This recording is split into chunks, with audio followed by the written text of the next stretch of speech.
Alright, good morning, good evening, and good afternoon. And welcome back everybody to a bit more Crystal Project. Last time we managed to actually take down most of the summoner bosses. And we did this with the restriction of our main character having to be a summoner. The reason why this one does not look like a summoner right now, visually, is because of the armor, which is a shaman robe, which gives you the appearance of a shaman, but we've beaten every single one of these as a main summoner and whatever secondary we saw fit. At this point, we are kind of looking at the last summon here, the user's one. And this one, I wasn't entirely sure how to even go about it. But yesterday, actually technically today, when I was trying to sleep, I had some ideas while lying in bed, and I had to get up and test some things. I haven't found a good solution. I don't even know whether I have found a solution, but I have an idea. I have a concept that may or may not work. So, well, we'll see in just a moment how that's gonna go. Welcome as well, Wildcard. Did you make it in time? Yes, we just started. So first thing I will wanna do is briefly introduce the idea I had. I was thinking, well, if I use a magic-based class, I would have trouble just surviving, generally speaking, because the defense stats or healing capabilities are generally speaking just not that great. But also, I somehow remembered that, well, maybe with black magic we could do some shenanigans. Because black mage has the storm stance. That is, whenever you get hit by a physical attack, you counterattack with a lightning bolt of decent power. That lightning bolt is magic damage, and consequently we can get some life drain, or well, spell leech out of it, whatever you call it, spell lifesteal it is. So, that's kind of what I briefly tested, and it looked actually surprisingly promising, but during the test I actually recognized something significantly more important.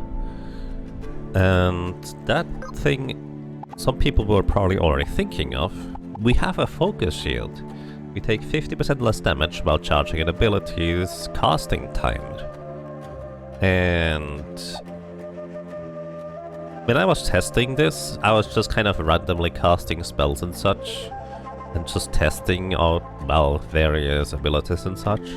But what I didn't consider at the time was that, well, during that casting time, the longer the casting time is, the more 50% damage I take, so to speak. And if I could just maybe adjust my speed to be about equivalent to at least the bulk of the enemies or the main guy itself, maybe I could make it so that I might just be able to start my cast just before they go and restart my cast just before they go the next time. Well, that's probably requiring too much speed. Either way, with lifesteal and the storm stance, I think I got some pretty decent sustain in terms of just spell lifestealing my way back to decent health. Shaman Robe gives us 25%, Merglis gives us 15%, so about 40% spell lifesteal out of the entire ordeal. Now, I was thinking of Ring of Joden, which gives us 10% more thunder damage dealt and more maximum MP to work with. The thing is, the 10% more thunder damage dealt effectively raises 40% lifesteal to about 44%, so it's not that big of an increase of survivability. The maximum MP gained might be more important. But either way, I feel like we might be able to exchange this for something else potentially. I was also using counter during my tests, which I'm not sure counter is actually even that great for this situation, because it just adds damage and that's it, because we don't have any physical lifesteal going on. Unless I would exchange this for like a Hemo ring for 15% physical lifesteal. But at some point I was thinking maybe lifesteal is not even necessarily the issue. Because I'm healing enough. Well, as long as the main guy doesn't hit me like a truck with physical attacks, that is. And that's kind of the thing where I am. As long as I can cast a spell while I'm about to be attacked with physical attacks, we are probably okay-ish. Either way, I feel like there's a lot of tinkering potential. Plus, black magic does have the Mind Stance, which effectively means that our resistance is counted as our defense is that instead of defense, which we have literally almost 6 times the resistance compared to defense, because the mirror shield that I feel like is going to be required gives us minus 100 defense, which is pretty ridiculous. I was also thinking maybe spell lifesteal hood, which I actually need to farm on real quick, and potentially use a different weapon like the Flame Seeker for more fire damage. But the problem with this one is, of course, that it does also less thunder damage. But, well, we'll see how that's gonna work. Oh, good luck with the electrician. Alrighty, either way, my current plan is to see how this setup is gonna work. And wait, before I do this, I want to exchange my passives. I can replace counter with something else. I actually don't want fast cast, curiously enough. I could get MP boost for more maximum MP. Actually, no, I cannot. Unless there's a one I can remove. Do we need pocket sand? We could remove the pocket sand, I think. That would be okay. So we can get up to 4.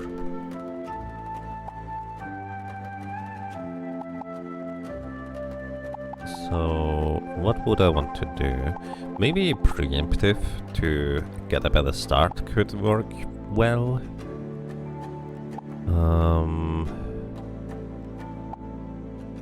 What else? Blood Spill is only useful if I were to actually counterattack to begin with. Critical turn. Next turn comes immediately once per combat. I don't know whether that also counts for when you're casting a spell, which might make the spell immediately go off, which would actually be less than ideal.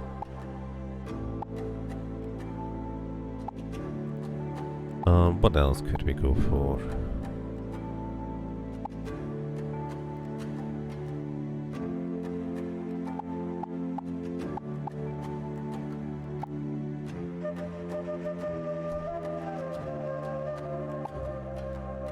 Could get auto speed for initial haste. Initial focus for magic up. For 1 turn only though. Resist we basically don't need except for the other stuff.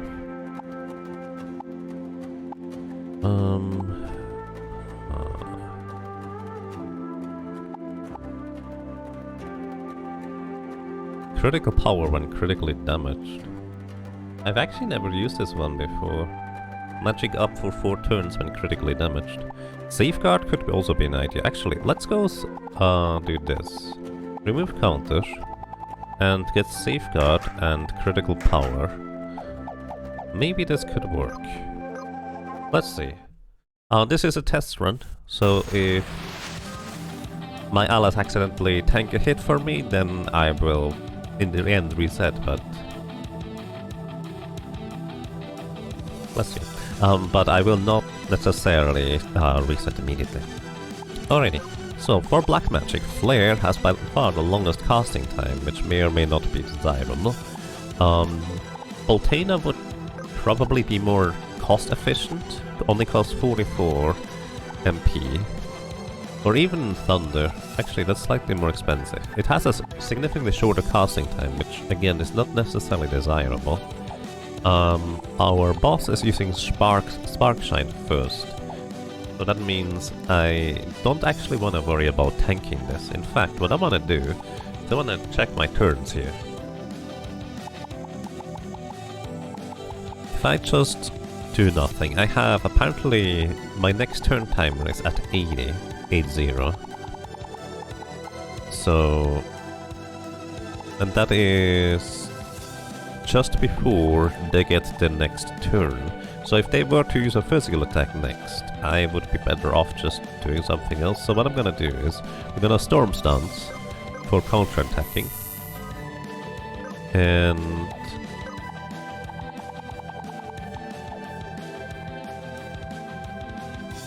then I will be able to go properly next turn. So I actually want to do just a regular physical attack, hopefully guaranteeing that you attack me. Oh shoot. Oh whatever. We're gonna have to reset this one, but let's just keep going for now. Spark Shine, you deal a bit of damage to me. So the thing is, what I noticed is the user's thingy does in fact have somewhat low-ish HP. So our MP pool here, if I just continuously cast Flare or something, might actually be sufficient. Alrighty.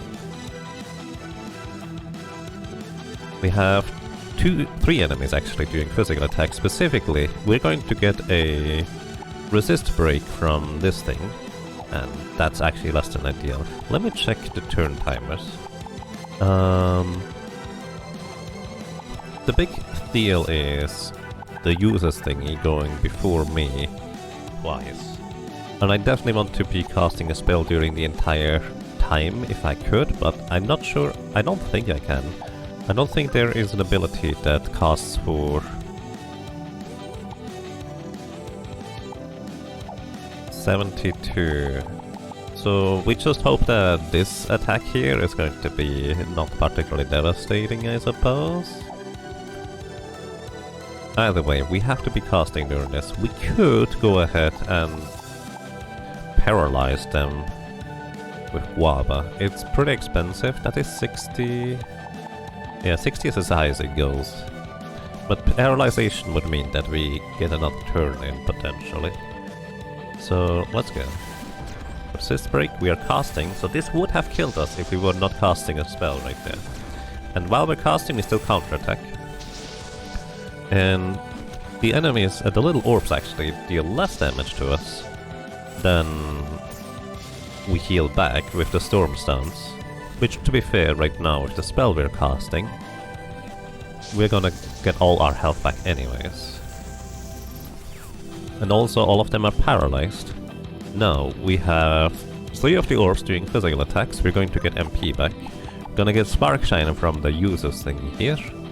The orbs, I think, deal slightly less damage with their physical attacks than we heal back, so we should be fine to just attack. Then we go just before the user's thingy, so we just go ahead and hit, I think. This turn anyways.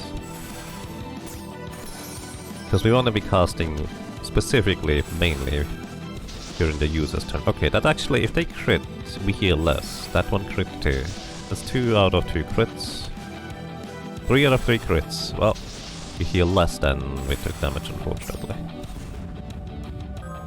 Alrighty, next up we have Firena, which is going to do a good chunk of damage. We're gonna get a power break from this thing, 2 physical attacks coming in, and we will definitely want to heal. Or at least be casting during this. So Firena comes in at 43. So we wanna arrive after 43 in terms of spellcasting timing. And we preferably would deal a good chunk of damage to heal up all the damage we are going to take. So I could actually Firena on my own. Or maybe Boltina even. That is 36 casting time, which is actually just slightly too quick. We want to arrive at 44. Firena's actually also too fast. Thunder would be also too fast.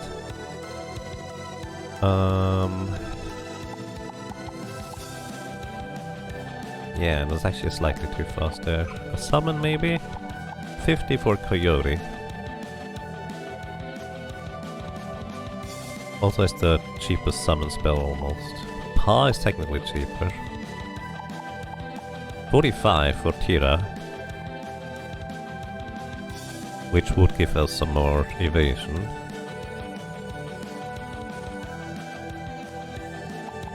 Let's go Coyote, getting some more damage in here. Lightning counterattack for healing up. Irina, we are still casting, that is half damage. And more counterattacks. I think Tira would have been okay.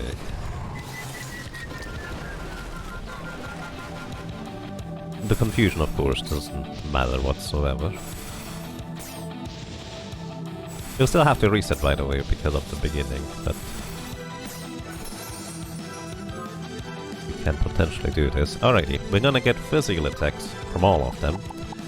Uses thingy does that at 65, so we wanna be casting for... Ooh, we can't actually cast for that long. Our spell is always going to go off before we get the attack here. Which just might be the time for casting Tira, I suppose? We're starting to run really low on MP though, so... Maybe Flare. Flare once again comes in before. We could go Mind Stance, which is plus 10. But then we also don't counterattack the physical attackers anymore. Which would be less than ideal, because then we just straight up take the damage. We will die if we are not casting during the turn of the physical attack there. Well, unless we Tira. I think Tira is the only real way here. Hey Van, welcome to you. Hope you're doing well. More Crystal Project indeed. Slightly shorter stream today, because I need to prepare for tomorrow, and actually also some other business. Here we go. Resist Brick would have killed us right there.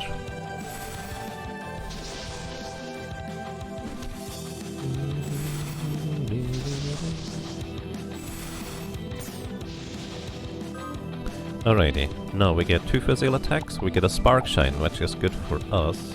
So we need to worry about the next turn of this thing. If I just do a physical attack, we are going to be mostly fine here, I think.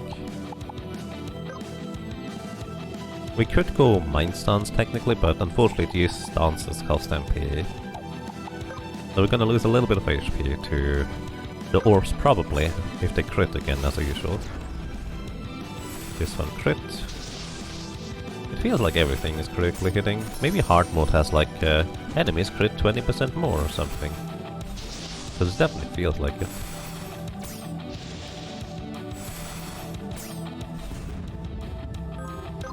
Like these Zerab orbs only have 41% crit chance, which to be fair is decently high, but I think I haven't seen them not crit so far.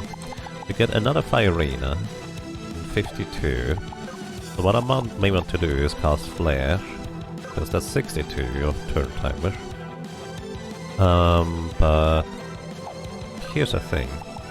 If I just do a regular attack, it takes me 80 to go again, and well, the short version is I will get hit by this thing next.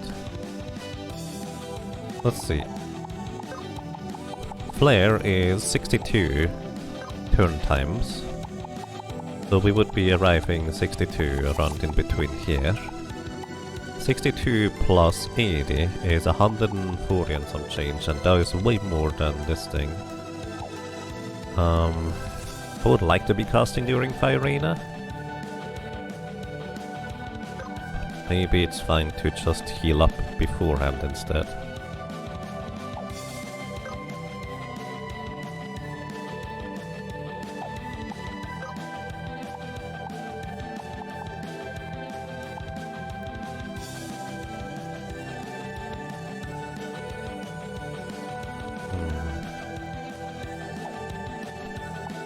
Definitely running out of magic here.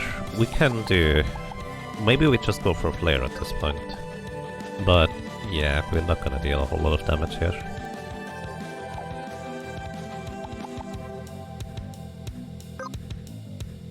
130 healed, which may be just about enough. Excuse me. Also only cost me 10 turn timer. And I would still arrive before the next turn. Could go Fire Run, which should heal me up to full. And might actually kill some orbs soon at this point. But I think we're running out of magic well before we're getting too far. Maybe... no, with Mind Stance we're not gonna counterattack anymore. So that's kind of where I'm going to run into the issue, isn't it? Running out of magic.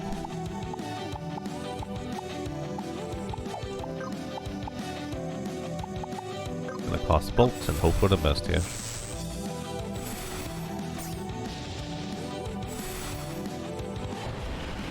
Arena 722. Oh yeah, we get critical power and safeguard here. I forgot about that part. That actually might have to be part of the strategy in the long run. 206.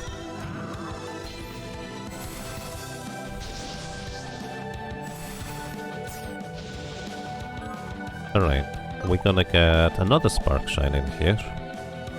We also get some physical attacks. So the Spark Shine is going to get reflected, we are safe from that. We need to worry about the next turn at 114, which if I go at 80, it's still fine, so I think we do a physical here. Because we're going to survive the physical enemy attacks here.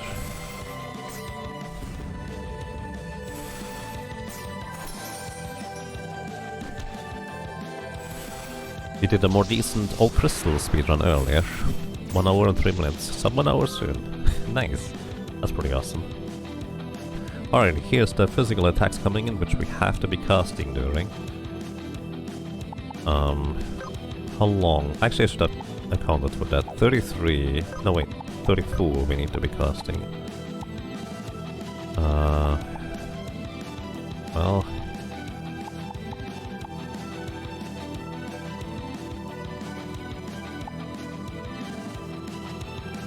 that's too little. This is quite long. I don't want a multi-target. It's too short. 36 would be great, but it's multi-target. I actually don't want a multi-target because I don't want to kill all the orbs, I don't think. What's your MP? Plenty remaining for you. That's an issue. Most of this summons just cost so much MP. There's no gold needle equipment, is there, in this game? I guess it's flare time. Alright.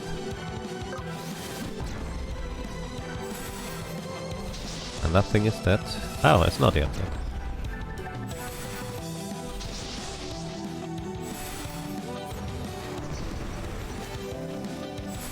We're halfway.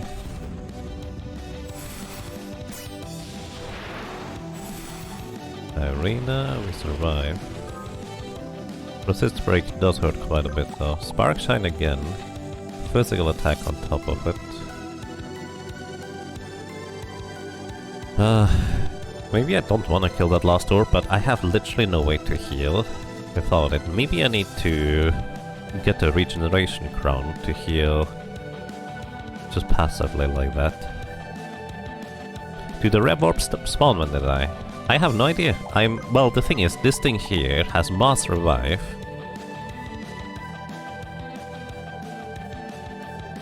Can only be used by the party once per battle. Oh, I actually did not know that. I never read this one entirely. But yeah, it can revive.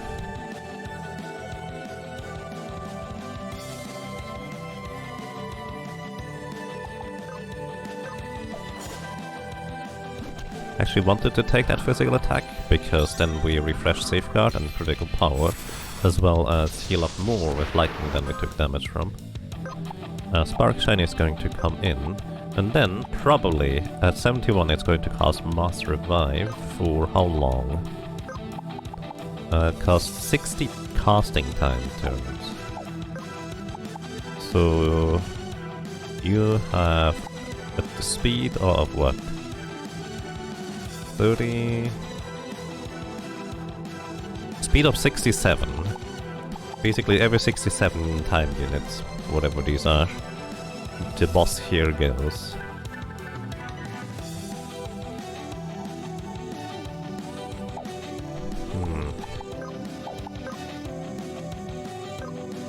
Let's just see what happens.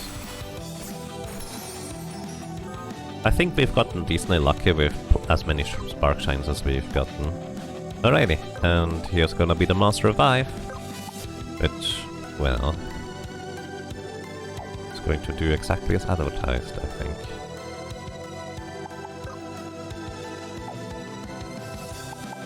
We just keep doing regular attacks here.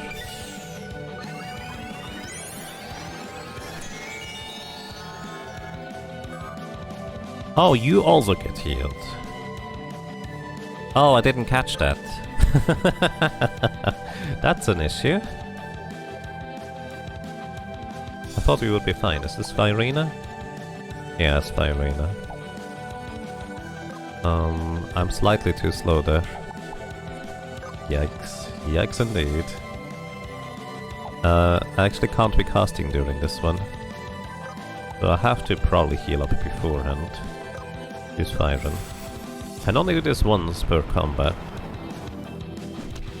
I think I have to play even more risky than what I did so far. But hey, can only do this once per combat. So that's probably a plus. Ow. Now you do a physical attack. I have to be casting during this. 35. So we need to have a spell that takes longer than 35. Which this is 36 here. Maybe I want to kill all of them as quick as I can and then the second time after. Maybe that is in fact the idea.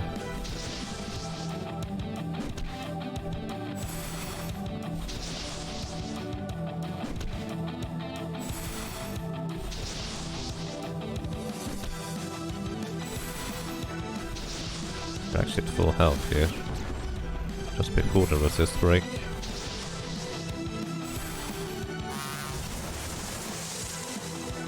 And we're basically out of magic now. Now I think I need to intentionally try to get into critical HP in order to get my defenses up and then heal up via just counterattacking. We're doing another Spark Shine here.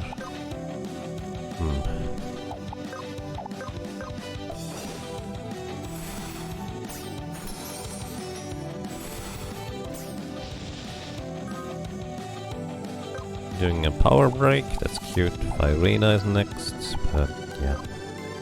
At 31. Our longest spell casting time is 20 at this point.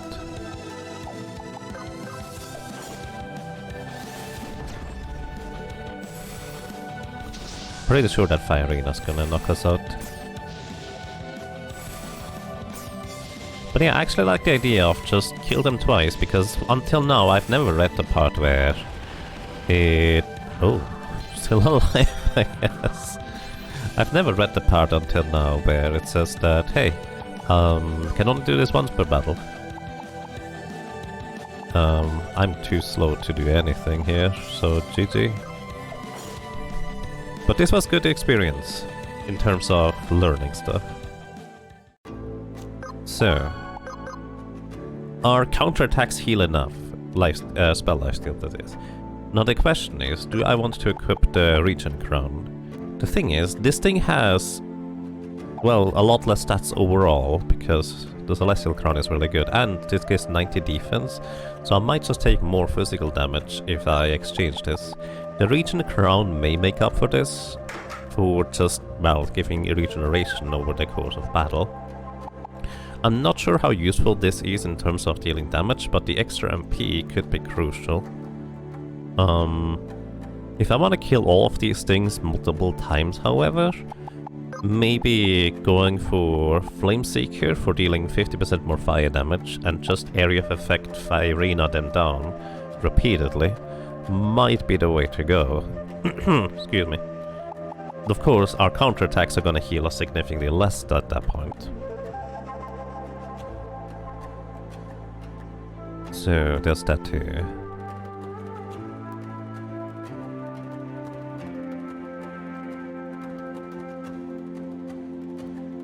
Let's try with this setup, with a region crown and trying to just area of effect attack all of them down repeatedly. Also, maybe more maximum MP could be useful. Was it at 20%? That would be 60 some change MP additional. Oh, it costs 4 passive points. That's a lot of passive points invested.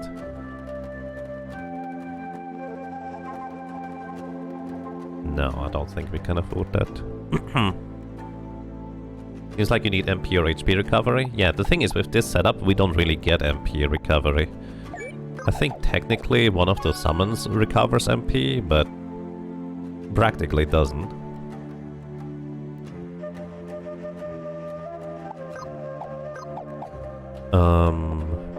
Any more ideas?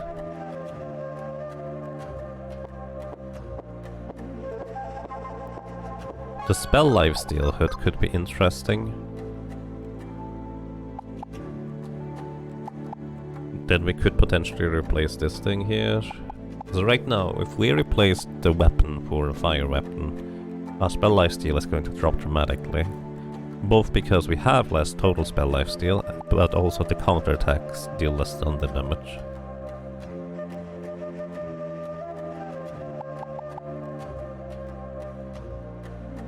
Also, this thing gives a little bit of maximum MP too. Alright, let me briefly go ahead and knock out my allies here. Because I think we're gonna try some serious attempts now, rather than just testing. So I want to have them knocked out at the beginning of battle, so I don't need to worry about that anymore. Bonk. It's a stronger bonk than I expected it to be honest.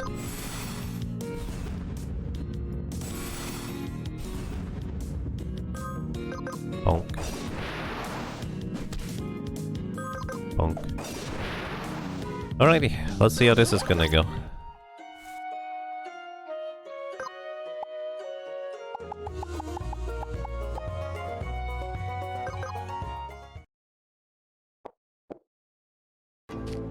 I do feel like there might be a way to success, but maybe not.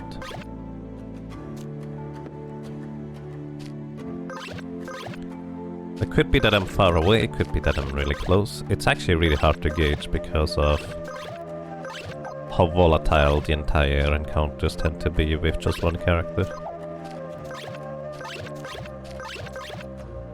The thing is, I do have less physical defense right now. Maybe I should continue with the other crowns first. Alrighty. You immediately physical attack at 6. Means I actually can go ahead and just do an area of effect attack right away to heal up to full. I could also just do a regular fire spell. Because I'm not gonna heal up to full, but... Wait. I also definitely run a storm stance. Actually, is this a casting time? This is a casting time. Storm stance didn't come in time, but that's alright. You're going to do what now? Sirena. Okay. I wanna be casting during that. But also, I would be grateful if I could get into critical HP here. In fact, if this thing starts off with doing a physical attack like that, if it could just hit me slightly more than what I did here, that would be perfect. Because then I would be in critical HP and get both resistance and magic power up. That would be absolutely amazing. So... I got hit for about 60% more of my health. I need to be below, what, 25%? So I need to be at about 85% or less HP, well, yeah, HP coming into the battle here. I don't know how much variance there is, unfortunately. But let's say 84% of 1003 is, well, 840 as you would expect. So, I want to reduce my my HP a little bit. before coming into this battle. And then if we get this opening, we might actually just have to get lucky with a good opening. We could, well, do some shenanigans. I kind of don't want to cast a spell right now. Until they are actually casting spells at me. Or do physical attacks at me.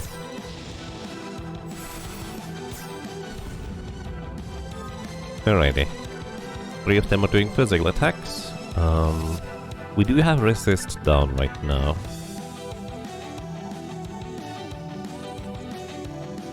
And the Firina is about to hit in 20, so we want to be casting during this. So our Firina is gonna hit soon after. Unfortunately, we're not gonna get into critical power here at this point. We should survive the Firina, however.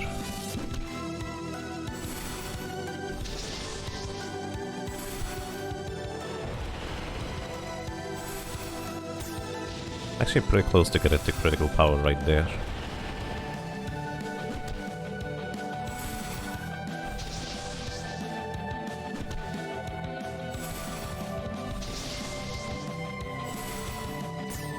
Shine's pretty lucky. If it used a physical attack there, we would be in big trouble. In fact, we would be dead right there if we got in a physical attack. Next is a physical attack. Resist break, of course. So we want to cast for 50. We actually don't have an easy way to cast 50.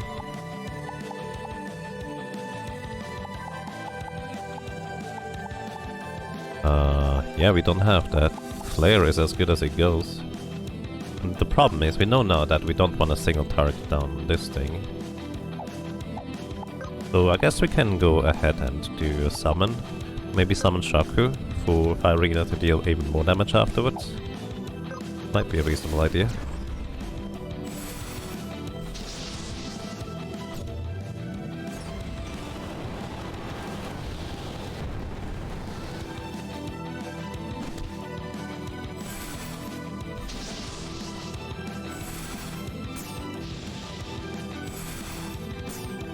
I feel like at least I have a much better grasp on, like, a clear strategy.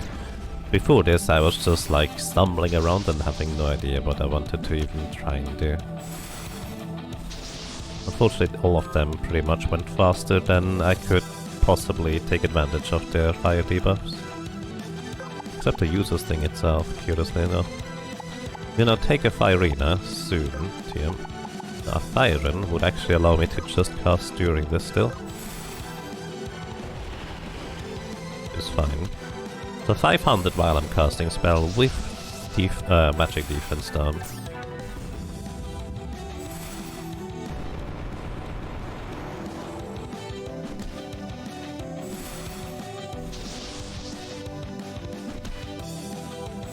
I do feel like I need the lightning counter damage for healing though. I don't think I can use that staff for 50% more fire damage.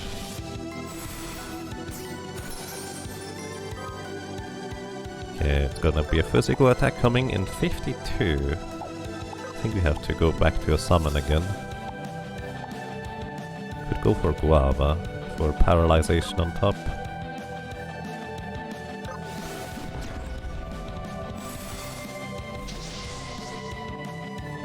Wonder whether less maximum HP actually could be helpful. What if I just respec instead of starting the combat with less HP? Respec to Wizard? Or something like that. I would lose speed, which might be actually a bigger issue than anything else. I'm gonna cast Arena at 83. Actually I go just before you.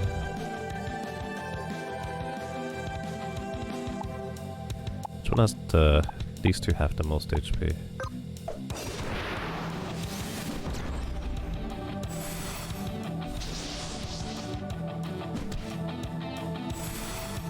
Vanishes back to lurk. Enjoy your lurking, Manicut. Take care. Oh, Kamaru! Hello, welcome. I have a question. What, do you have... Nice. I have a question. Do you have a...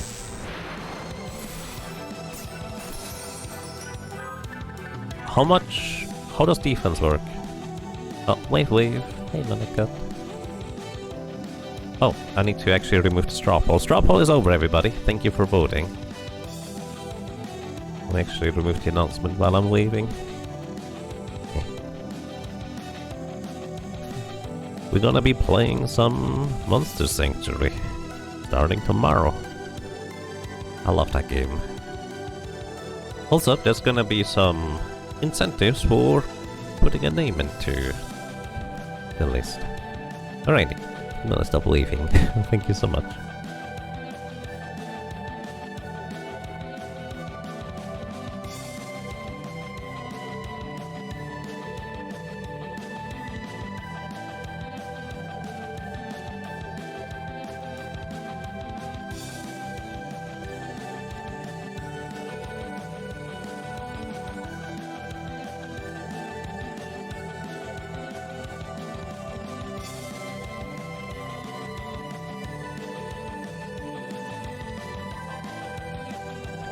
Alrighty, adjusted the announcement. You had a question? Yes, question. How does defense work? Do you know that?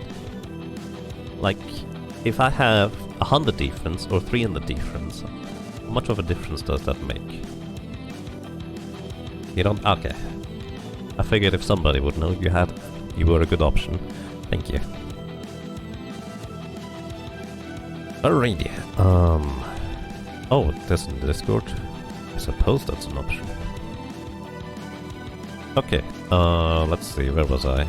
I don't have enough power to stop this. I don't have enough MP to stop this.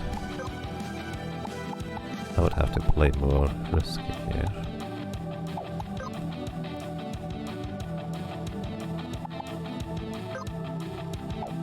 And fire and to arrive after.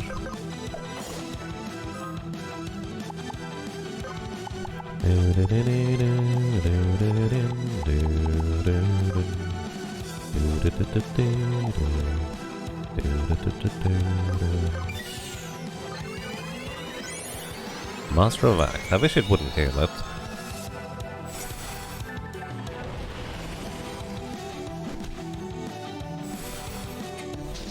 It's kinda curious that it heals the main boss here for 27,000. Which wouldn't be what I expected to be. Yeah, it's gonna be a Firina, we have to be casting during it.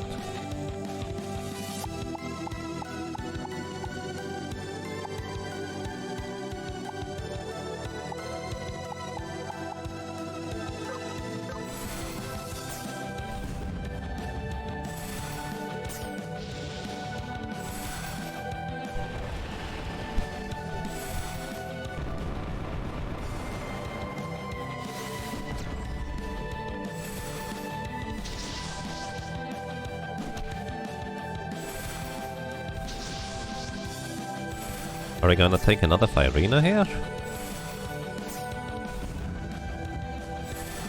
Barkshine. Oh wait, that's black magic? I guess it's offensive magic it is. Alrighty, next physical attack is in 59. Oh, we would have to summon. Because I cannot cast for long enough. Alright, I guess this is it. I'd actually...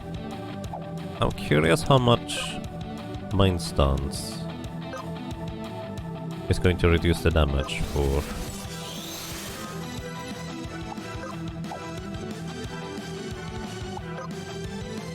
Because Mind Stance now we actually have proper defense, all things considered. 275. Was that a crit again? 860. Oof, that's still way more than I hoped it would be.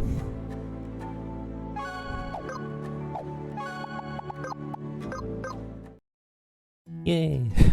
Thank you for... Wait, no, not that food. No! Pizza is better for a rabbit than frogs. Man, tag is everywhere.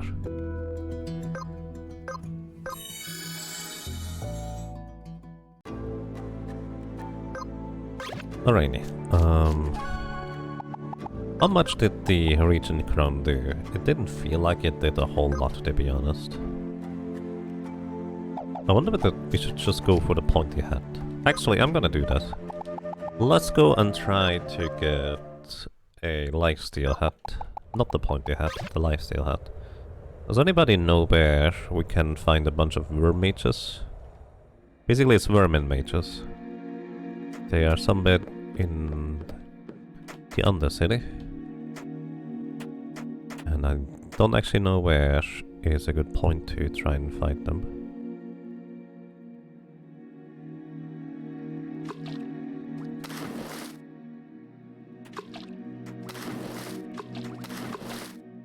Cannot find any concrete formula on Discord. Alrighty, thank you for checking, Kamaru. I appreciate that.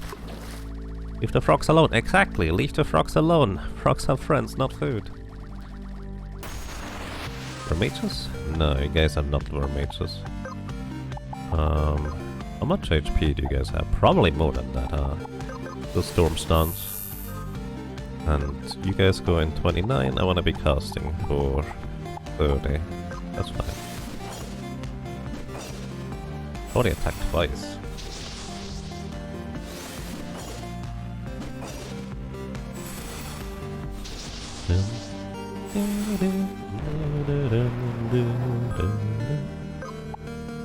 Attacking 12.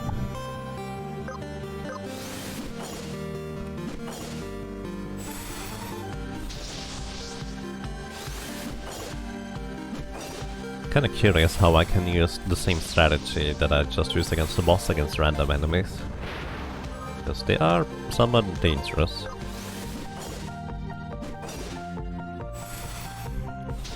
What is that?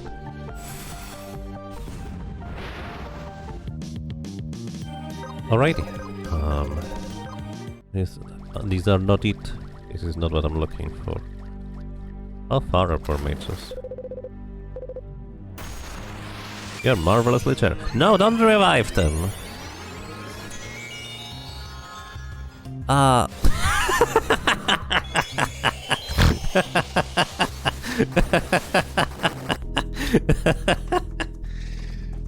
that was unexpected. Alright, so this encounter here, you get different outcomes, different things they do, depending on whether you give the beggars any money or not. And they are supposed to heal you, but because I have the undead ring equipped, they just killed me instead. Well,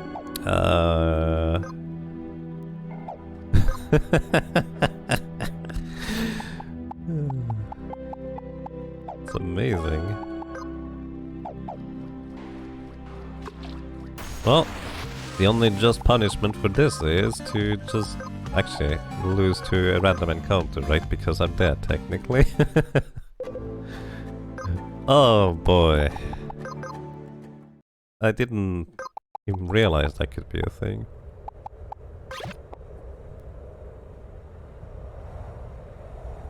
Someone did some basic testing and found out that defense from equipment is much more impactful than vitality and resistance.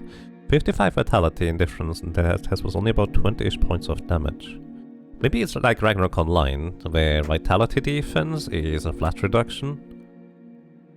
Well, percentage flat reduction, and armor defense is like a percentage thingy. Are you aware of the assist option that allows you to go below on level 60? Yes, I know it exists. Which I think is really neat, because if you feel restricted by, oh, you just can't grind more, because, well, it is a very valid strategy to try and get through RPGs, then removing that limitation I think is just neat. Right, I'm still looking for the worm mages. Hi. Hi. Dude. Okay, there's a worm mage. One. We of course have to go and defeat all of them.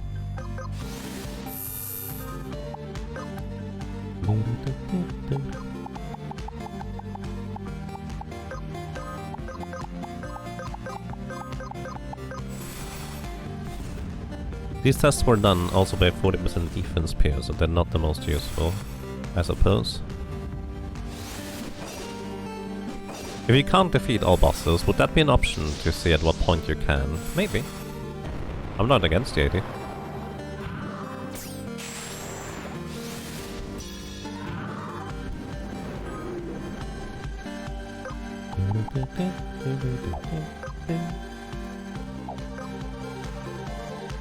Fire crush at 29, so we're just fine with it.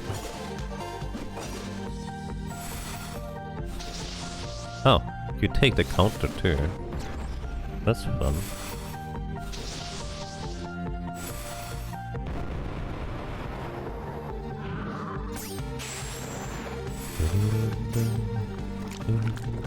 Oh, you counter my spells. I didn't catch that.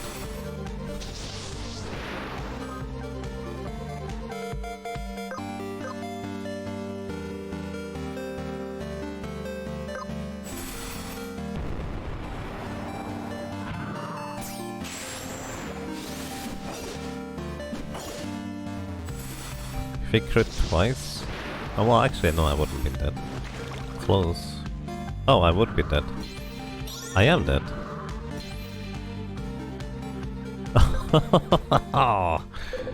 These things are vicious, huh?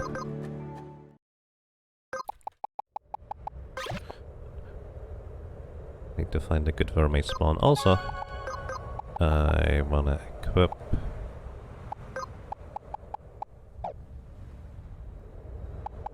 Maybe I don't want the mirror shield. Like, MP leak is not the worst. Yeah, I think a physical defense would be more in order here. Because clearly I'm getting hit like a trap. That is 200 physical defense difference right there. Total. That's fine. Is there a way into the entire underworld area construct? Also, hi. Sure, I have the elevator parts. Might as well.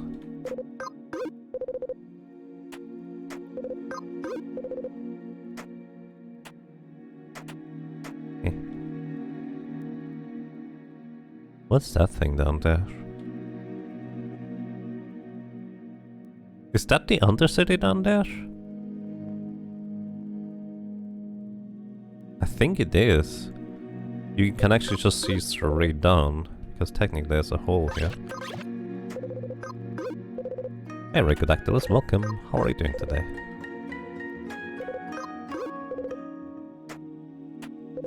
Is there a reward for inserting all the elevator parts, by the way? I think the reward is to be able to use the elevator. Which we don't need to, because we had Fishy early.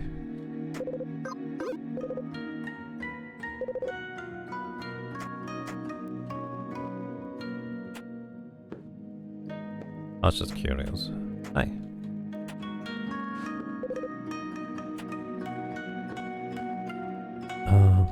Alright, Undercity. How do we get there? Is there a back entrance here? There should be, right?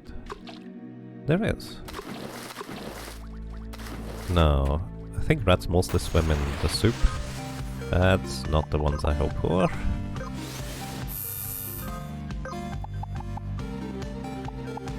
I guess I'll just go renug. Pack out the big guns because why not? Hello! Welcome everybody, hope you're doing well. So it seems like if you were to take 1000 and test 100 defense and take 800, then it's pretty reasonable to assume that 200 defense we will have about to take 600-ish. But that's big speculation. Okay.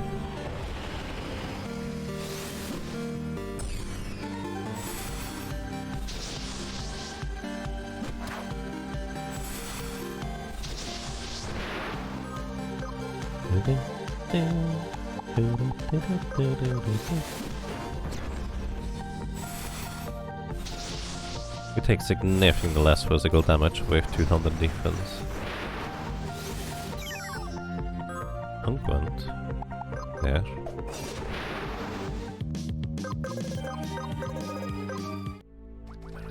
But unfortunately this is not the encounter we're looking for. I think I mainly want to focus on the ones that are in the water. Because I'm pretty sure bats don't go in the water, but, well, not by default anyways, but rats do? Maybe you're a vermage? Yes, there is a vermage indeed. Might as well just go all the way into Guava, right?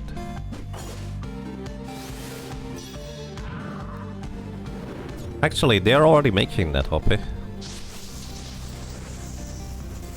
Whenever the next update may come around, that is actually intended to be a thing, so... Yes, yeah. Might as well just nuke them, right?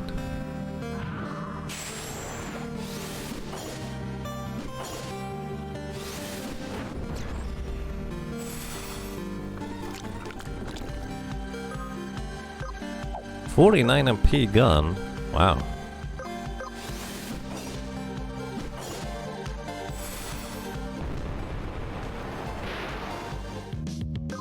That MP leak is way more powerful than I expected it. Can you MP leak? Can you inflict MP leak in some capacity? Does anybody know that?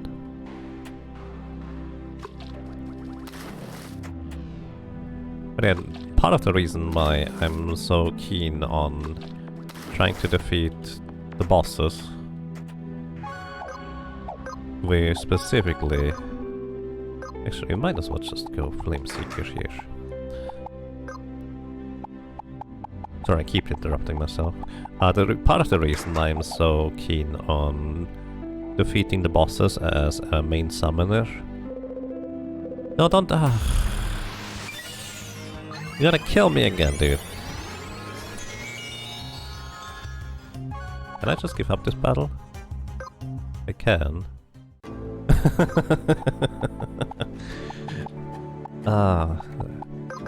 But yeah, because there is going to be a solo developer mode, which means that I would only have one character for trying to get all the summons, right? And we have managed to defeat all but one so far. The last one looks technically doable, but I'm not sure how lucky I need to get in the long run.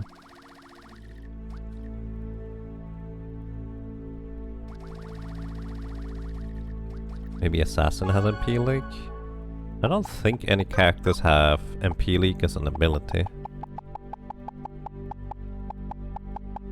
If anything, I would guess it's on a weapon. Or something like that. Here, let's double check. No cooldowns, debuff for frenzy, fatigue and daze, power down, magic down, bleed, fatigue. Weep disables lifesteal and healing. Yeah. Even not the Vermage warrior. Vermages were over here. Specifically, there's one Vermage. Also, we're just gonna go in for arena. Guns blazing.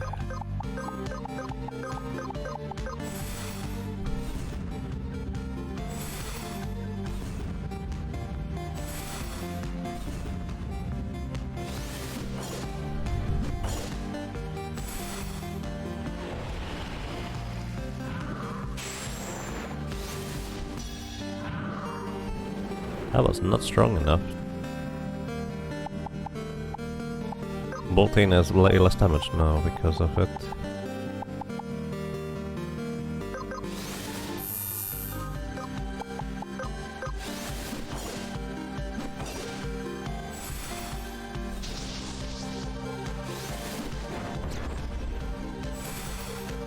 This might not work out in my favor here.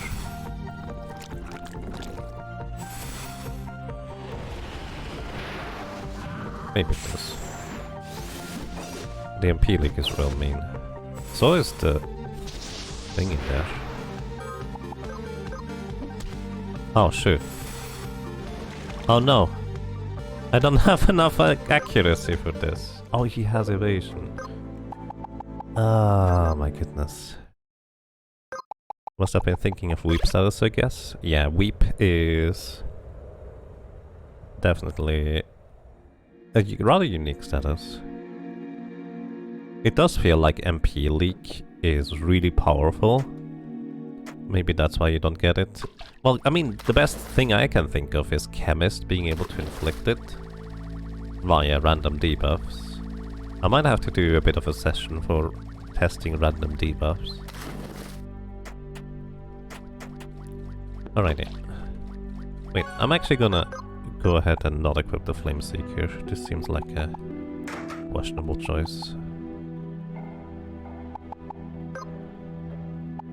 Back to Mirror Shield. Because we managed to defeat them earlier, right? Long as I just pay attention and I'm actually casting. 29 they go Skewer. Alright. Might as well just blind them.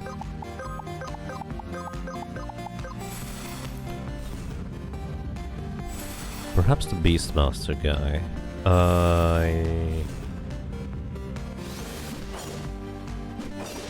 Well, to be fair, I don't really remember what most of the abilities do.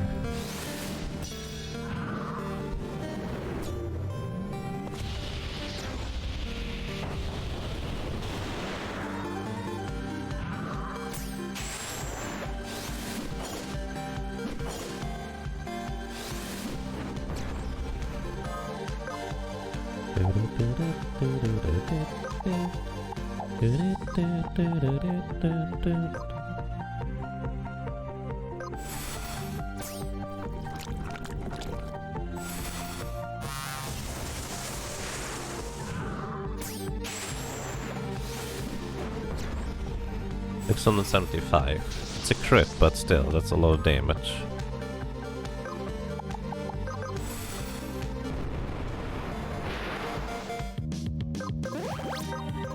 There we go, we already got the Blood Hat. 25% lifesteal. Oh, I thought it was 15%. Actually, way better than I thought it was gonna be. Alright. We got the Blood Hat though. So, this is actually still our equipment, isn't it? Maybe with a Blood Hat. This could work, right? Of course, the downside right now is that we have a fair bit less physical defense. I don't know whether we might even get negative defense if we don't have enough, and maybe that's why we take so much more damage. It's hard to tell.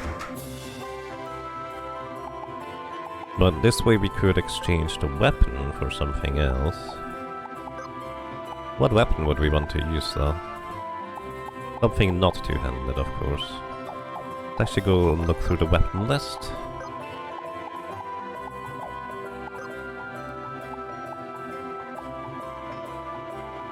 Sentinel Rod would give us more Zappy Zap power for... Also 71 mind. How much is 71 mind? That feels like a lot. Master Developer.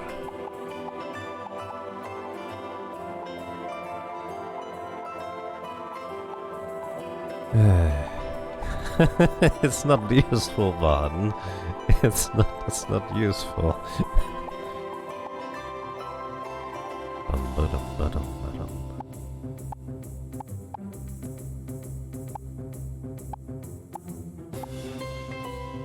Like maybe raw damage or something that...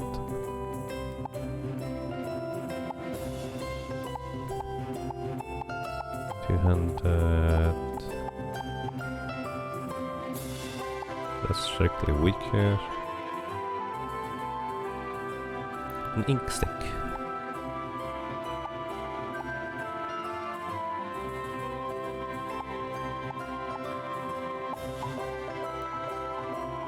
But it's true.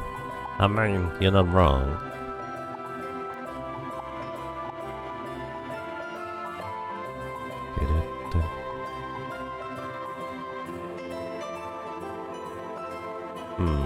If we could cleave all of them at the same time? That's just a physical attack.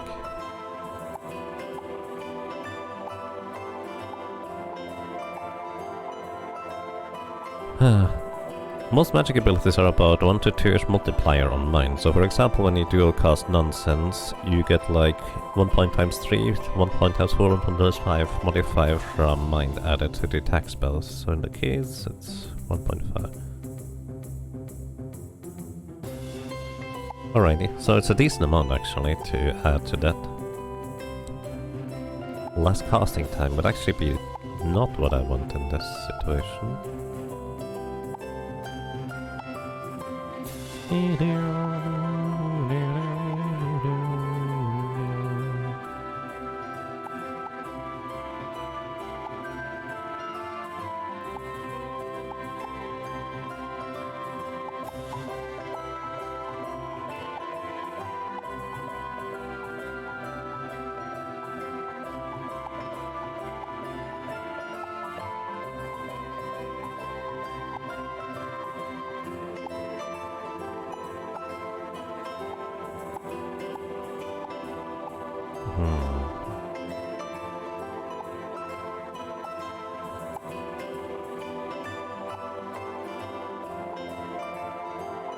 %35% mined.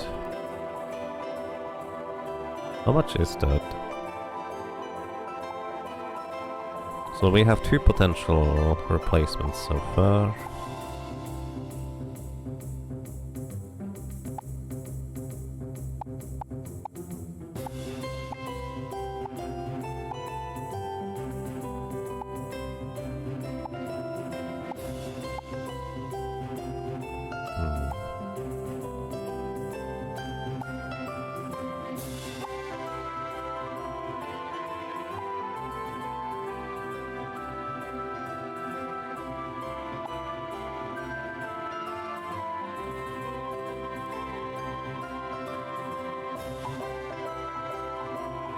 %35% mined is great because it's after you add everything else, so if you can add mined elsewhere it adds to that.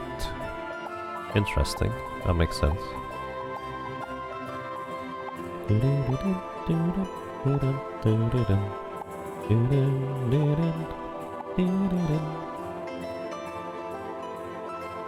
I wonder how good a counter-attack with a contract sword would be while casting.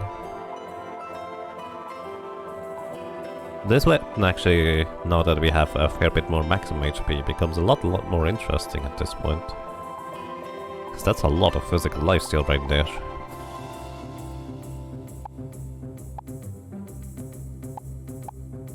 Also, one thing worth noting, the little orbs actually don't have much in the way of % damage reduction.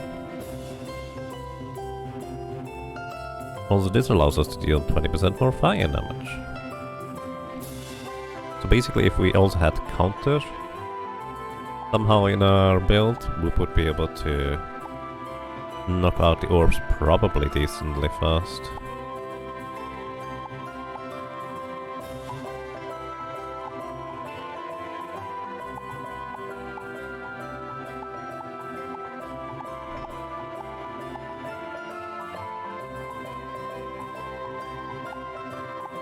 Okay, and that's it.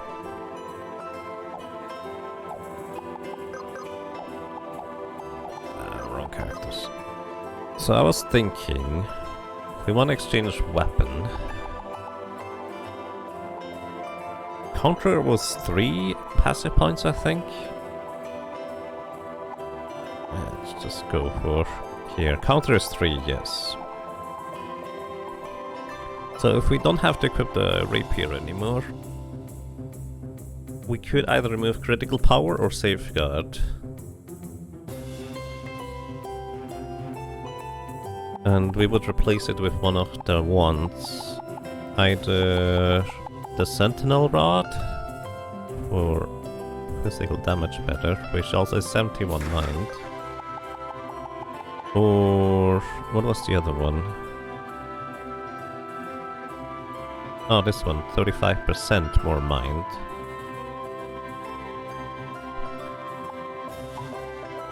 That's not what I have in mind.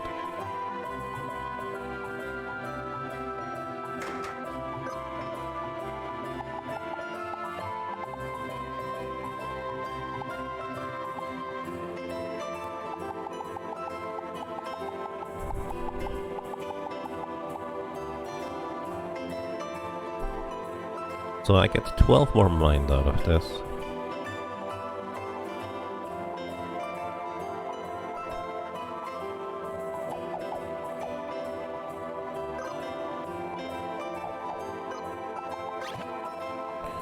Alrighty, how much damage did the thingy do? Actually, here, maybe this is a simpler way. Female character gives us 100 less maximum HP, more MP and more speed. We kind of want to have less maximum HP right now.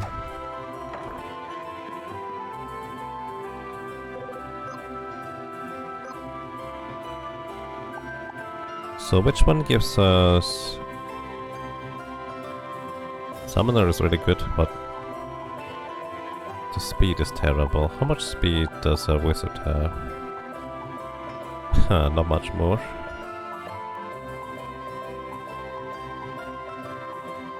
Would we invest into wizard levels here? What are other options?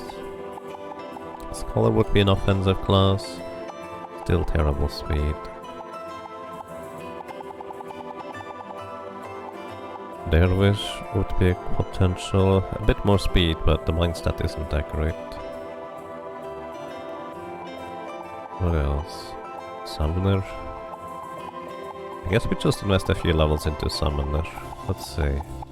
10 levels from Beatsmith into Summoner means we have 8 less speed, 34 less maximum HP. Slightly more maximum MP, 10 more mind. Okay, before I do this, let's just see how we fare with 900 maximum HP here. And see whether that might already be fine. Okay. Wait, what's my equipment now? Bloodhead, right. Yeah, this could work.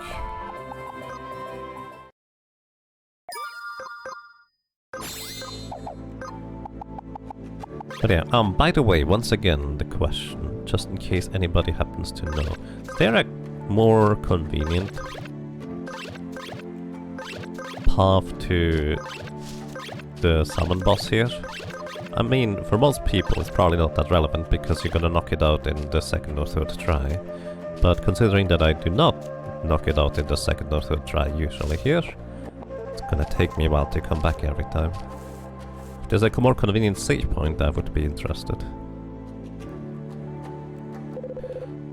Alrighty, let's see. We have now the Bloodhead for 25% lifesteal. We exchanged our weapon for a weapon with more mind, which means we do have less physical damage and no regeneration anymore from the hat slot. So let's see. Unfortunately we get a Spark Shine immediately. I was kind of hoping for...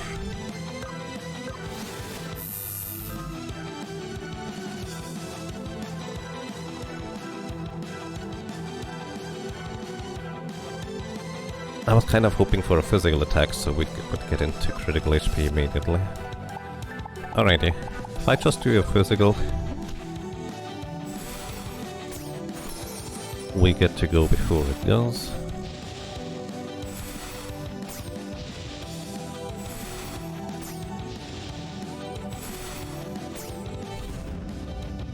Okay, we're gonna take a Flyarena next, which arrives at 45.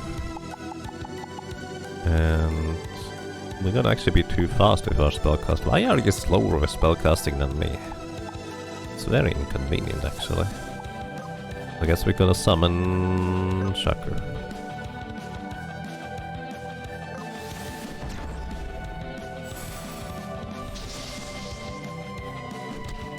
We do deal or have a lot more spell lifesteal now. Maybe we could now consider the wizard armor. Maybe the lifesteal hat is sufficient to survive.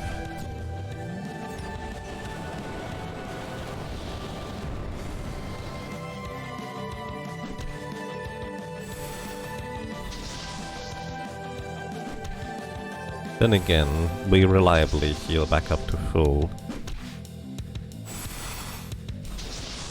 As long as we don't get killed from the spells and attacks. So actually, this much lifesteal could be fine. Okay, we're gonna take a resist break at 58. That is very inconvenient. we're just gonna go 62.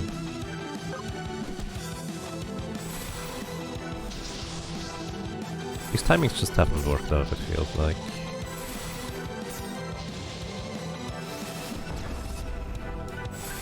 So we are still above the threshold, unfortunately. What I would like it to be.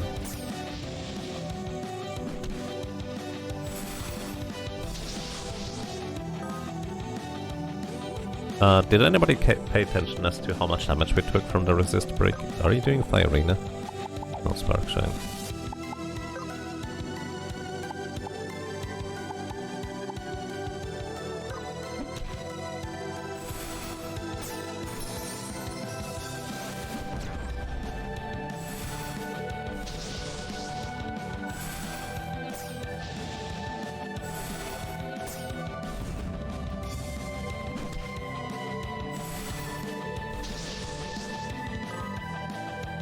Okay, you're gonna do Fire Arena now. Let's see how well we survive Fire Arena without casting, shall we?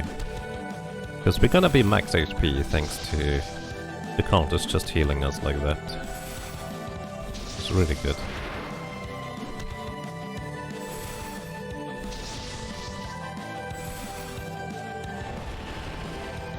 $783, that is without a defense down. Which does mean that if... Ooh, resist break in 18, we're dead.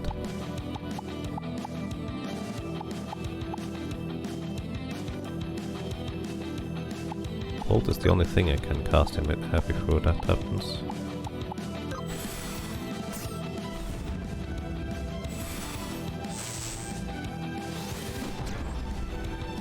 $812. I was not casting right there. Okay, I'm actually kind of confused about how this works. Gonna reset because we want to make sure our allies or friends are napping while we fight the thing.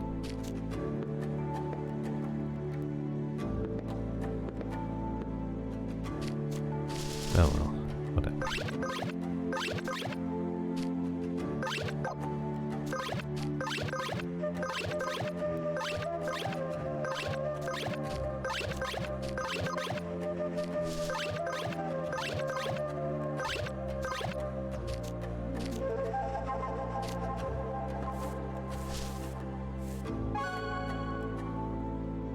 And hey, Hellclan, welcome.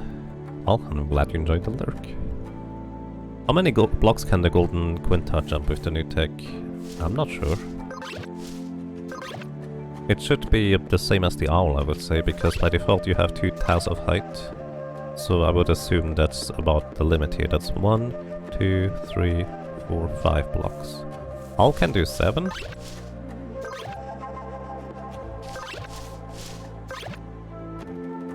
Oh, 1, 2, 3, 4, 5. All can do 7, you say? Tools... Oh, drum. I figured it was the same, but...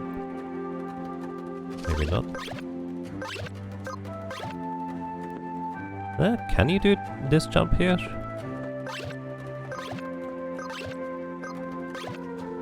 I can. 1, 2, 3, 4, 5, 6. Do you need to rebind the key for a separate jump? Because this is just barely one more. Alrighty, deity of life. Let's see. Nope. Okay. So actually, if I survive a physical attack,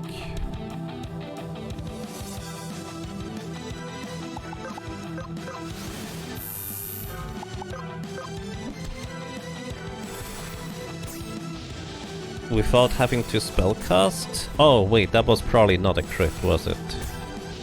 That's still the catch. Which does mean we're not automatically dead. There we go. Critical power. Now we need to survive the physical, so we have to be casting during this. We're gonna take a Spark Shine here. Do we just go all in with spellcasting? Actually, let's try to time, assuming we survive this spell. Sparkshine juices is at 112. So we need to be able to be casting during this, probably. This is likely going to be a physical attack, I think. So if I do a physical attack, we have 79, so we have a maximum of 21 plus 12. That's 33 cast time to spare. So fire in it is. 65, hey, we survived. Sweet.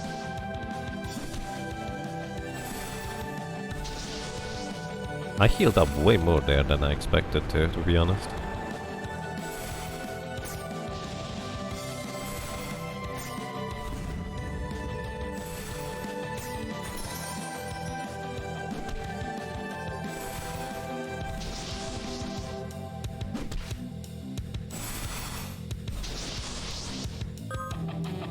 Alrighty, now this is a physical here in 3. So we can just do a bolt or a fire. And this one. 405. That is with defense. Now our resist is of course broken.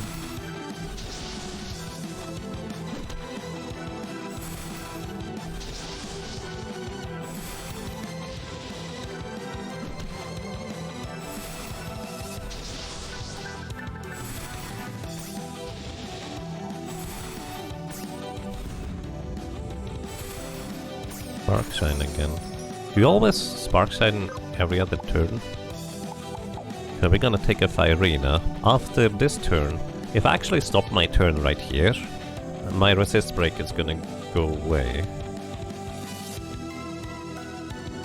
So I guess the concern is the turn of the boss afterwards, which is at 163. If I just do 2 regular attacks, we would go in just before the boss goes for that move. The problem, of course, is that I don't take the advantage of my critical power, but that might actually be fine. Let's bonk this one. Try to, anyways.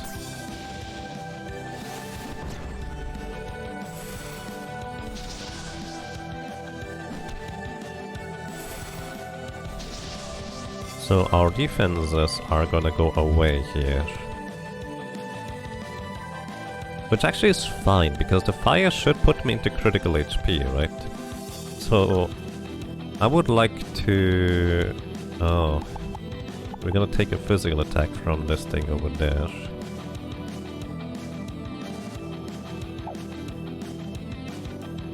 But if I cast through the Firina,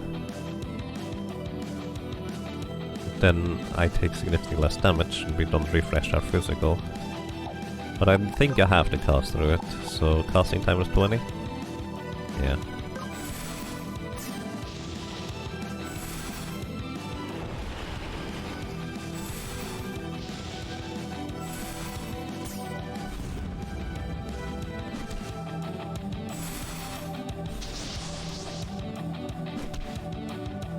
It's always a gamble because the thing could always just chain in a physical attack that could crit us.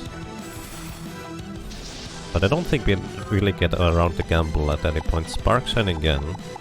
We would like to go before you go here, but I don't think that's an option.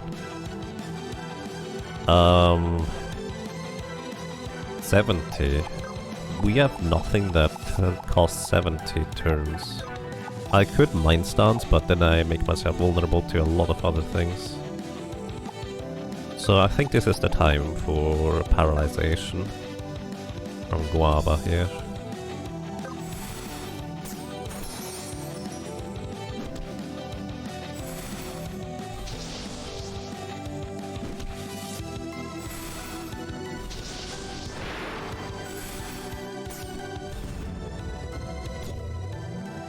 It is on the 6 blocks, right.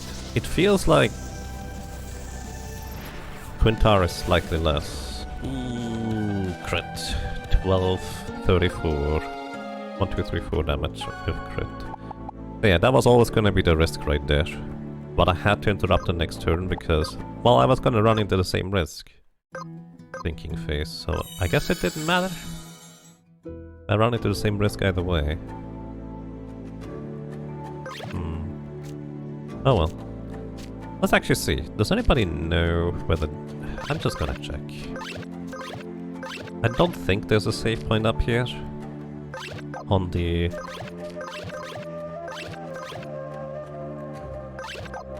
thing here. But also I don't know. Slash remember. Would be so much nicer.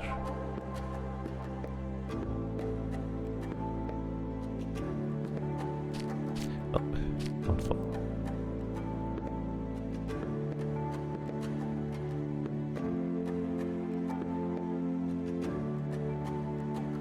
No, go away. No! Ah, rude. Brutal venom. I'm just going to grab all of you. Actually, they're flying, can't do that.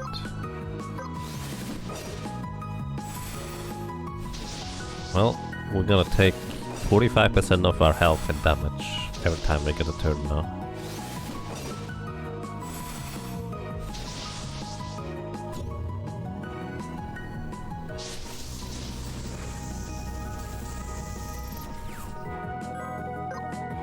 Which might still be okay.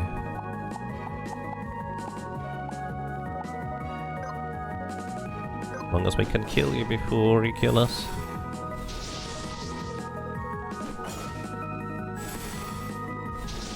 I guess we're gonna be okay.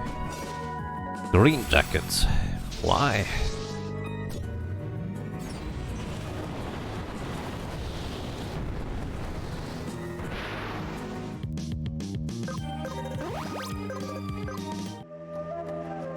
Alrighty, at least we got through here. I don't think there's a save point up here. Even if there was, there's literally the shrine right there, so it's not really much of a difference.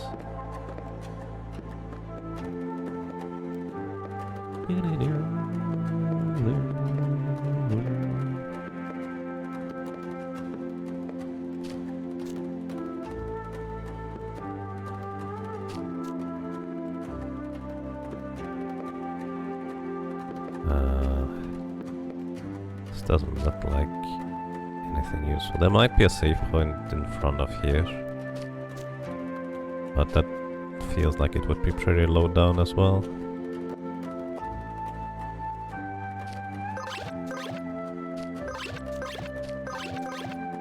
Oh, there's some chests over there that I have never gotten. Oh yeah, I remember these water chests actually. You kind of need a key for this. I think you need a forgotten key for these things. I guess I have a skeleton key. Soul Keeper. MP absorb. Wait. Wait, hang on. I forgot about this weapon.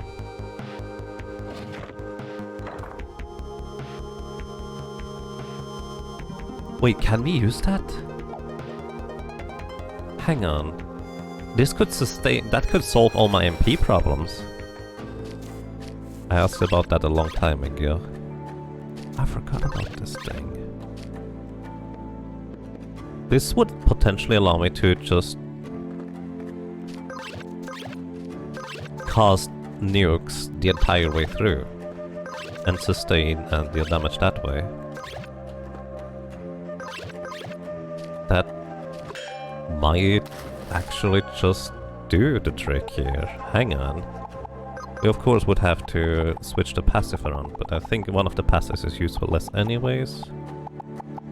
Oh wait, maybe it isn't. No, we still have equip rapier. So we go equip sword, which is also only one. And we get the Soul Keeper.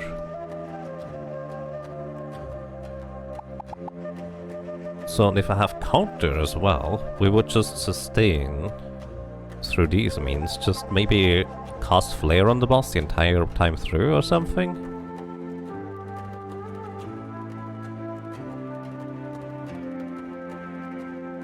That could be a thing. Focus shield we want. I guess we can get rid of critical power potentially.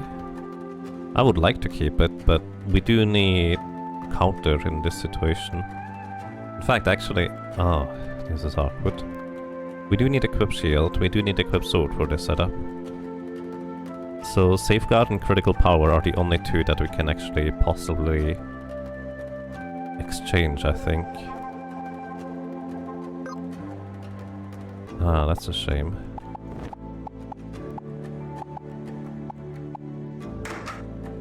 About attack focus. So we don't get safeguard anymore. But it could still be fine if we just knock the thing out before. We can get one stalwart.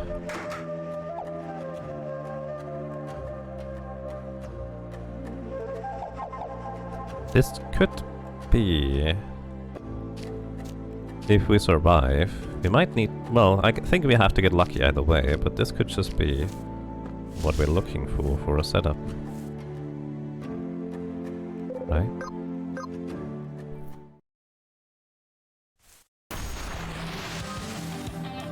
You do immediately a physical attack there. I have to be casting during this. The storm stance is in fact casting. Okay. I get all my MP back right there. Spark Shine. I think we immediately begin just casting Flare. Actually, let's see. No, let's just keep going. Let's just... Or maybe Voltaina. Hit all of them. 800 and... Try to go fast. 926 damage. Fire Arena is 822. Voltaina has more damage. I actually like the idea of going Flare. Just try and knock them all out at the same time in the end.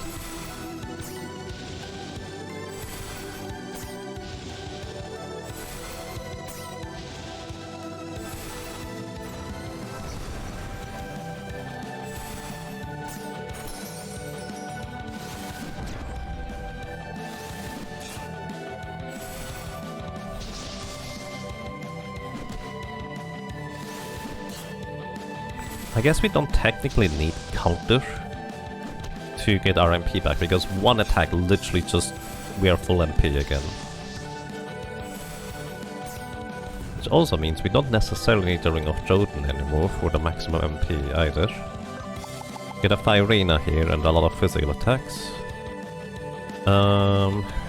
There's no point in not casting.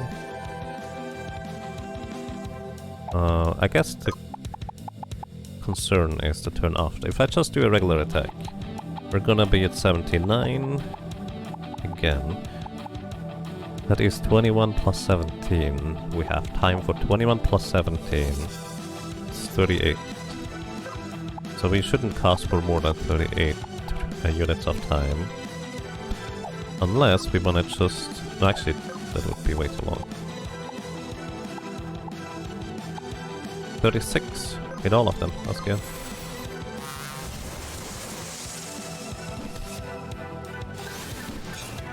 I don't need 8000 MP. I can't hold that much. It drops to the floor as soon as I get too much MP.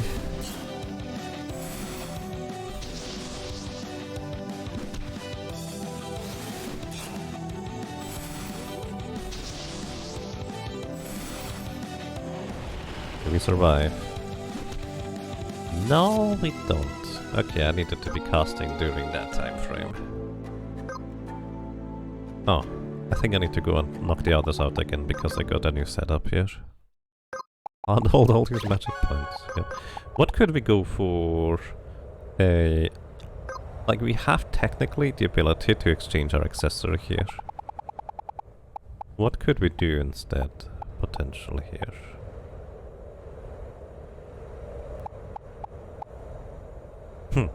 Kitsune Mask. But we don't need to go into critical HP anymore.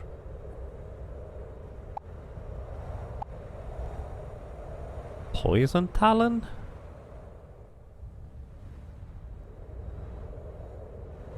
They do take a good chunk of damage over time. Caster's Ring, maximum MP and bind. What else?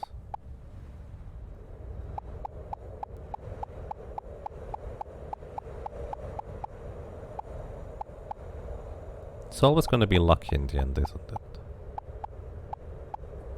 But maybe if we just get a little bit more speedy.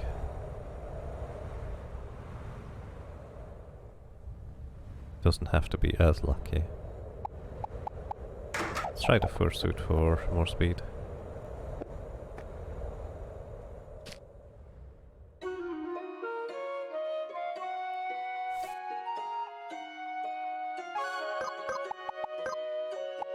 What does the Archmage do? Not that much. Wizard Robe is... Oh, let's just boost. But we can't burst them down. Not like that anyways, I don't think. Alright. Oh, I'm gonna counter on the... Skip turn.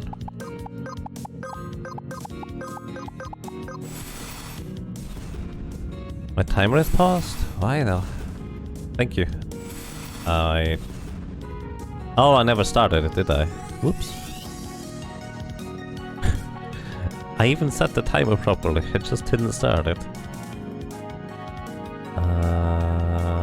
Let's see, what time... So we are playing since 1 hour 35 minutes. So that would be 30-ish plus an hour. Plus an hour. Okay. Thank you for telling me, I forgot. That should be somewhat correct. Cheater? I don't think that's how cheating works. Oh yeah, we dodge because... Right.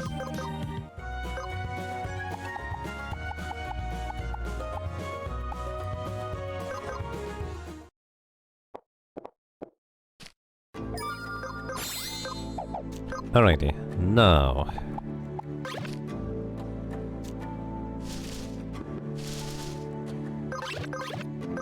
Maybe, as I said, we may not need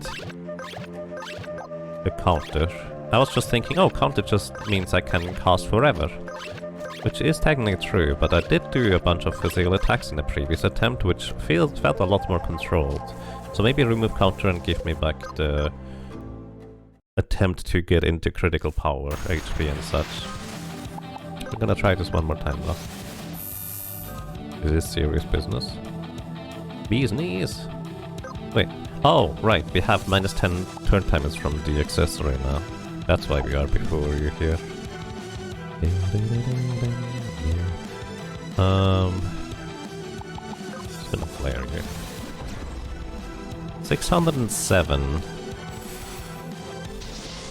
At what HP do we need to be for 607 to kill us? In fact, with this setup, more maximum HP would be overall more desirable now, right?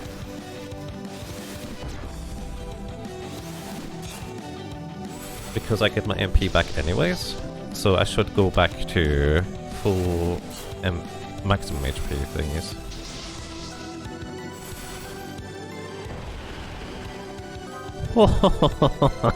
The stalwart buff. Yeah, let's go back to full maximum MP thing. Malicious timer. Alrighty, maximum HP means we're gonna lose a bunch of speed. So I think we currently have 10 levels in Wizard instead of all of them in... No, we don't! Oh, I think it's just the gender change in that case. Hi! Back to this one. And then we go ahead and remove counter, get critical power again, as well as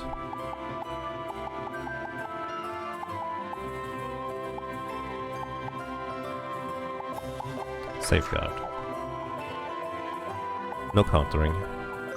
And kind of want to get more defenses up for this one. Is there an accessory that is especially defensive?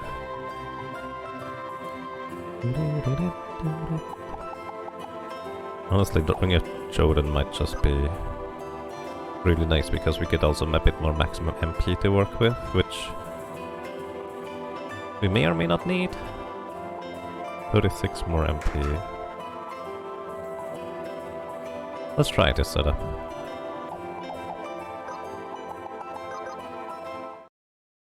This one like is 35% resist.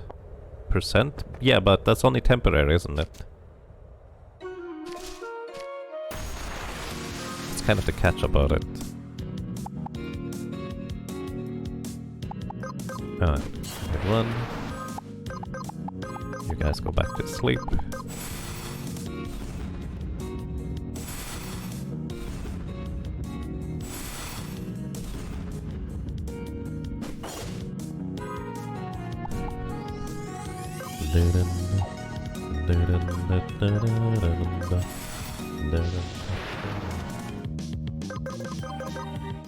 Nuts.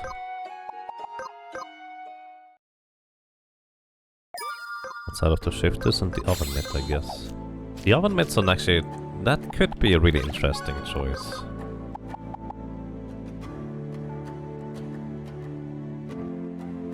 The oven mitt could be a really interesting choice.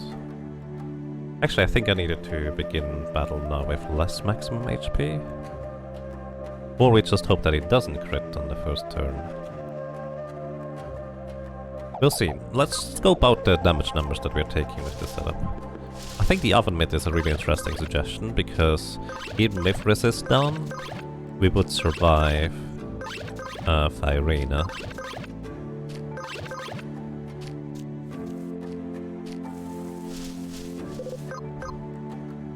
Tuxedo time? Unfortunately, Tuxedo is medium armor. Have I tried Pointy Hat yet? We would lose a lot of lifesteal. And we don't really have that many crowd control abilities. Okay, you're gonna Spark Shine first turn. Because I actually kind of wanna just bonk.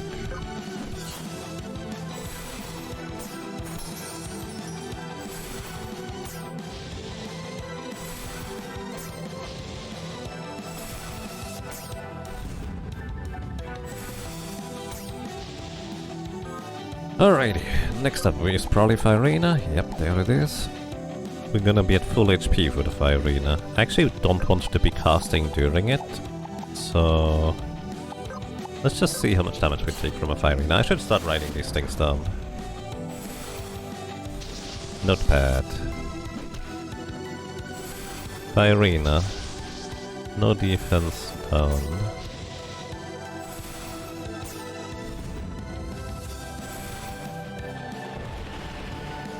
$743.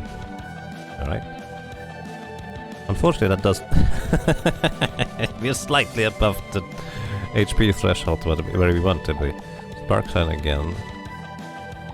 I mean... I guess I'm okay with this for now. Oh, it's not. Orb. Physical. 330.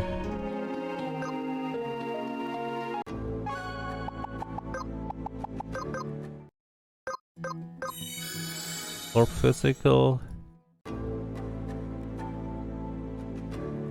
No CT, 50% reduction.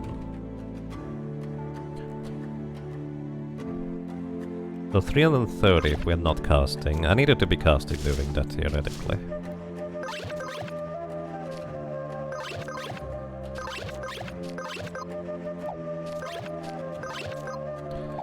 Maybe I should make macros with this.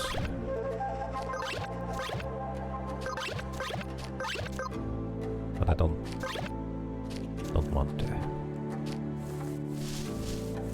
Hi. Alrighty. You're gonna do Firena immediately. I would like to be slightly lower HP than this, but not such option. Let's just go for leather. Alright.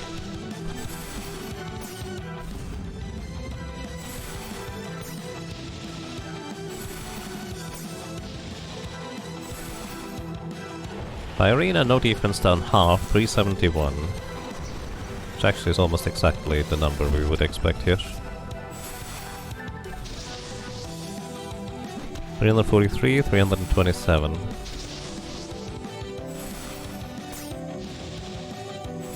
Wait, was it 334? Arc Shine is fine.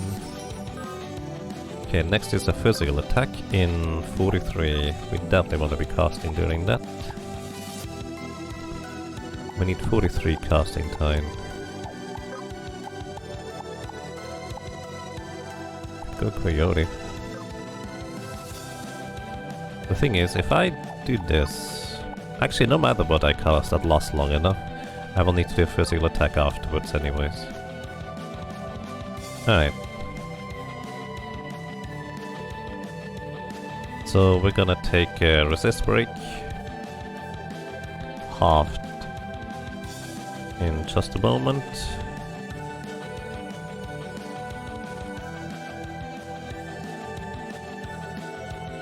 No defense up.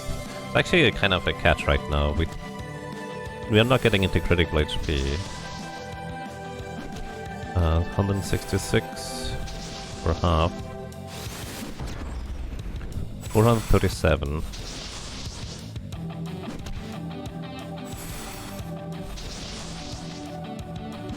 Actually, that's half. We would have survived that one, actually. We would have survived that resist break. Weird. Arc Shine, cute. What do you do next? You're gonna begin casting Firina, I take it. We do have resist down. We actually wanna... Well, we need to hit anyways.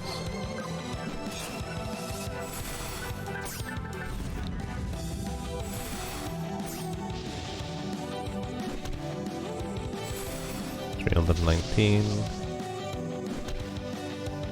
We actually just barely heal up the damage back.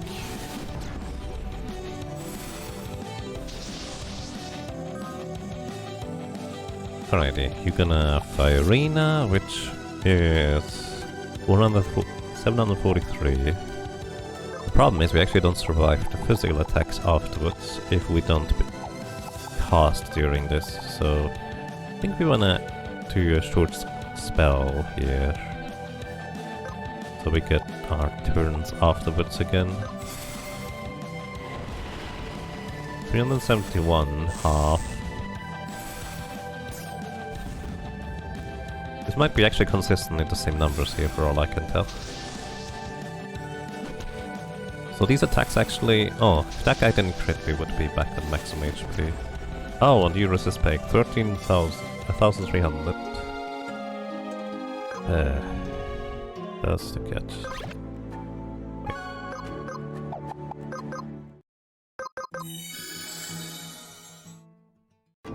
We need to get lucky either way, don't we?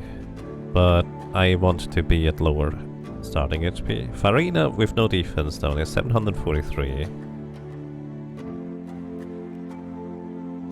So in order to be at 25% after 743 damage, we actually only need to take like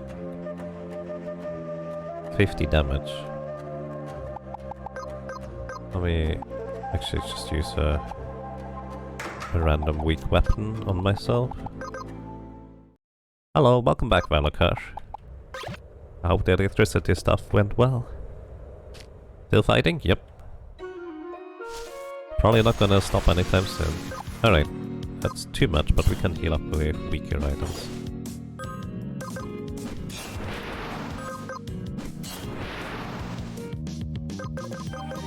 Alrighty, now...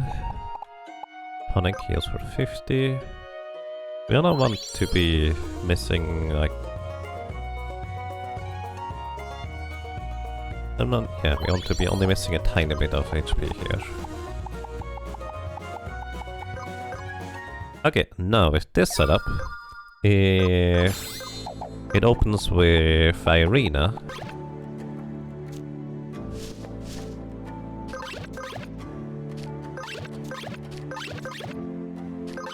we will get into critical power immediately, as long as we're not casting a spell.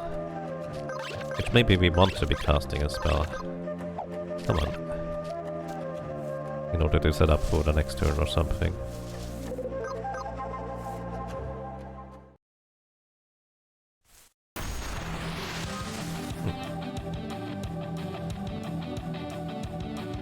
Alrighty, but we get a physical attack here. So we have to be casting during this anyway. 608 halved. That's actually... I guess the previous one must have been not a crit. With the 437. Yeah, that's the only explanation. Unfortunately this means we're not at critical HP now. We could try to be both at critical HP no matter the beginning. What are you doing next?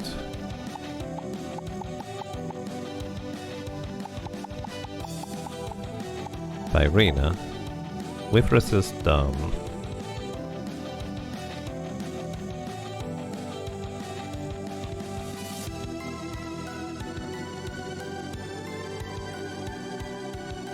Resist down, Irina.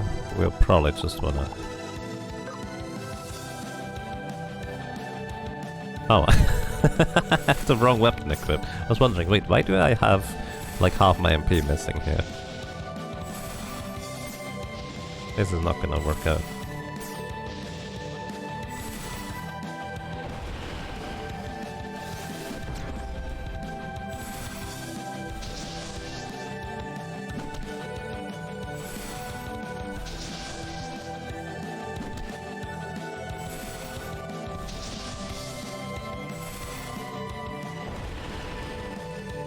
Wow, 1016.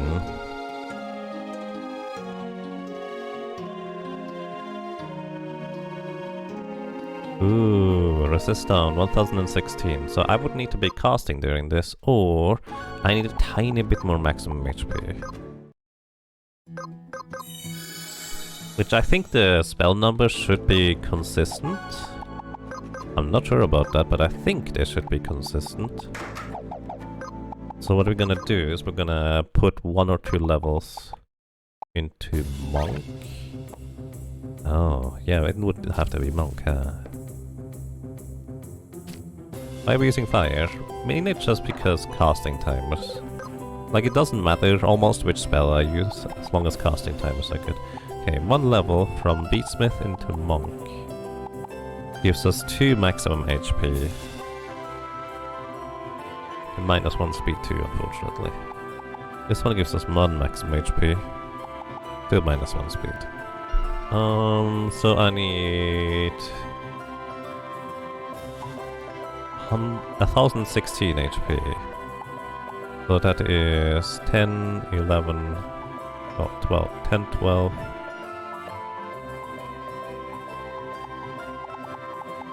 7 levels into Monk, I think. I don't know, the speed drop could really hurt us too. Actually, we also... Do we lose resist from this? Shouldn't, right? Alright, let's see whether this might be the way to go. We're kind of trying to adjust the numbers and tinker very precisely here at this point.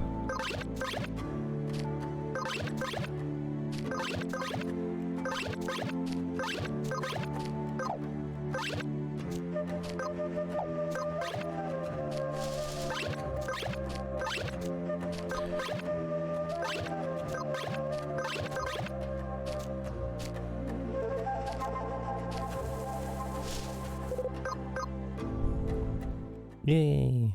Save all the frogs. Okay, you're gonna begin with Irina.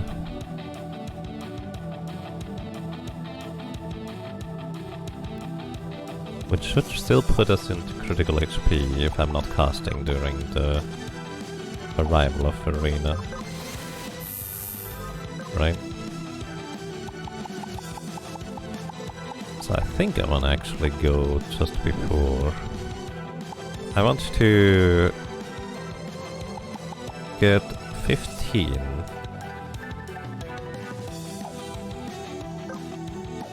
15 casting time. Can I do that? I think 50... I don't wanna be... Actually 20 is still okay, I think. Maybe? So 99, 102. No. I have a maximum leeway of 15, 16, 17. 17 is the maximum I can spend time casting. 17. Or I just cast all the way through.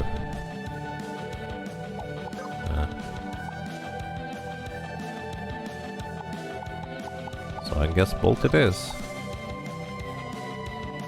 I don't actually... No, I don't want to bolt. I'm just gonna bonk.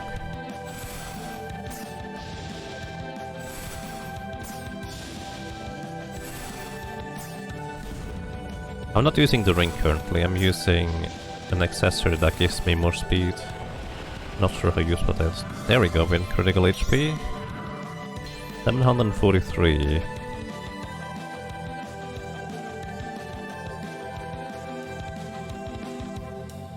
Yeah, that's actually still the same damage number, 743. Good. No. I think we're good to go here, actually. Because we resist damage.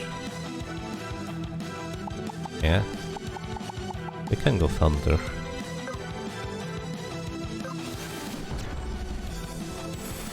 Because now we're gonna heal back up here. And because we're casting and have defense up, gonna be pretty good. Resist break.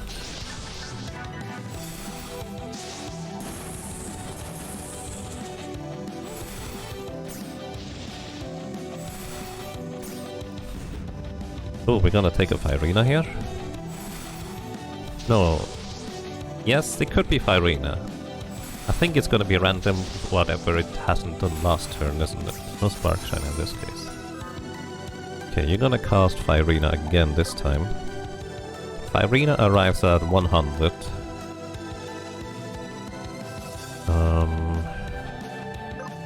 So Firina is gonna be fine, no matter what, right? So I just wanna plan on being before this turn here, preferably. And since I can't speed myself up, I have to get this turn here closer to here.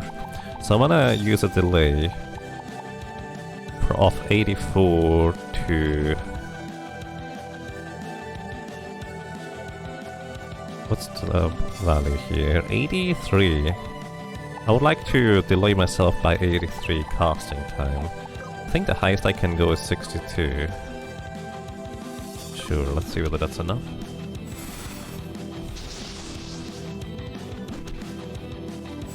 Hey Pressmop, welcome.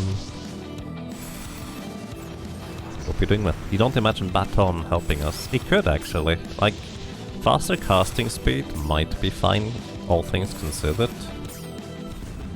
As long as the turn timers end up working out. Right? Kind of the biggest question mark right there. We're gonna take a physical attack here. We don't have to be casting during it because we have armor up. And we should be healing up too.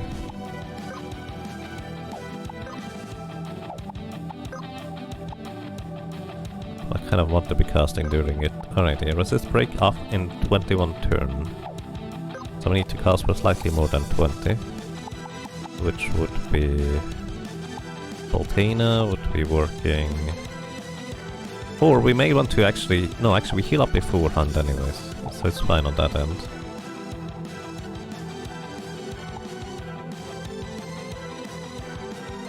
Afterwards... Maybe I don't want to be casting? Let's see. The orb's physical attack is 330. Basically, it would be about net neutral. We have currently physical defense up.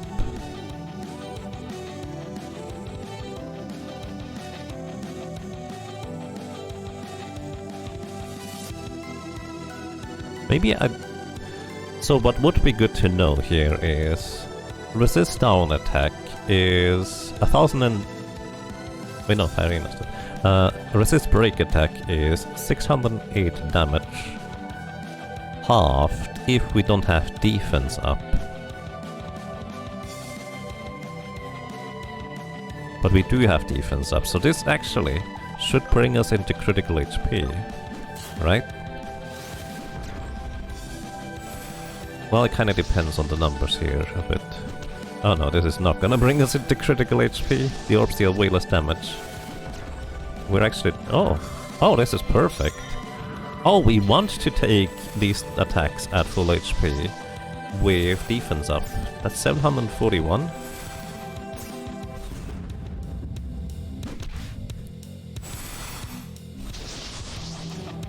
Was that the correct number that I saw there? Did anybody pay attention? That's actually really interesting. So we have both defense up and defense down, which should be net neutral. I don't think... oh, it's a spark shine, never mind. So we wanna go... Actually, I think we would just want a physical attack, so we can do stuff beforehand. Or we just go and try to do damage.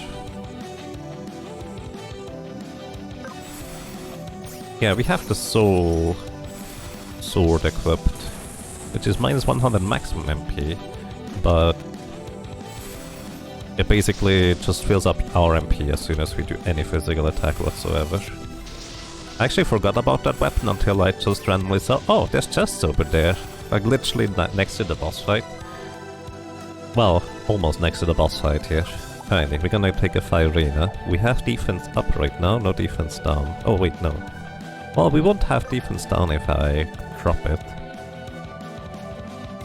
So Firina is 743 right now, or at least should be. I wish I could take a little bit of damage here. How long do you? 19.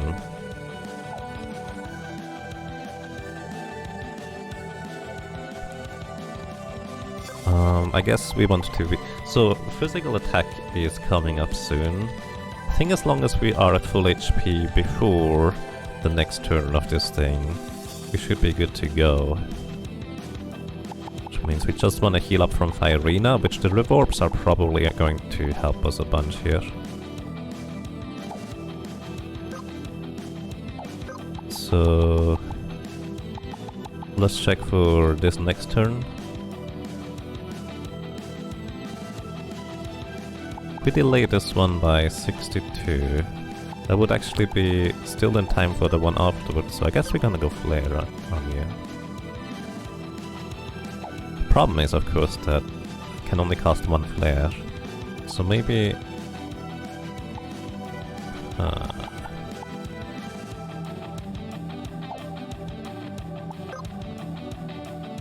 I don't have enough maximum MP for this.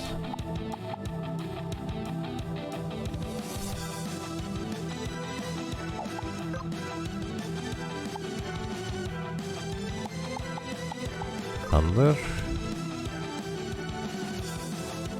I feel like maybe getting some damage in would be desirable here. Then I can do a physical attack. I still have defense up. Wait, no. If I get the physical attack in now, I go just before the next round, and we can decide then. And I can recover my MP. Oh, I don't recover my MP if I miss. Yikes.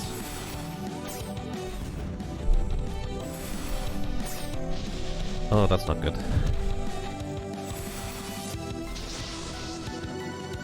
148. That's not enough?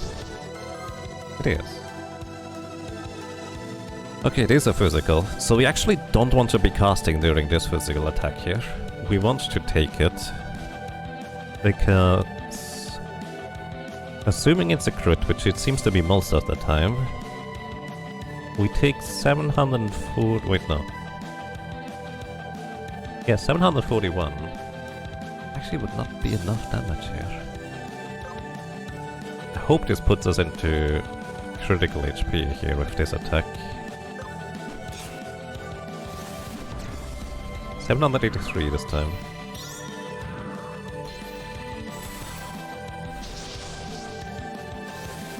That's perfect. So we actually wanted to take that critical attack there, because now our defenses are back up.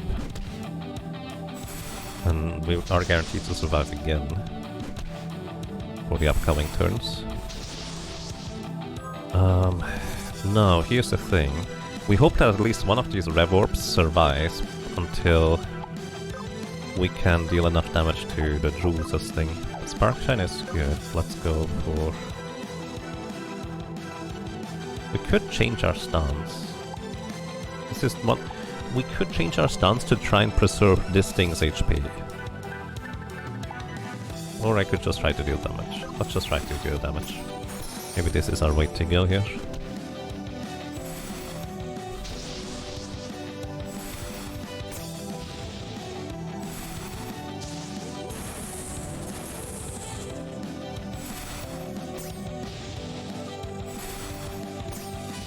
Basically, we're trying to knock out the boss before we can do anything silly. Firina is start... Actually, you're literally about to cast it right now.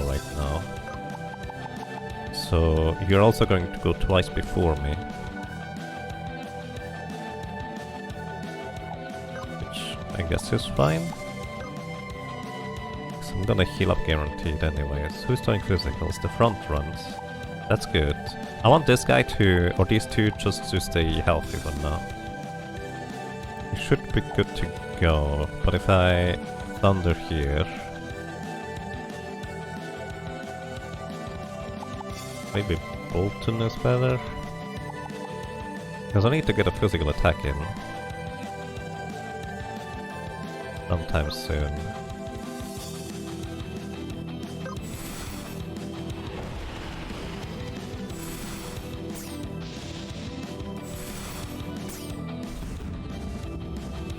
Okay, you cast another Sparkshine, hopefully. That would be perfect for us. Okay, 2 orbs down. There goes our health regeneration. That's such a weird concept. Alright. No, don't physically attack me. I hope the other one is casting. Ooh. Sparkshine is good. Okay. Oh, it's resurrecting right now? Oh no! I didn't realize you would do this below half. Oh, that heals everybody to full. Oh no! Can I interrupt this? No, I cannot, because I don't have enough MP to interrupt you. There's only... I can do nothing but watch here.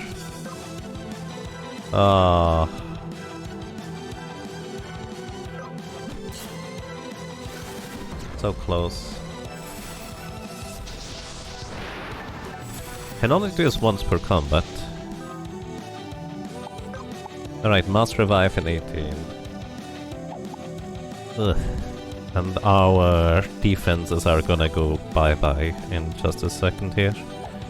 Alright, let's just see. You go at 85, so I go just before you, so I can react to whatever you do. Because I have to half the damage of physical attacks, so... Rip.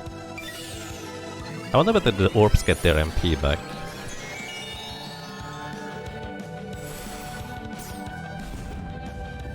I mean, we kinda sustained and survived so far, right? Okay, we get a Sparkshine, that's cute. So we need to worry about the next turn afterwards, which if we just do a regular attack, we're gonna be fine. Again, I have to half the damage of your physical attack, otherwise we're gonna be dead.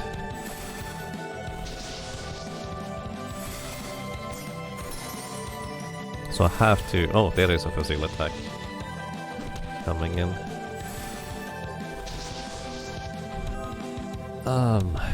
Alrighty, physical attack. Half is 608. Unfortunately, that's not gonna put us into critical HP, and I'm not sure how we can get there. So we just have to be casting during this. Alright, Firina afterwards would be the worst case scenario for us. So the boss gets another turn at 69. We did not recover MP. Farina costs 40, so that would be 109. So we need to get our next turn before 109. So we have 25 worth of being able to cast spells. So fire is fine, Bolton would be fine. Go Bolton.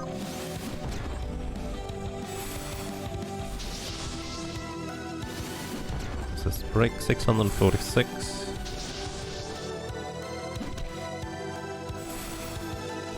Actually a higher roll than I have notated until now.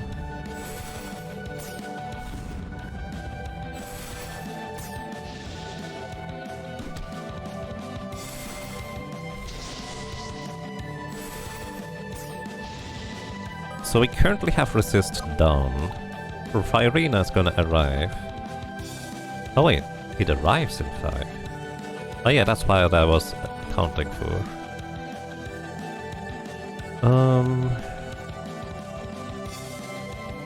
Oh, 1016 with resist down. I needed 1017 HP. Oh shoot. I need to be casting during this too. I don't think I can get my HP back to critical at this rate.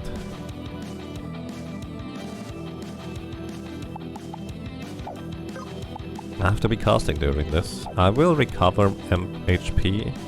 Actually, I won't recover everything, will I? It's gonna be about 500 damage. Because it's gonna be halved. I heal about 100 to... This could work out, but I need to get my next turn before the boss goes again. Which I do not get my turn before the boss goes again. Uh-oh. This is a physical attack and dead. Well, unless we try we try blind.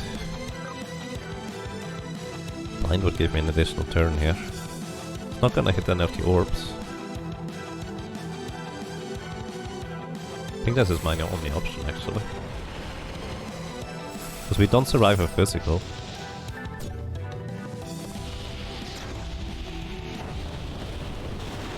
Oh, it was casting a spell. We would have been okay. Oh, I was okay. I was... You know, I wouldn't have survived. If the boss used the physical there, I would not have survived it.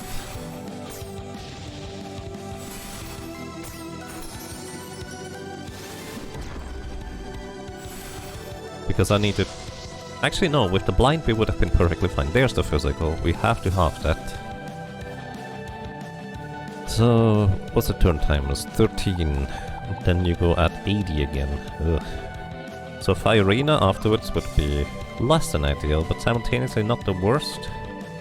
I can do a short spell to try and get in my turn early-ish. Might be better for hedging bets for the future, because otherwise I don't have enough MP to cast most other spells anymore.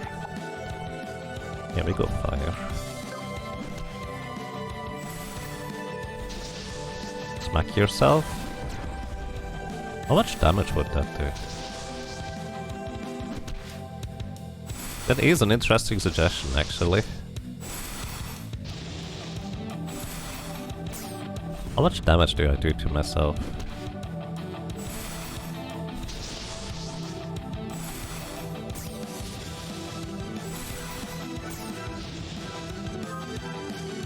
So this is a Firina. We do have resist down. Oh, we have to be casting during this. Because again, we don't have resist up. Well, good thing I still have my turn. What's your turn timer? 683. I'm going to be too slow regardless. That's a physical attack with dead, because this time I can't do anything about it. So I guess we just hope it's not a physical attack.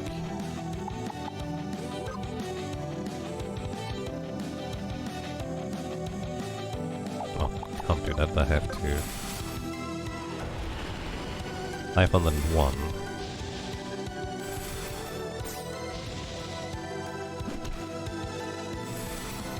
That was so close to being useful right there.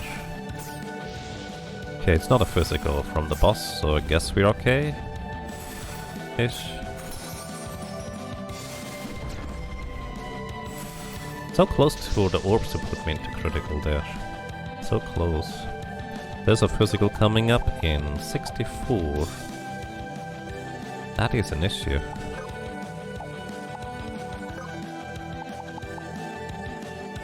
Because we... oh no! Well, I guess we're gonna hope that it's not a critical, because... we're dead if this is a critical. I need to I guess I'm just gonna try and recover my MP and hope that we don't get critically hit. Actually, let's see. That is a 42% chance to critical. At 983? Really? Doesn't seem right. I'm pretty sure this is gonna be more damage.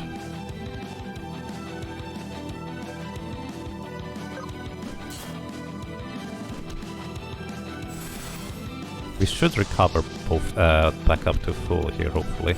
Not if they keep critting these orbs. All three of them crit. Yikes. Yeah, it's 1075 anyways, we wouldn't have survived. The numbers are wrong!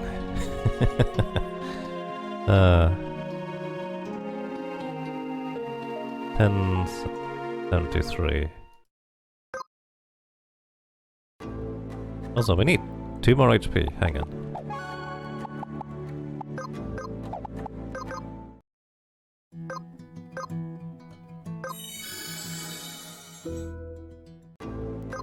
You'll be maxed out before she hits. If I was casting during this, I would have been maxed out before she hit. Hi, Varian's rolling the crit, what a cheater. It's always a crit. Like... I feel like those 42% are wrong. And I don't say that lightly, by the way. We need one more one more level 4. Maximum HP here. There we go. Because this way we should survive a fire arena. Actually, even if... well... we'll see. By the way, I don't say the numbers are wrong lightly, personally, because usually I just assume that its variance is luck, but you almost never see enemies and bosses not critically hit in this. So I feel like there is like a hard mode modifier for critical chance that is not accounted for in the displayed numbers.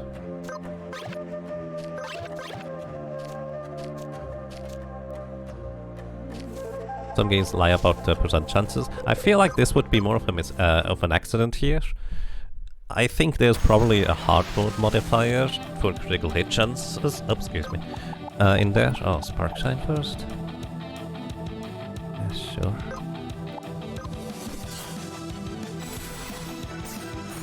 Maybe I should go more offensive. I feel like there's basically just a critical hit chance modifier that is not accounted for. Resist break. Oh no.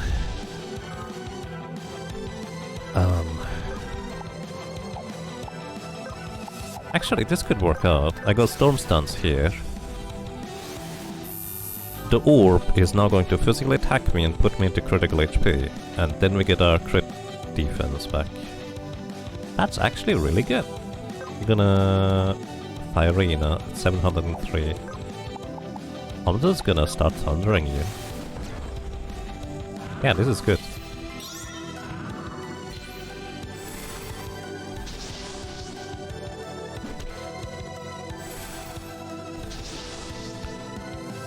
Almost every game lies about percent. I don't know about that. I feel like most people think or feel like the percentages are wrong. But human intuition is absolutely horrible for chances, I will say. Oh, right, that couldn't heal up enough because... That makes sense. 646. Just keep going and dealing damage here.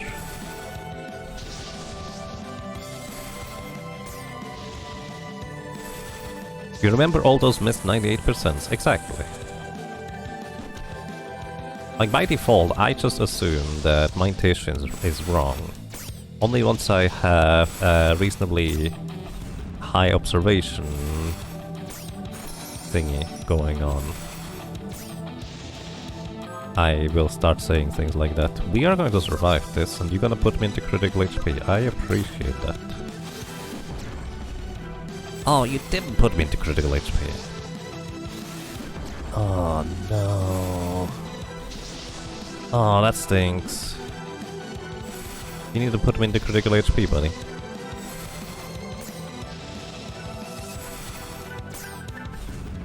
So we're gonna get a Firina here. Oh no, it's a Sparshanican. Okay. If I go Thunder, you're gonna go before me again afterwards. It shouldn't be a physical attack, but it should be a Firina.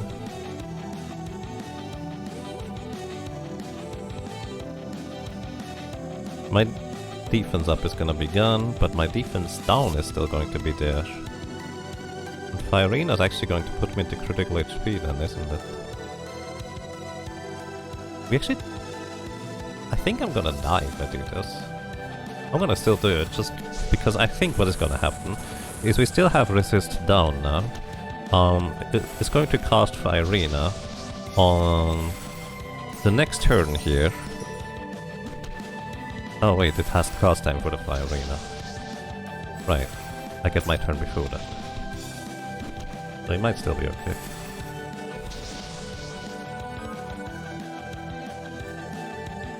As long as I... Actually, it does not matter whether I could finish my spellcast before or after, because either way, if I finish my spellcast before, Firina's gonna be gone. So actually, next attack is gonna be likely a physical, and we have to be casting during that, so I think we try to recover MP here.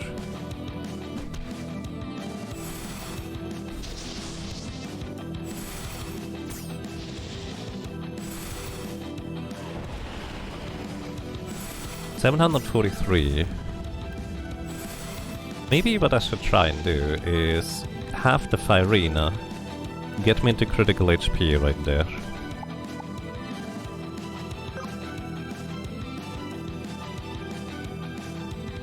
Oh, that's a physical. I knew that. Well, I hope the orbs healing me up before, and enough to survive.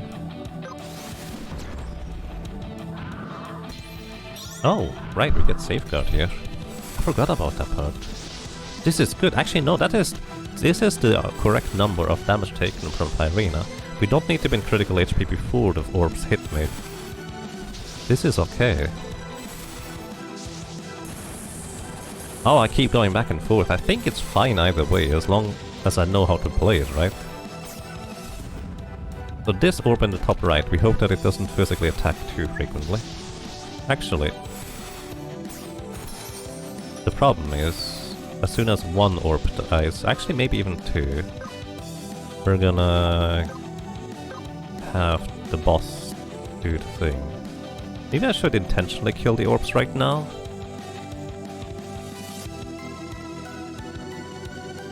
So we have the Master Resurrection out of the way?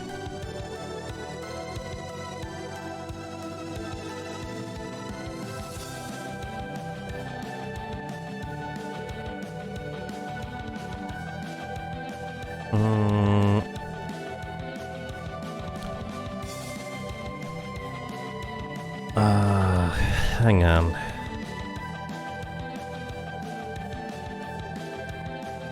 If I cast a spell now, or specifically this one, I don't have enough MP to cast another one.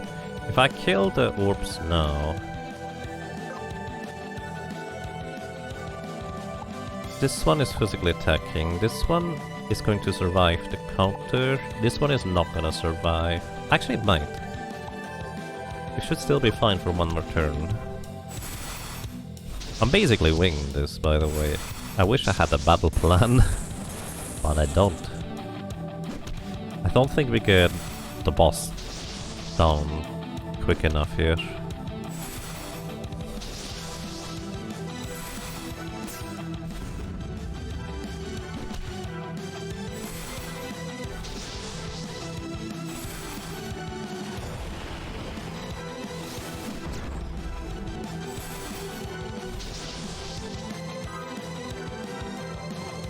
Okay.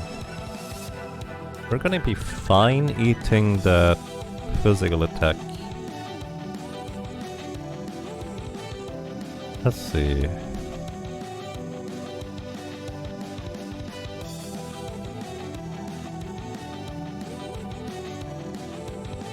$783.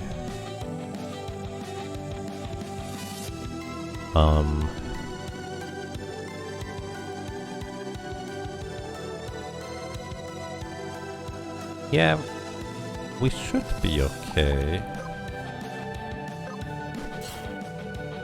Cover my MP here, I get some HP back here. Question is, I think it's gonna start mass healing next, doesn't it? There's my safeguard, that's what I wanted.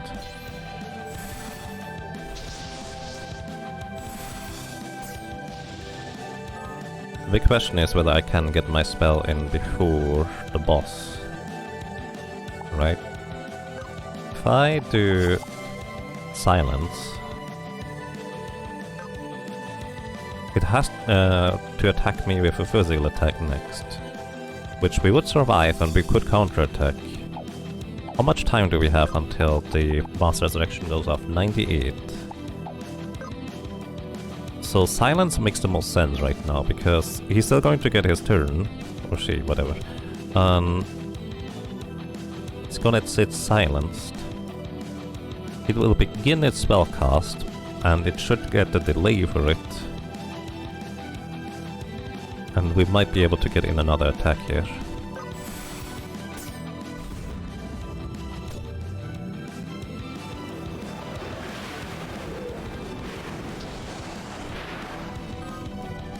Alright, you try Spark Shine? Wait, why are you Spark Shining, dude? That's stupid. You're gonna knock yourself out. I think we win. Do you just need to interrupt the Mass Resurrection once? GG! We got him! All summon bosses as a summoner main. Ah. Okay, this is a very peculiar setup, but I actually really like it. It's like a mage tank. And if we are no longer bound to having to be summoner main, and can flip the casting classes around, this is going to be really good here.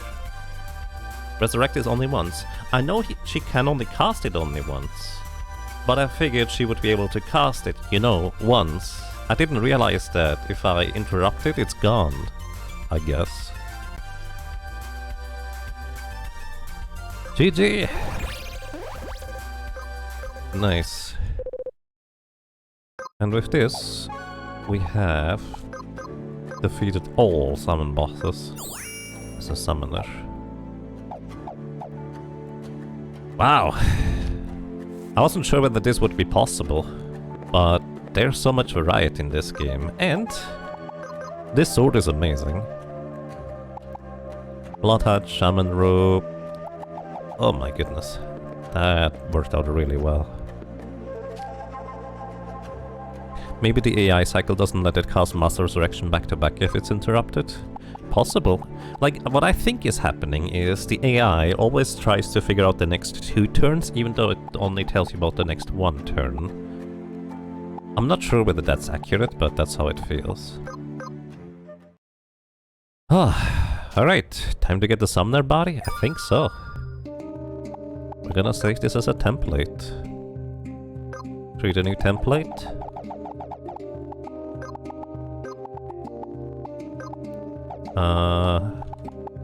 What do we call it? Mage Retaliate.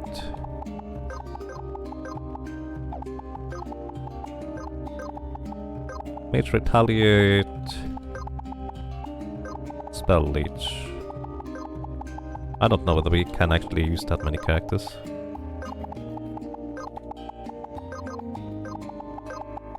Alrighty. Dance of Storms. Suppose.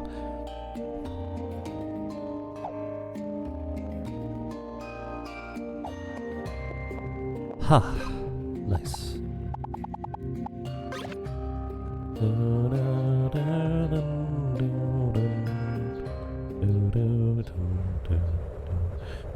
Okay, we're gonna go ahead and...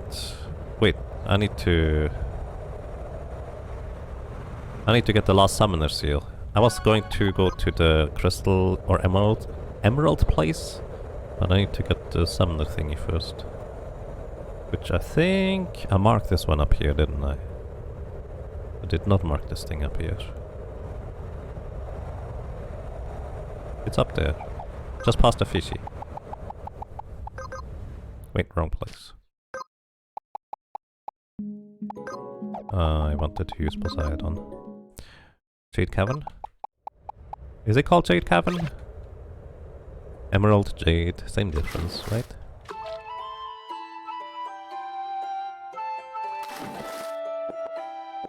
Alright, we're gonna go up to the summoner place from here.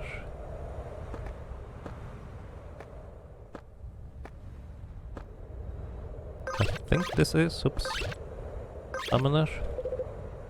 Oh, that's Nomad. Uh-oh. Where is summoner? It's North Tall Heights. Oh, I did mark it. That's a long way from here. I did mark it, I just forgot. Thank you. Appreciate the heads up.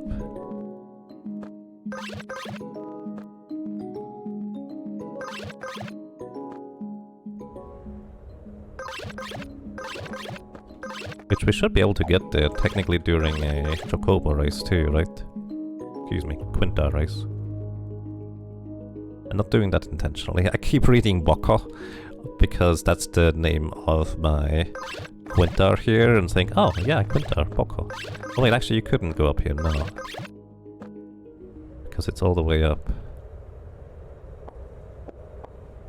Alrighty. Hi. We got the Master Summoner Seal. And with this, we try to go to the place where summon people, the armor seller is. Emphasis on try.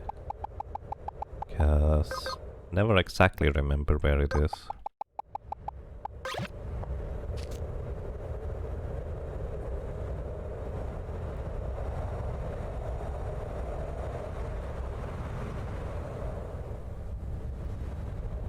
I think this is reasonably close over here. Get a little bit of map completion while we're at it. There it is. This is the only way I know how to get through here. Like, I know there's about 5 or so probably different entrances to this entire system, but this is the one I know.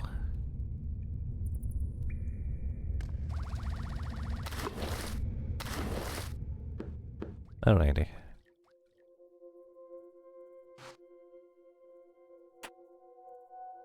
Hey, got that jump first try. Hello! We can craft the samurai armor, which we haven't gotten yet. Max AP plus 30. I haven't found a use for that yet, but hey, could be useful someday. And summoner robe. Abilities cost 25% less casting time.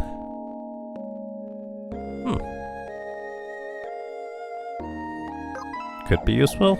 I don't know. It's not that many challenges remaining at this point. This is the most straightforward entrance. Yeah, at least to me it is. Alrighty. Now, what do we have left? We have technically some bosses left in the early game. The Rampart Demon. We could go for the Rampart Demon, I guess. What's the easiest way to get to the Rampart Demon? Probably from Callista.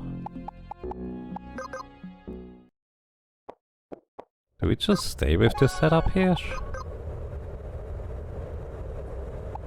So we have to worry about fire damage on the Rampart Demon, so I think we exchanged the Stone of Jordan for an Oven Mitt.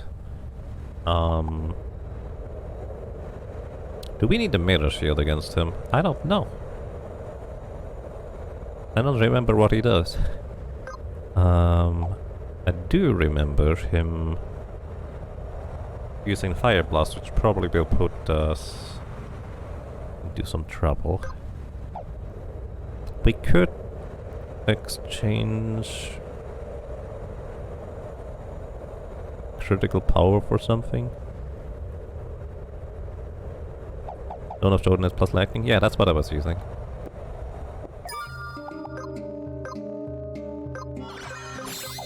Oh boy.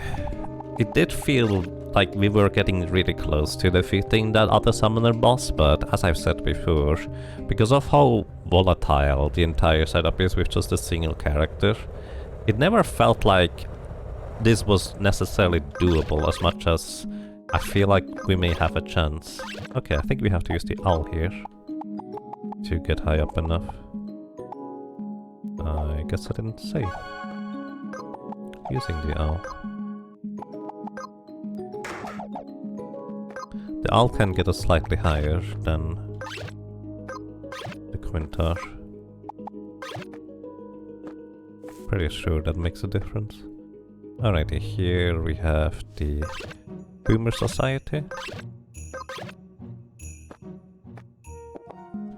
From here we can easily get to the castle ramparts.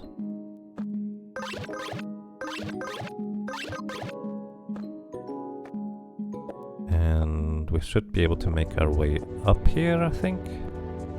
Or was that from over here?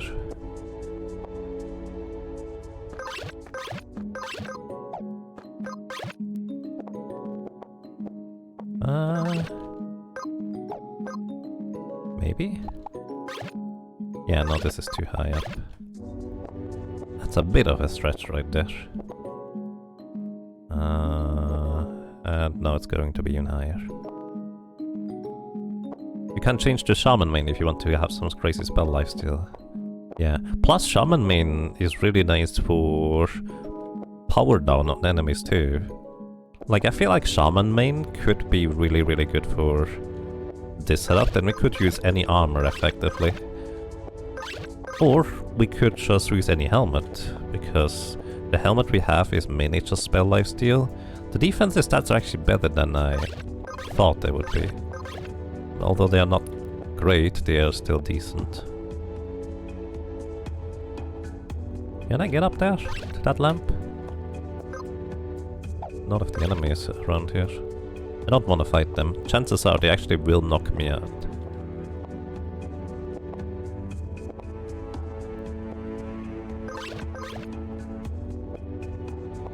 Alright, we should get to the save point over here.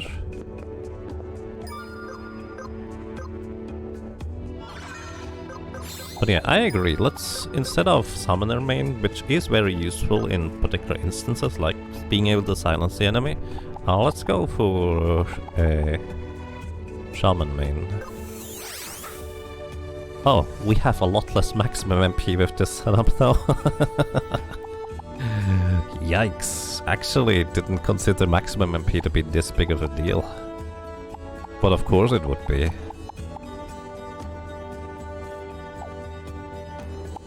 Of course it would be, it makes sense.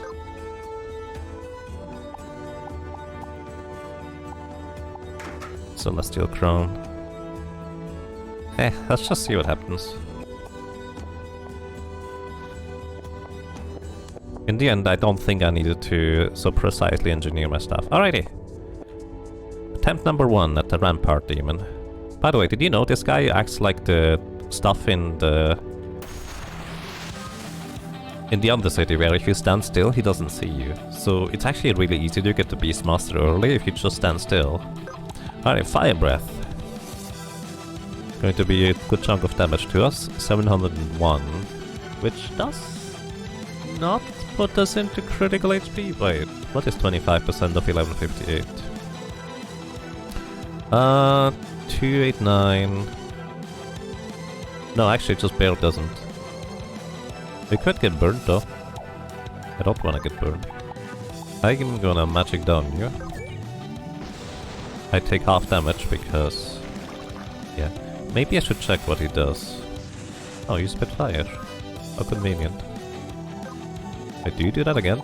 Oh, as long as I'm burned, I take spit... he just spitfire me. That's actually kind of convenient. Reaper could definitely be a solution. At this point I feel like we have about 5 or 6 viable builds against various bosses and enemies.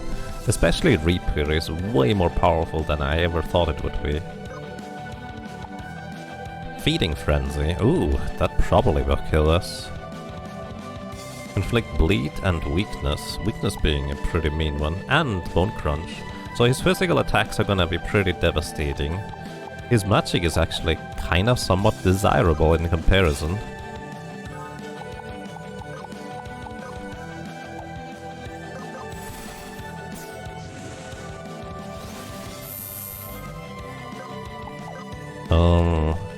Evade all earth element, that's about it. That's so much healing with Drain right there. But I'm gonna try and power him down. Hoping to survive some physical attacks if they happen. You still Fire Blast. Dude. Doesn't work. Maybe he only uses the Feeding Frenzy and such after half HP. 62 for that. I would need a slower.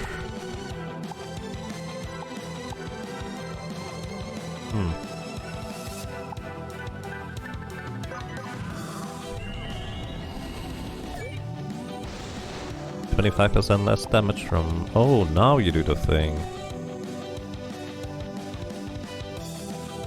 Wait, why are you burnt now?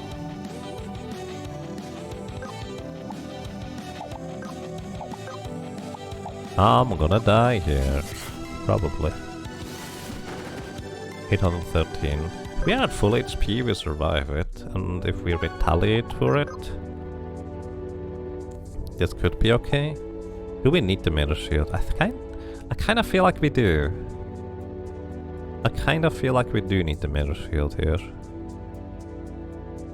We didn't get to retaliate with our stance currently.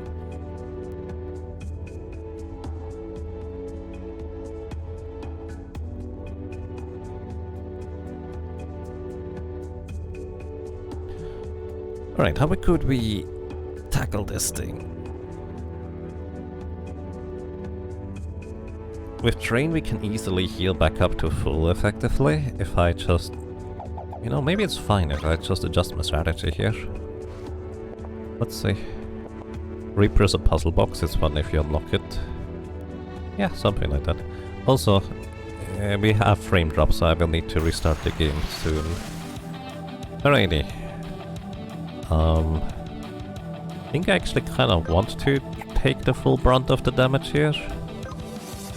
I actually don't want to do Storm Stance right now, so... we're gonna go Stone Core to reduce physical damage.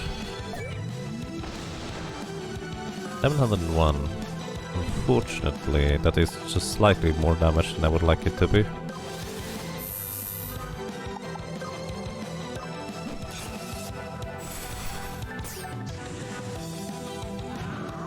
Oh, that does actually activate Safeguard and Critical Power. I was wondering about that. I did not actually know.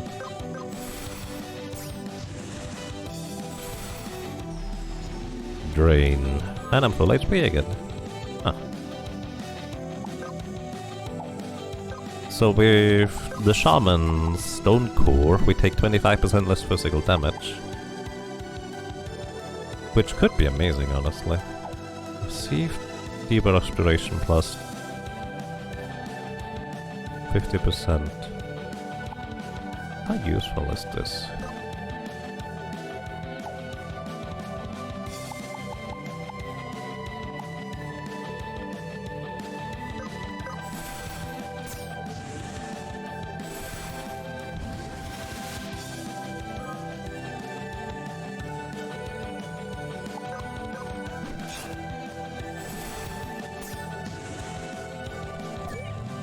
Fire Breath. 455 only this time. Okay, Spitfire. Again, it might be a good thing that I get burned here. I kind of don't want to... I want to get back into critical HP, I think is what I'm saying.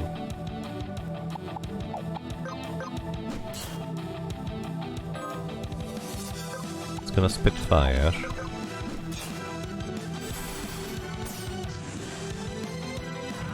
There we go, back in critical HP. It's gonna Spitfire still, and I can drain to get back to full HP.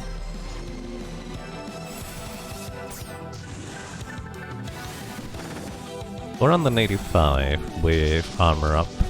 Of course, the problem is we now take 30% from certain attacks and abilities. Bone Crunch also paralyzes us.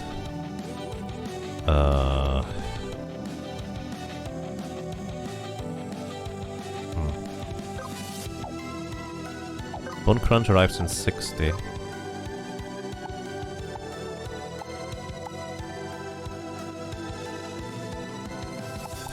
feel like I may need a ribbon for this.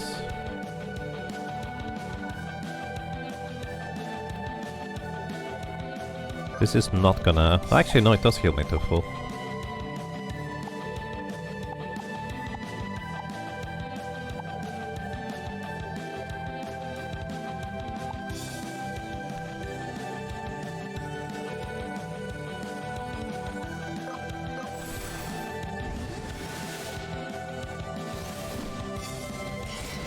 You survive a Bone Crunch relatively easily, but the Fire Breath afterwards unfortunately kills us here with the debuffs we have. With the stance, do you retaliate when hit by multi-target magic? Magic? No, you never retaliate magic, you only retaliate physicals. Did I actually ever activate the Storm Stance? I didn't activate it, did I? It didn't really matter, because the combination of things just straight up killed me. Let's try Ribbon. I'm pretty sure he does not use Spitfire when I'm not burned. I think he only uses Spitfire when I'm burned. Hello, where are you? Buddy? Come over here.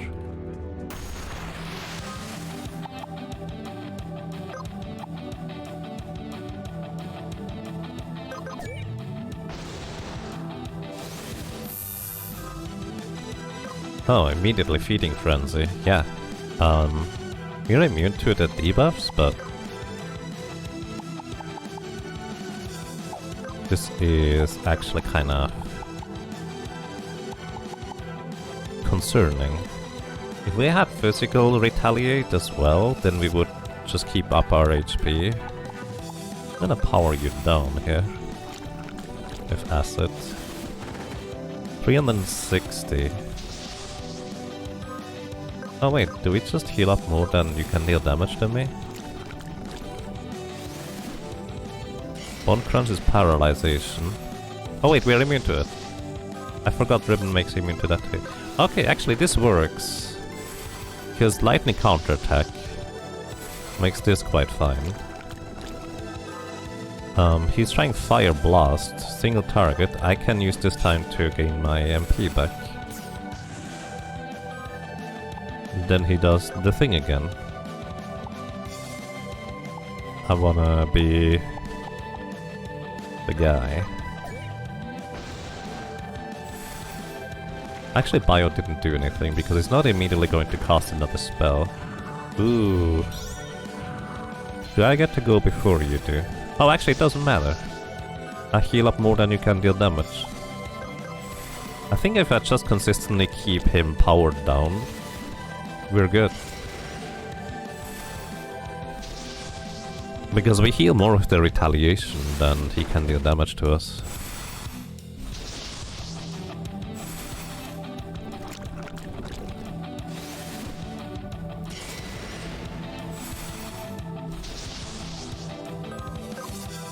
Again, the problem might be... Ooh, that was with armor up too. Do you have a phase 2 thing, do you do? No, it looks like he's using all his abilities.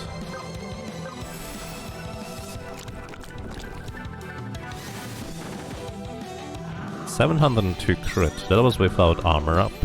That's the highest number we've seen so far.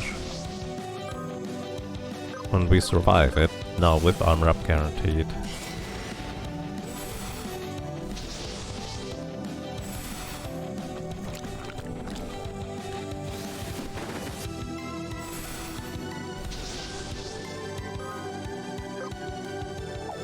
And back to this as soon as we have 25 MP. The biggest issue at this point that can occur is us missing with the physical attack to recover MP.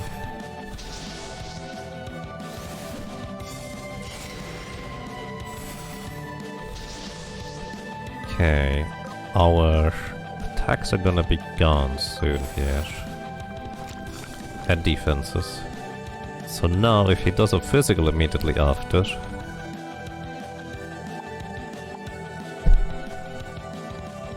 it would still be fine actually.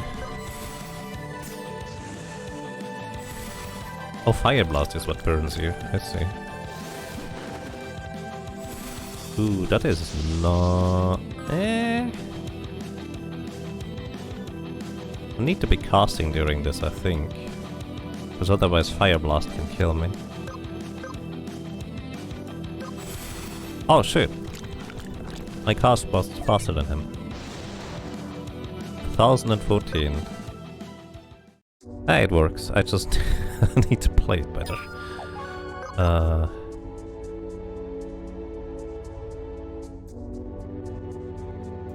Could even exchange Celestial Crown for something else.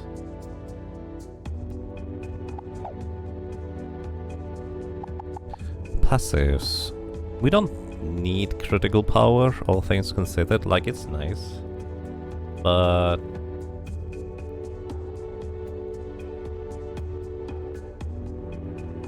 if I don't have to physically attack, or we just retaliate with physical...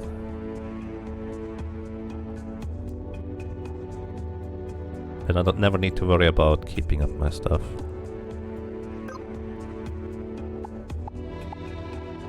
Don't need critical power, but the problem, of course, is I need one more passive point.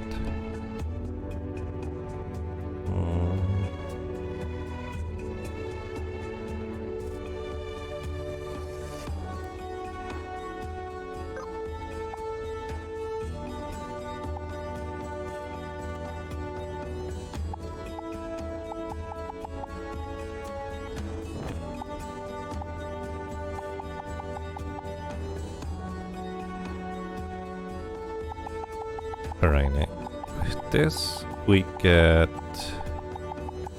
counter.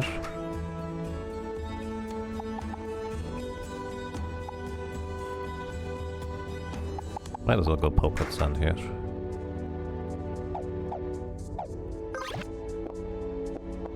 I mean, we could have just tried to continue earlier. You hate that guy. Munches cookies. Enjoy your cookies.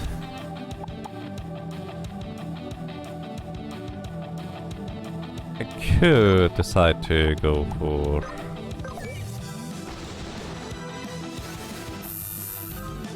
core thing as well.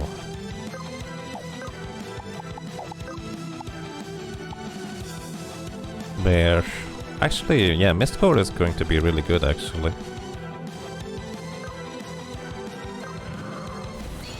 Wait, no. Mist Core, not Stone Core. I wanted to take less magic damage. Wait, the symbols are swapped. Oh, we can only have one Mist Core or Stone Core. The symbols are not swapped. I'm just not good at reading.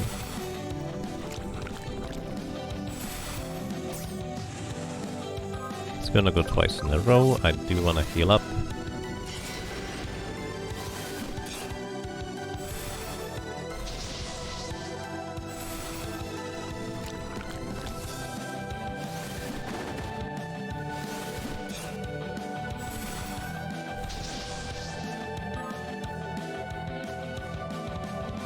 You know what I just realized? If I had the weapon equipped that reduces his attack power whenever we hit him, he literally couldn't do anything to us. Aside from the spell, but we have actually missed core for that. Because now it's impossible for him to kill us while mist core is up, right? Because fire breath is never going to deal enough damage here. But oh, feeding frenzy can. But I think the idea is still true. If I go with... Where's the sword? Is defender? No. Approximate power should be higher up. Kingsguard, there we go. Defense down. Instead of this, we go pointy hat for 2 turns.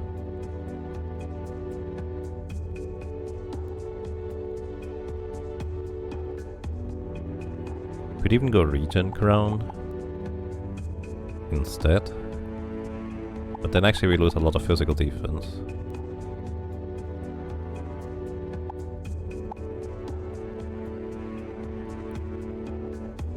Which should largely be fine.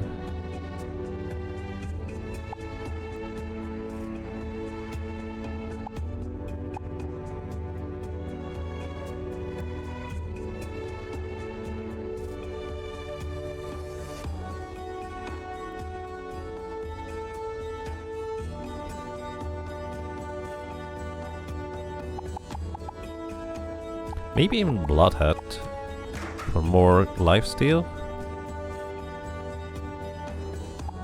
This gives us a ton of spell lifesteal. That's good work.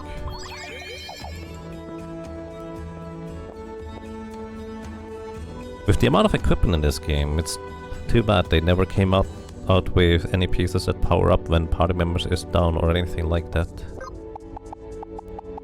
You know, I hadn't considered that concept before. Could be an interesting addition sometime.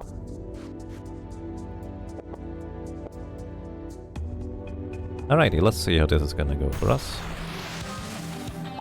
So we immediately want to go ahead Storm Stance to take only half damage from that thing. Then we go ahead and start counting. Take less magic than I'm an idiot. It's just like, right, he would do that. I need to get stuff established first.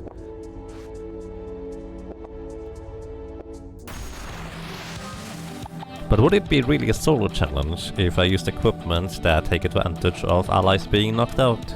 Because if you're a solo character, you don't have allies, right?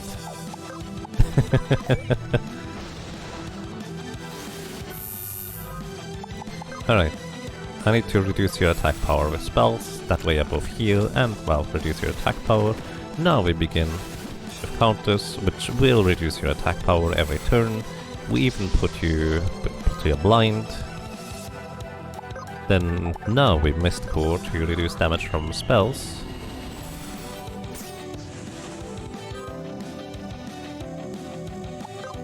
Oh, the problem is the chance to hit isn't that great. Maybe that strategy is not as waterproof as I hoped it would be.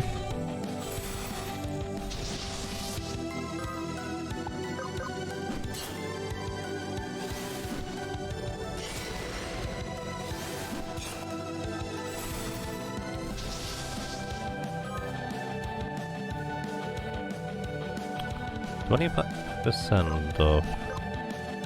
Ha! That kills me.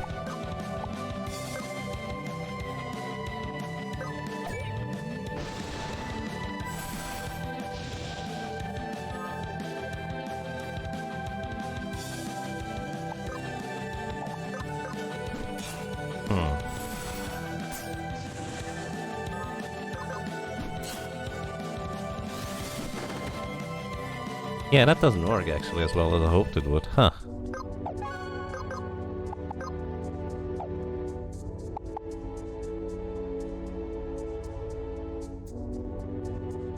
Because the physical damage is just too high right now with this setup.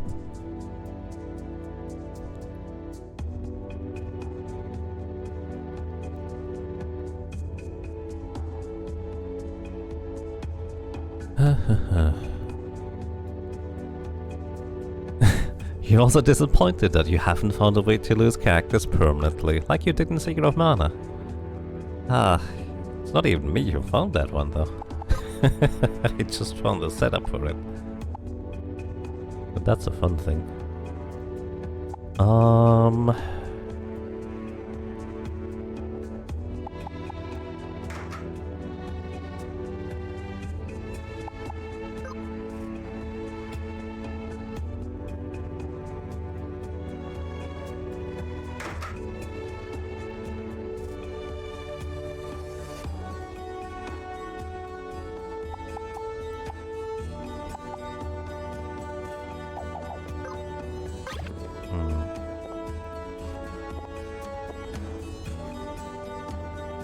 I feel like there's like 5 different strategies I could use here. We could also just gear over to, I don't know, Reaper or something.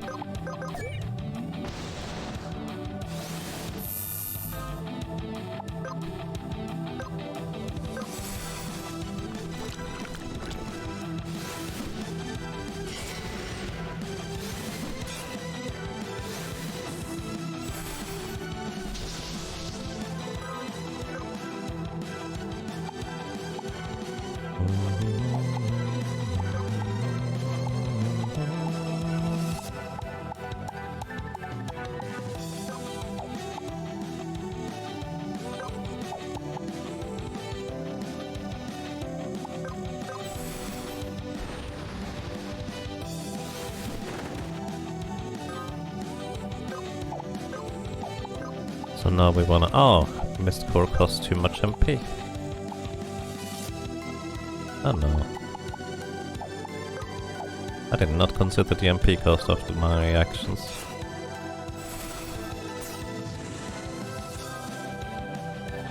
It's a physical attack, and he does not have attack down right now. And again, while I'm casting, it's fine. Problem is, Mist Core doesn't have a casting time. Oddly enough, that is in fact an issue. So I think we're gonna cast magic down here.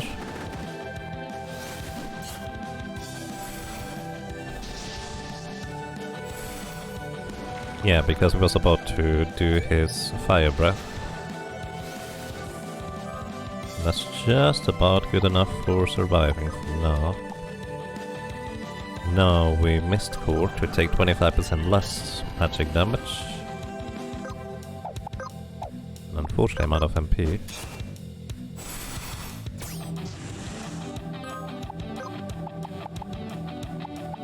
I'm too slow. His turn time isn't too... Well, that didn't work. Oh, wait, why did he miss? Was he blinded?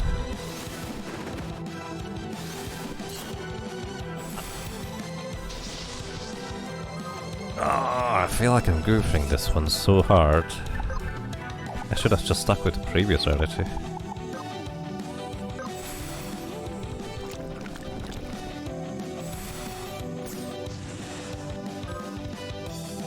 It's doing the thing again. Can I be slow enough? 49? No, I can actually literally not be slow enough to do this. We do have Mist Core, so I guess we're okay-ish.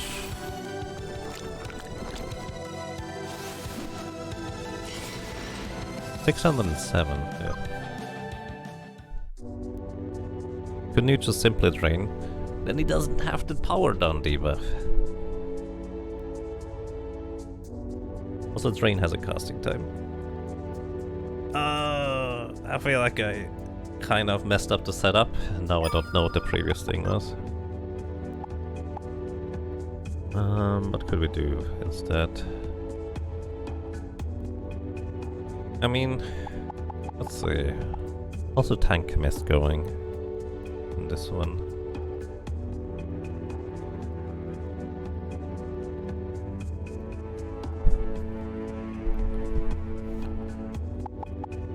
Or the Entrenched Alchemist. Why don't we do a Reaper setup? I mean, we could try that, I guess. Reaper can work really well.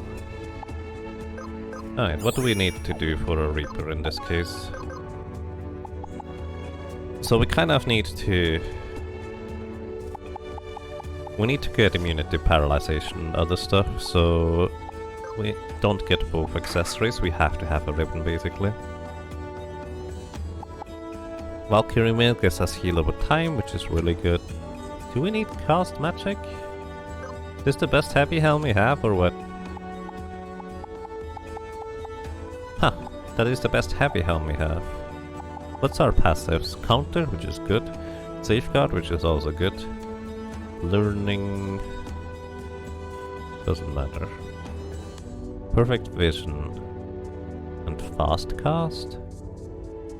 Oh, because I gave you time magic.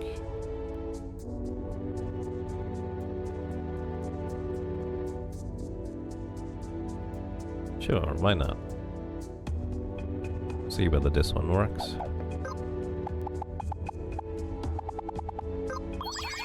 Drink your milk. Drink the potions. Not using slime coat. The Valkyrie coat gives me permanent regeneration, which may be way better. I don't know. Slime coat requires me to be able to hit this guy before he hits me once. How much damage do you deal to me? Actually, just about too much. I have to hit him before...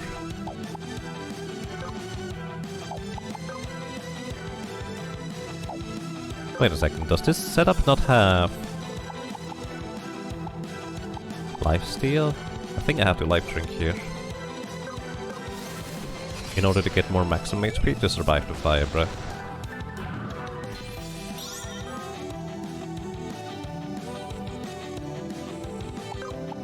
Can I time magic quick? No, he's gonna kill me with the Bone Crunch before. 383, actually barely killing me. And Bloodwell here.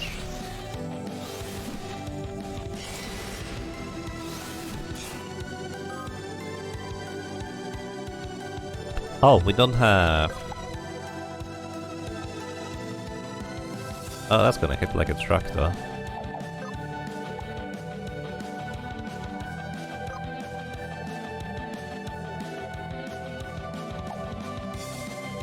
We survive it, however, right? So we can cast quick here.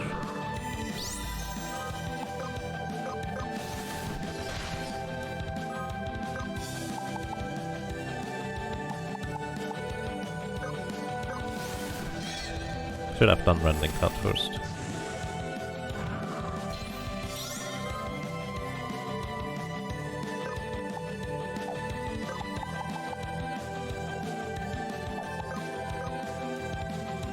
Okay, how much damage do you deal? 383. Because we have Safeguard active right now. Oh, that was a crit. Of course you would deal more damage than that. I should know that by now.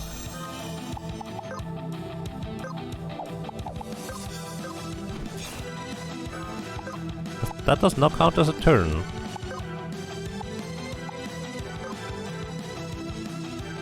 Oh no.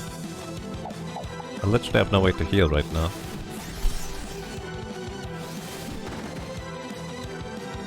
I need a bit more lifesteal here.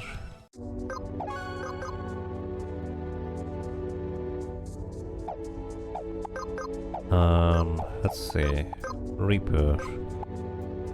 The lifesteal thingies require us to use a scythe. Do we need the undead ring? I mean, it's really crazy good. Probably. Reaper Mail gives us power up at the start of battle for 3 turns. Unfortunately, it's just that 3 turns.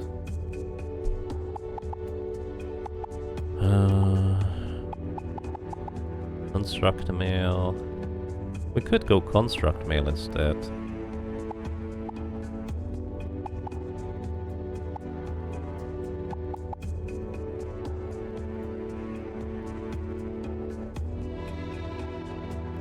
Oh yeah, the swords that have lifesteal could be actually really interesting.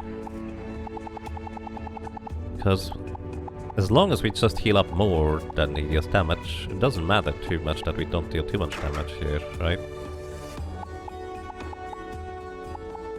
And you can't equip a shield by default, can you? What can we...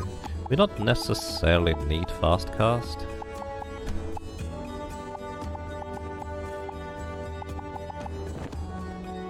So we can equip shield. And mirror shield would solve most of the spells. Except one.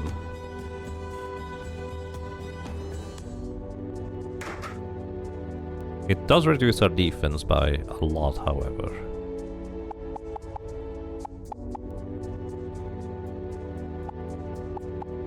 If we use the Valkyrie mail...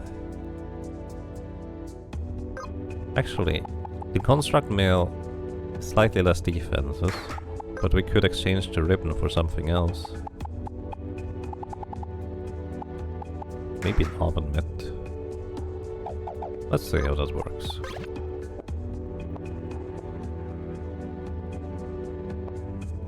Must have changed that. I don't know whether they changed that, but when I last checked the things, they did actually. Also, let me save real quick. We're gonna reset the game. Sorry. Because it was lagging. Last time... Actually, in my more recent play-ish through, I guess, I did not remember a one-handed lifesteal sword. I knew the two-handed one existed, but then I found both versions here. So it's like, oh, that's convenient. I don't know whether it just didn't exist before or I just didn't find it before.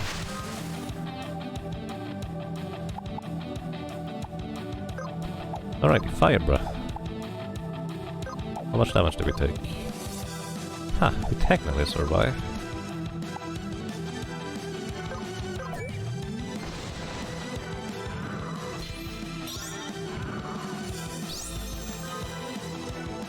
Just about.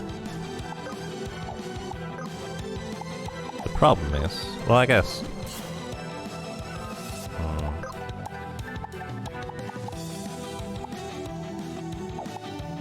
Right, we can't do the lifesteal thingies.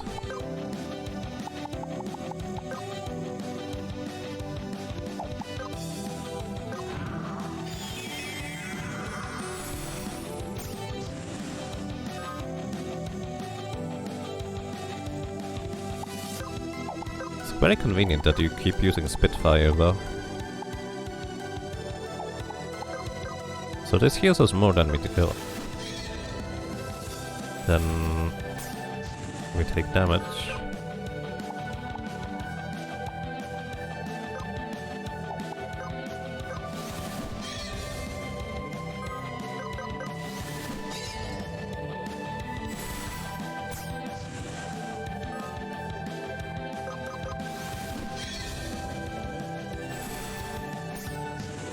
Gonna do the big one again. Which we should be fine with, right?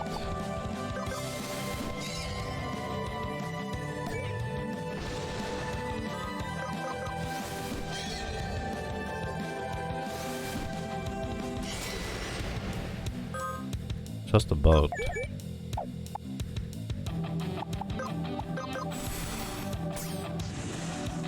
Gonna cast quick again.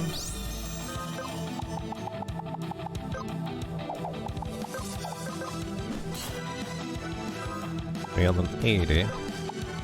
Feeding Friends is gonna do a good chunk of damage to us.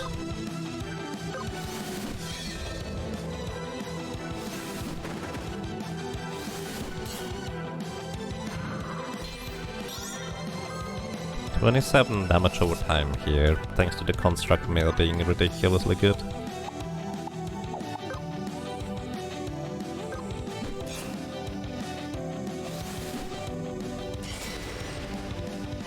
Unfortunately, Bone Crunch will still paralyze us. It's kind of an issue.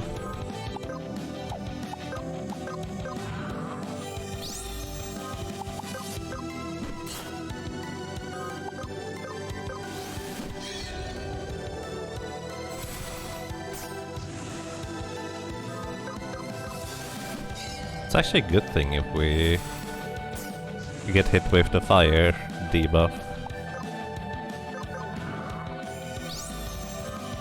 Quick.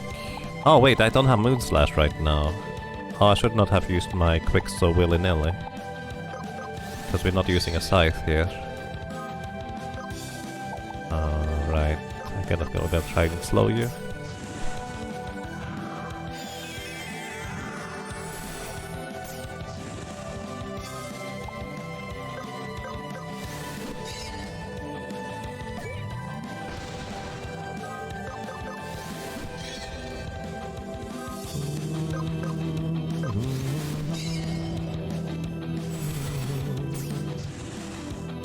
Yeah, it's gonna do Feeding Frenzy here.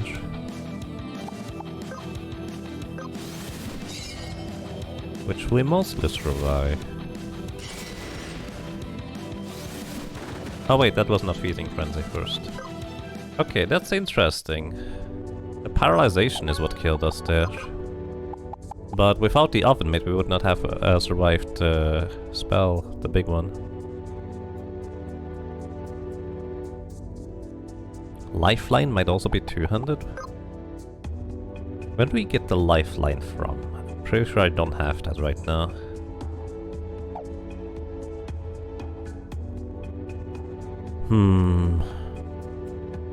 I think now that I think about it, the first time I did so well against this thing was probably when I kept getting the flame debuff and he kept using Spitfire because that's his reaction to somebody having the flame debuff.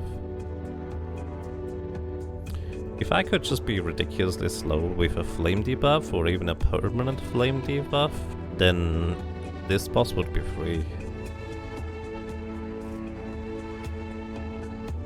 Enemy castle drops a seed for it. Which one? In the castle? Which seed are we looking for?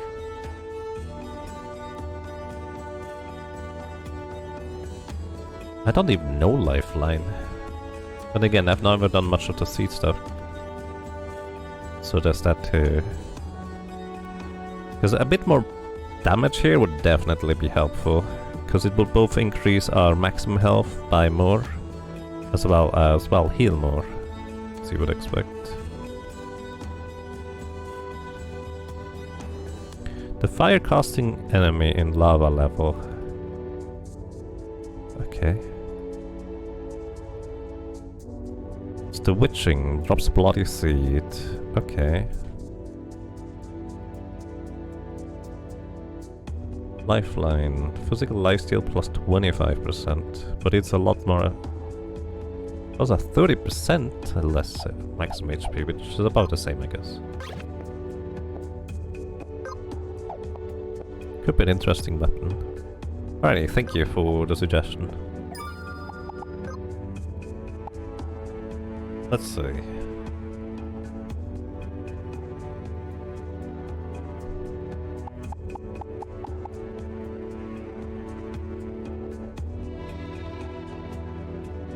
The Healer or Time Valkyrie was quite an interesting setup.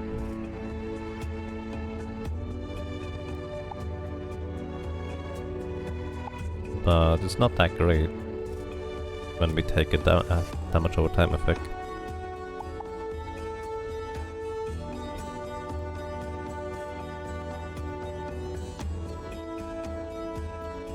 Drops a bloody seed.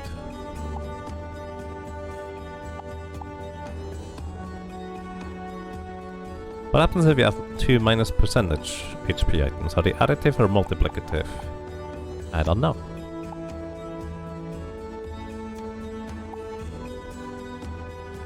Trench Alchemist. Could we survive here? I mean, the only concern would be the Fire Blast, right?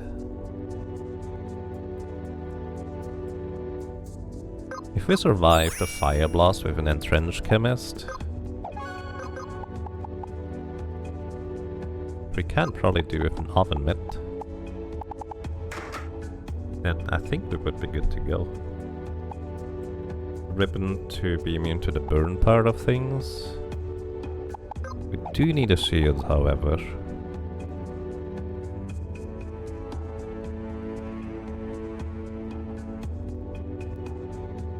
can remove Eagle Eye and Stalwart. Actually, we would not... Well, no, we do have a heal. Looking at the slime coat, it seems crazy for Reaper. I guess we've never given it a try, have we? Yeah, sure. Before we go back to Entrench Alchemist, let's go back to Reaper and try out the work coat. I think it's medium armor, right? So we actually have to be able to equip it. Which means we have to use equip everything.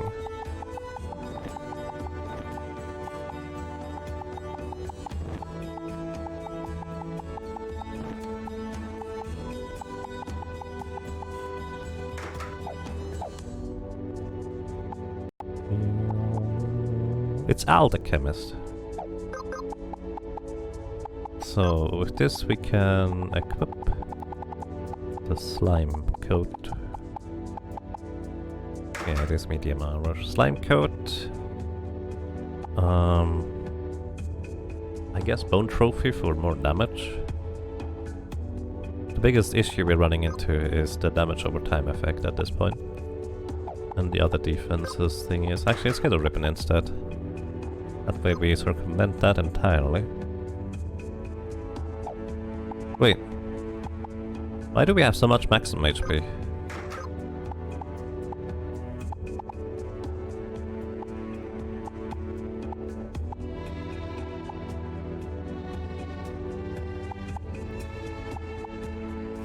That didn't seem right. Maybe it's only... Oh, at the start of the battle you get the buff.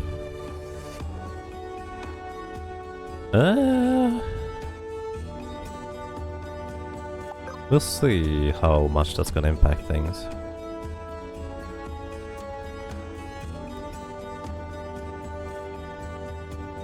There is an armor that allows equipping other armor types.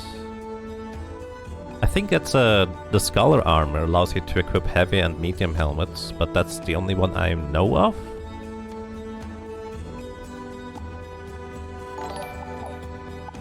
Maybe there's more, but I would not necessarily remember them, I suppose.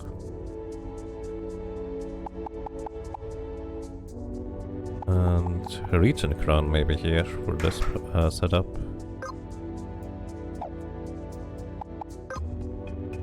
The strongest scythe we have should be this one, I think. A slightly more attack, less defense. Actually, no, the defense pierce would hurt us too much here.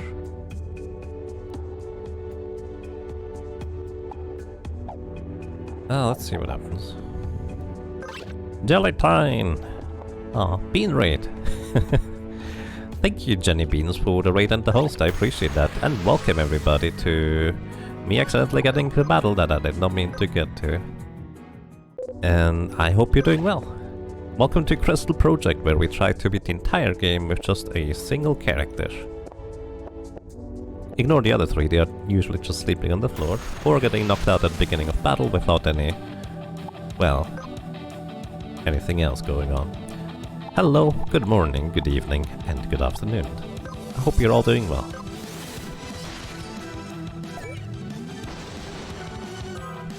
So we're currently trying out the slime coat setup, which the slime coat might help us survive, because the buff we get means we take like 75% less damage, but we also have 75% less maximum HP.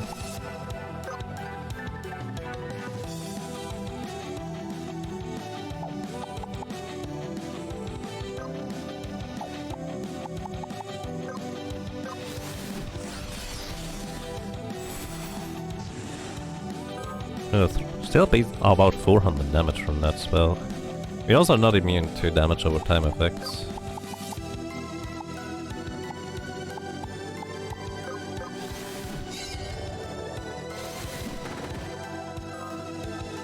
We also don't have a counter because... yeah.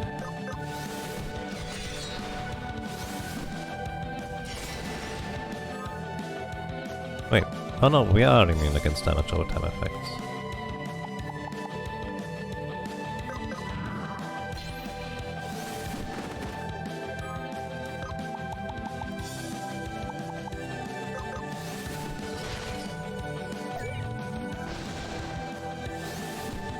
Looks like it might work. By the way, welcome everybody from the Jolly Raid. I hope you all have a most pleasant day so far. And if I may ask, what were you doing over there? Single character's pretty hard, you imagine. Well,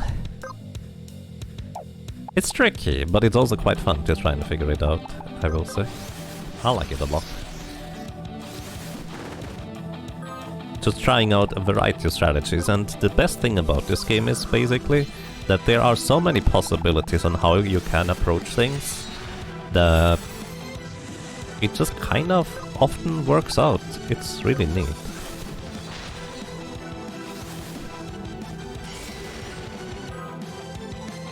Jag often says opposite of what's true, you believe by accident. I have no idea what I said earlier, so possibly.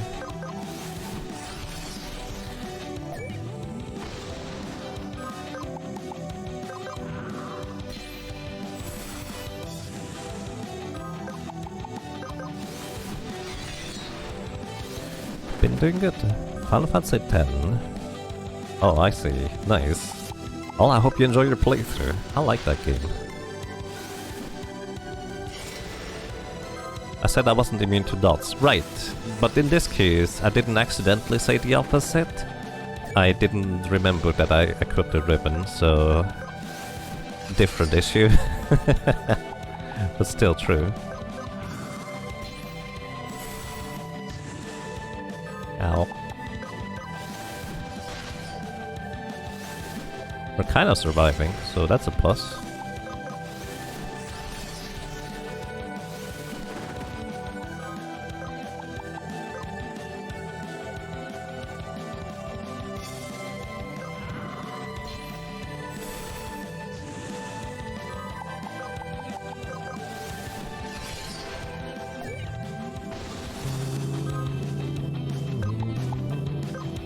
I think Feeding Frenzy is the attack that deals the most damage to us. That's attack there, the Satanic Slash is I think the thing that gives us the most maximum HP. Maybe it's this one? That could be this one. Both of them seem to be really good for that. Bone Crunch is okay. Expertise to reduce cooldowns again. Got to Jose Temple. Nice. Reaper in the game was an interesting concept. I agree. I never actually really used Reaper in my casual playthrough aside from getting the passive blood spiller. That was the only time I used Reaper. Ooh, I missed. I didn't even realize that could happen. That would be really bad if I missed twice in a row. 83% chance to hit is actually not that high.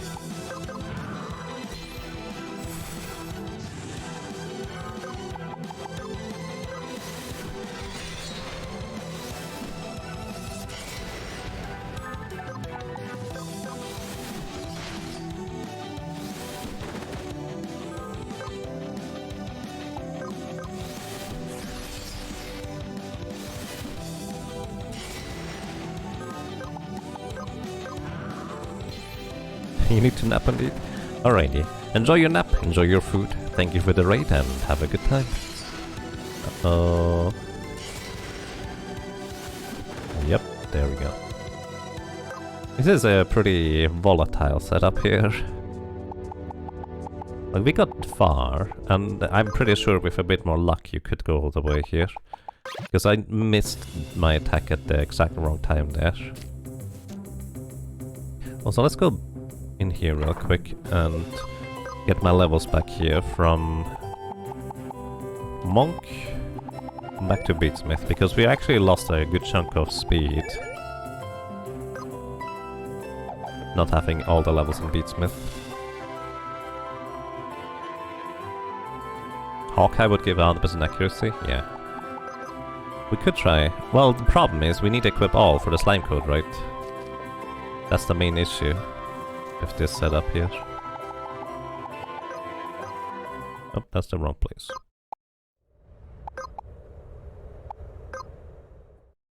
Yeah, we need to equip all if you want to... The main issue is the slime code is equip all, that's it. Main Mimic Sub-Reaper. Oh! Wait. I don't think that's how Mimic works, but...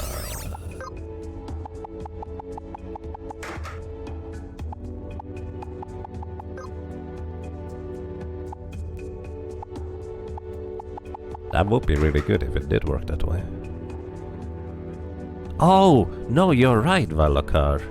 I forgot about this. The Mimic's passive is that you have the passive of your subclass instead. Wait, I forgot about this. This is really good. This is really good. Oh, I completely forgot about that part.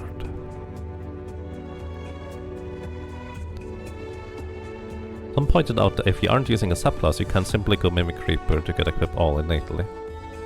Right, yeah. Sorry, I missed that earlier. If I missed stuff in chat, feel free to repeat it. I just forgot. That's really good, actually.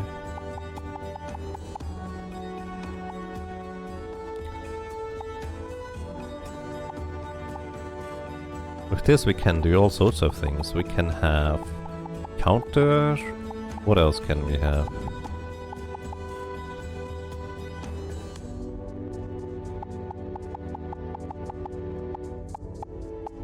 Pocket Sand could be useful if you have a point to spare in the end.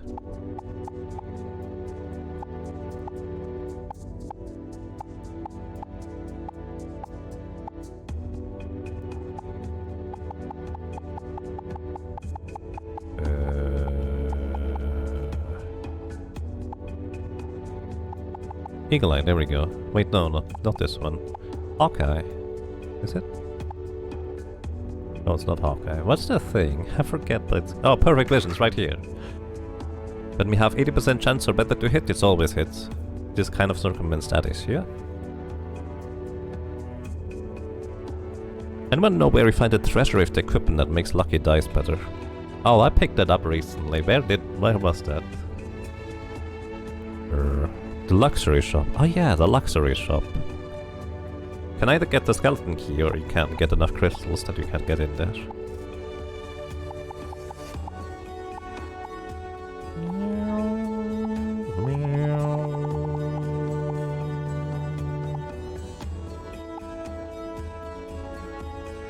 Could get safeguard. Safeguard.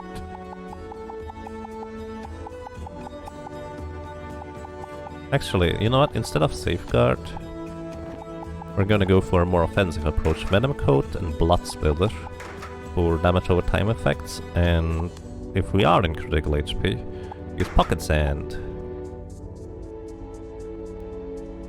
That could work. I completely forgot about Mimic being a Mimic. Like I just straight up didn't remember.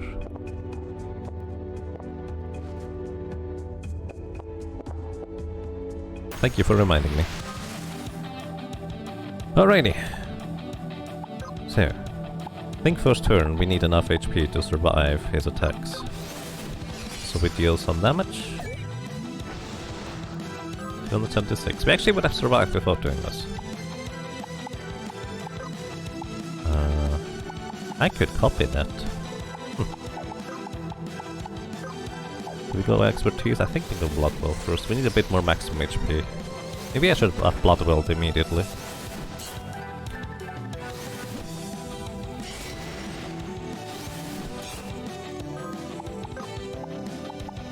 Expertise. That way our attacks now have less cooldowns, and now we get into a loop. And since we're never going to miss anymore, I think we're gonna be fine here. Wow. And we have all the passive things we want as well. Holy crap.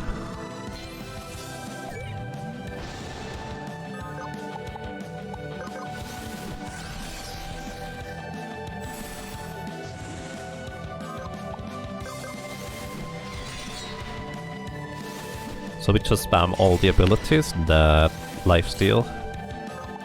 and I think we're good to go.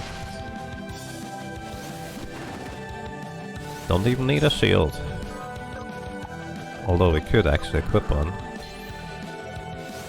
I guess the only downside of this setup is if you want to have 2 jobs combined. But this is the ultimate setup for if you want... if you're just fine with having 1 job alone. Well, I guess maybe not the ultimate setup, because our stats are equal across the board. Mimic does not have... well, it's literally average stats. Which could be good, depending on certain stats that matter, like if we need a bit more speed on a really slow character, then the Mimic actually would bring that up a little bit. But hey, that's a really solid setup here.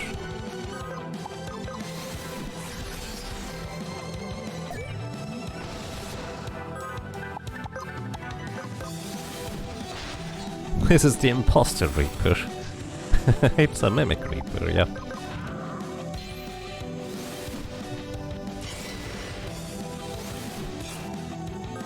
All sides are 200 if you want to use the life stealing skills. Can't use a shield. Yep, that is indeed accurate. Then again, multi-target weapon skill. If we have like some other form of lifesteal passively in some capacity, then that also would kind of work. Alrighty, Rampart teaming down. We get the audio weapon.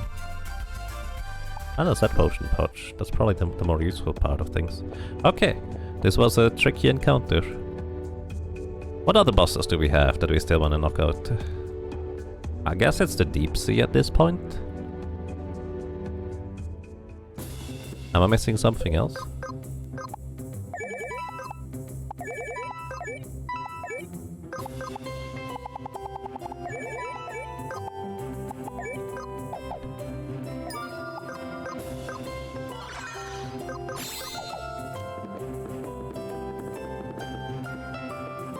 You can dip into mimic silly stuff too.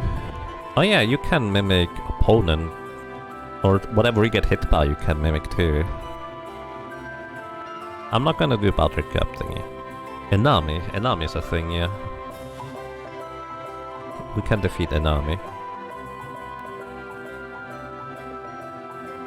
Buttercup...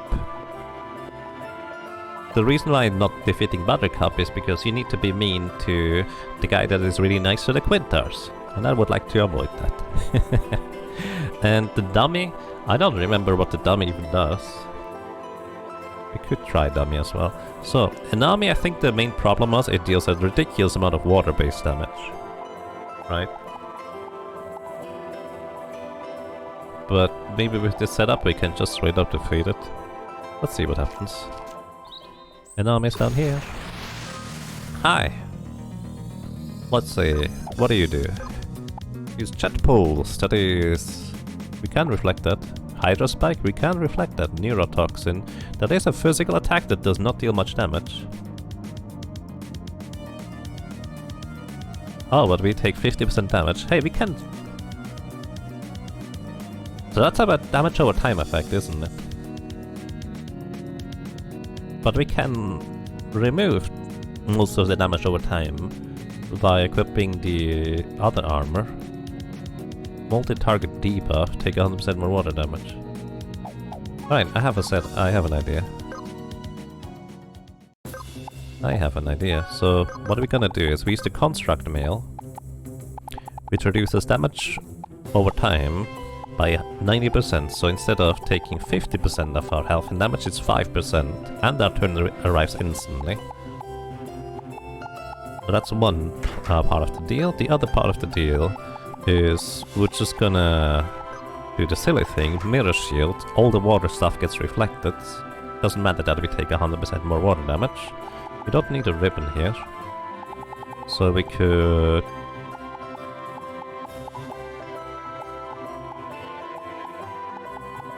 basically use anything, really.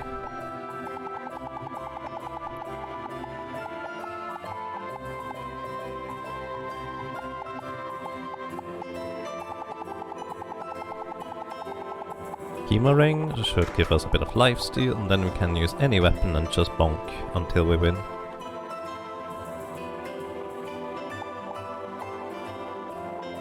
Here.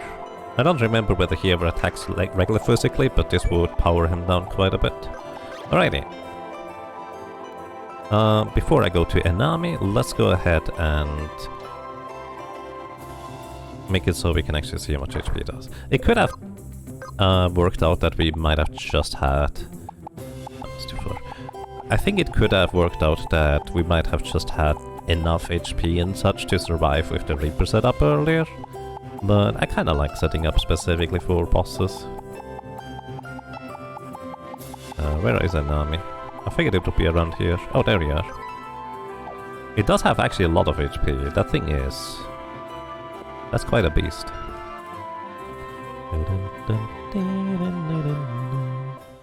Enami! Where are you? Where do you start, actually?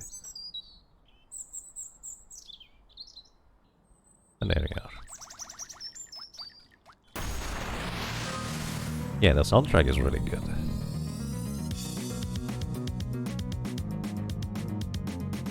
Neurotoxin makes all your spells cast instantly, and Shaman main spell has lifesteal. True. Alrighty. Gonna bonk you.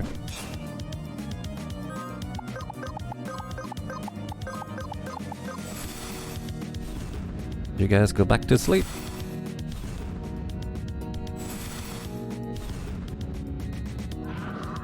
Curse of the Moat. We take 100% more water damage, but unfortunately for Enami, all its water-based attacks are... well... single target, and they get reflected. Plus, Enami actually is not immune to water damage, so it will actually take some additional damage. On top of that, Neurotoxin doesn't actually deal any physical damage for the most part.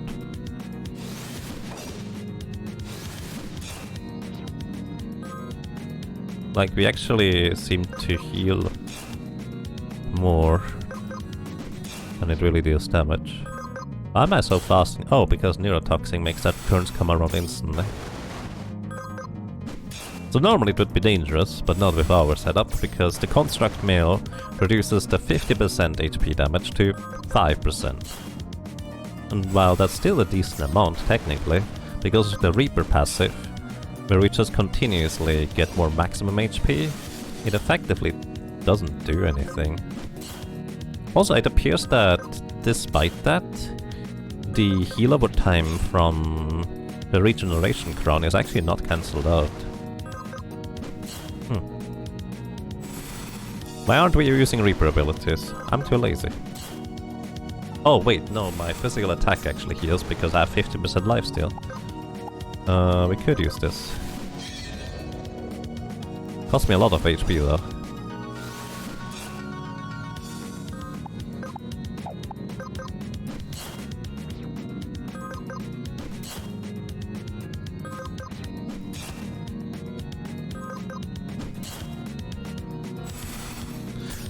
You did find out the other day that the Meteor spell he used to cast as long as they got Spell Drain. Ooh. Do you think Meteor would have been a useful spell against the Druse's summon? I guess you specifically would need...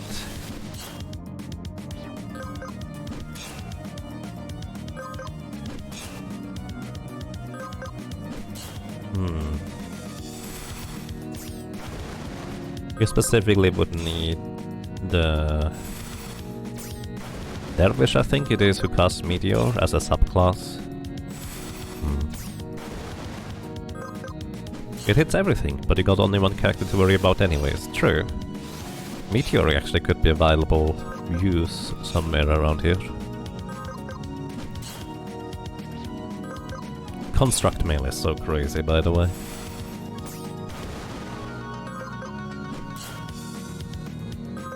I've basically used that as soon as I got it, all the way through the rest of the game on my tank. Damage over time effects? Yeah, you can use them. I'm not gonna take much damage anyways. Most of the time actually it ends up being 0.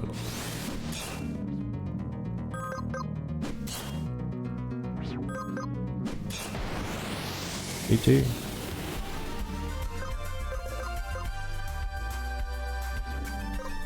Alright, we have 3 digested heads now. Where do we need to deliver those? Because I forget. Was it in the sewers here somewhere?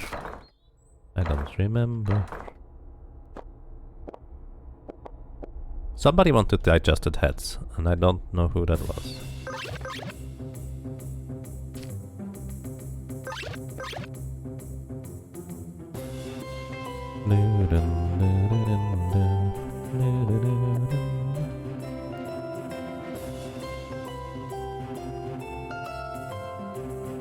Middle house in the capital. Oh, thank you. What's black arm? Middle house. Probably in the lower row.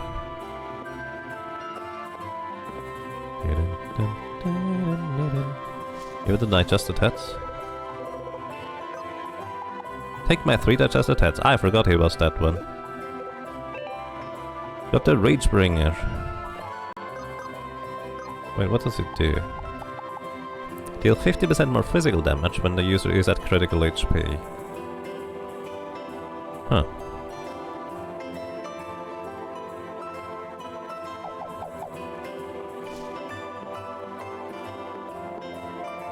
Interesting.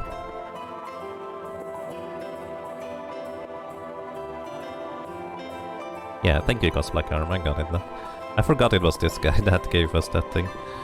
Alrighty, next up.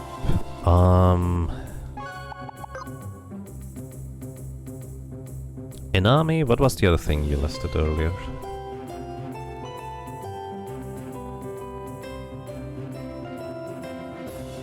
The dummy. We can see what we can do with a dummy.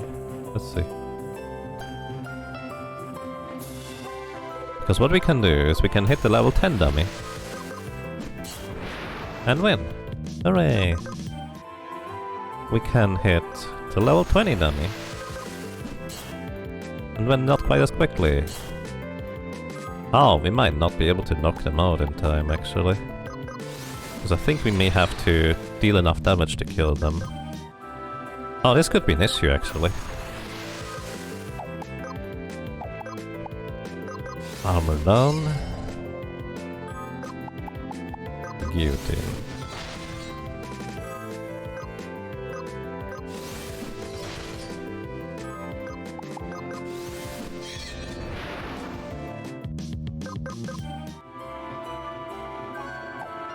Does the weeping help against this?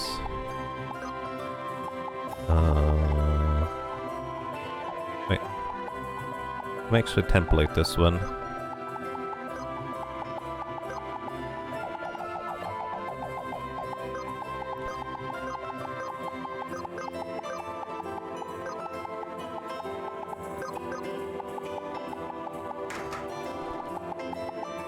Let's see. Assassin burst damage. Wonder whether that is still the best equipment for burst damage we have at this point. You might have better things by now. Maybe...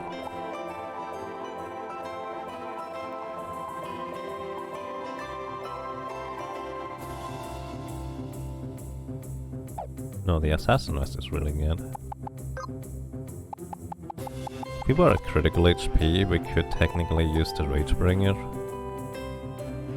What skill do you use for burst damage? That's an excellent question. I don't remember. Assassin. Could use Veracity, a bit Assault.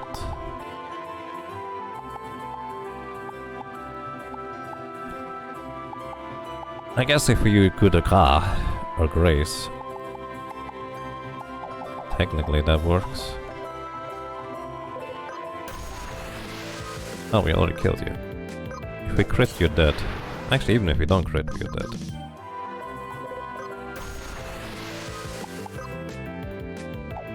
Oh, you use Reaping secondary?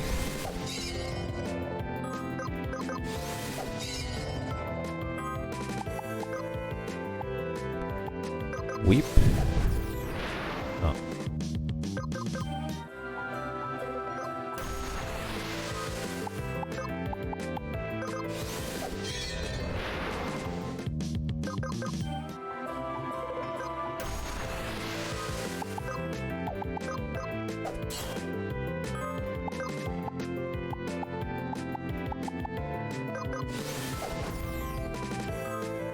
Okay, it literally can't regenerate anymore now. It doesn't take any damage over time effect damage.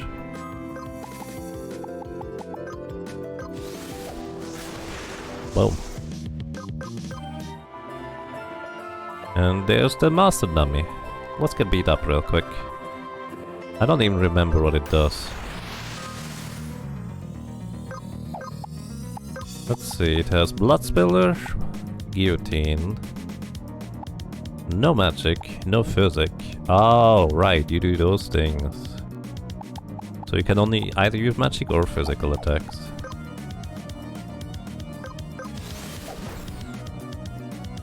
It does actually take the amount of damage. Oh, you missed Guillotine. Oh, right, we have smoke screen. I guess we can get immune to stuff, but not for too long.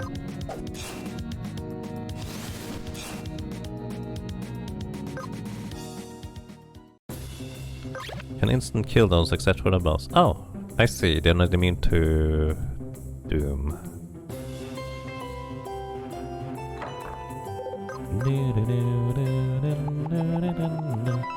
Alrighty. 37,000 HP, oh boy.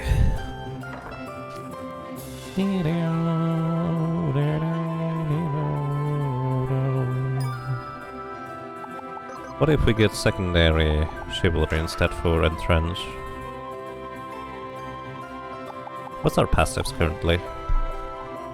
Stalwart, initial proof, smoke screen, attack focus. We can probably optimize that. Let's see.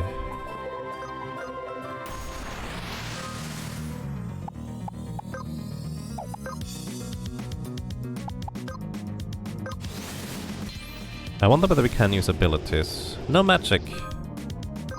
Blood Spiller. Okay, that's gonna kill the sleepy guys anyways.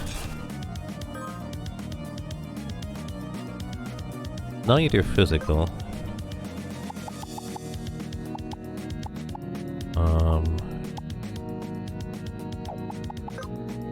I can use these.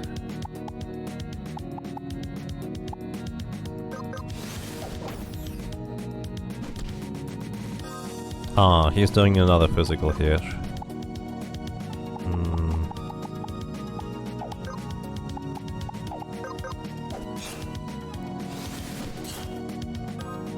Now I don't have the physical things anymore, but he's going magic here anyways. Avid Assault, so I have no more cooldowns. Let's see, we can still use these things if we wanted to.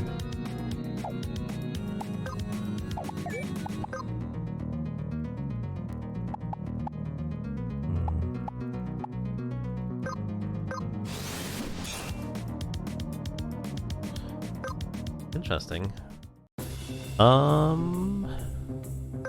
Let's think about this one. So, it exclusively attacks physical. It doesn't even hit that hard. So I guess our main concern is going to be how can we sustain through the fight. And I feel like the regular Reaper with any class that can deal damage, like Hex Magic for Drain for example to heal, could work if we also had some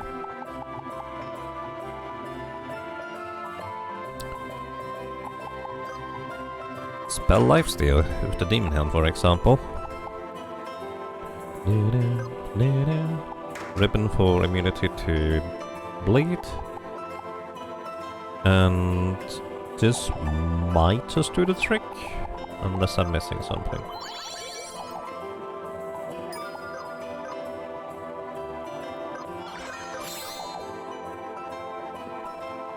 Does Avid Assault remove the cooldown on Entrench? Yes, it does. I have not managed to be able to use that so far in any useful way, but that is in fact how it works, yes.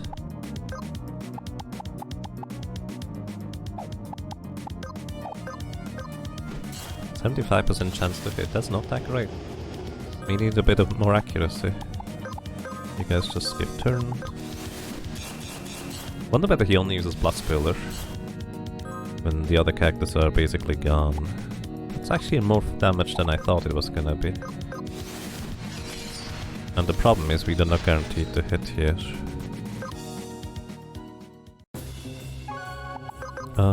What's our passives? We do have perfect vision. The problem is we don't have enough accuracy. The Valkyrie mail will counteract the blade if we don't have a ribbon. I was kind of hoping that it would help us with sustain.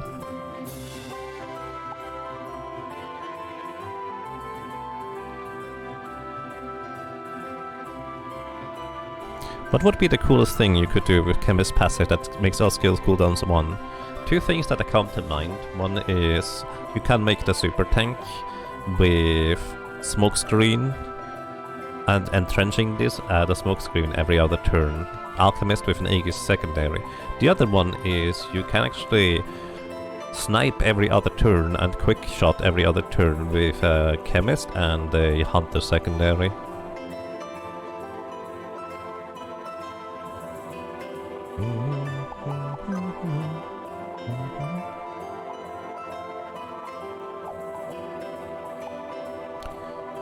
We need slightly more accuracy. Is there a respec we can do for accuracy? What's accuracy? Agility?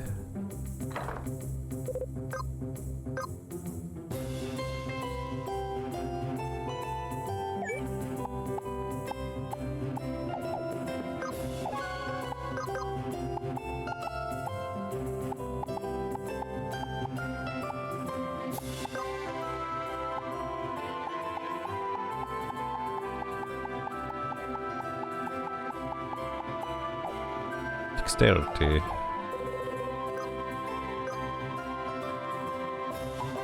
Let's see. We need to have 80% accuracy of the dummies.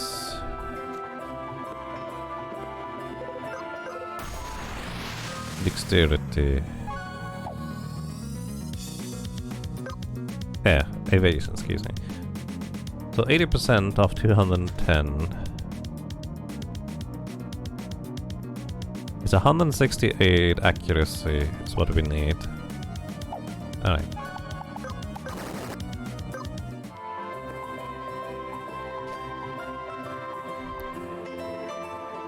Dex is crit. Isn't the Dex agility affects your hit chance? I don't remember. So agility it is? Oh yeah, we have 150 agility, we have 150 accuracy. Alright. Who has good accuracy, guys? Beatsmith, agility, excuse me. 2 agility. Just go all the way. What's the highest agility class? You have pretty good agility with an assassin. I'm pretty sure it's hunter, isn't it?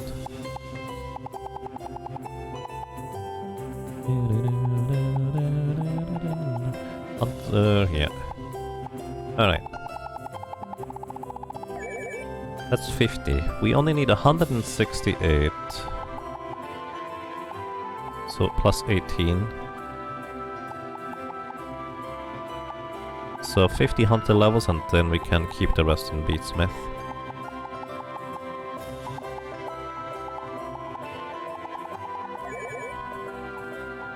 Oh.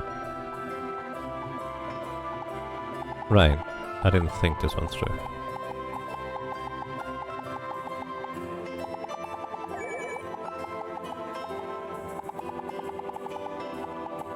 I forgot about the part where I get more stats overall too. I think I need one more until level 2 actually.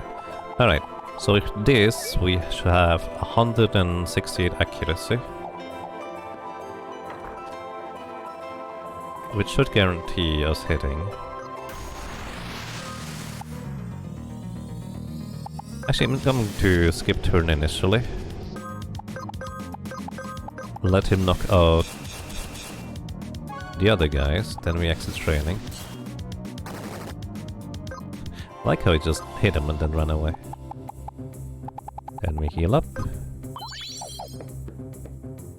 And do this.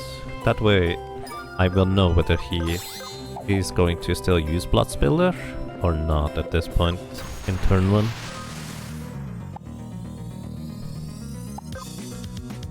Alright, let's see how this is gonna go. Yeah, just bonk, just life drink a bunch. No magic. Still uses Blood Spiller. Okay, so it doesn't matter whether we have the other characters in here or not. Only do hit 100% of the time. Wow. You can crit with guillotine, huh? Yeah, I don't think this is going to work in our favor. Alright.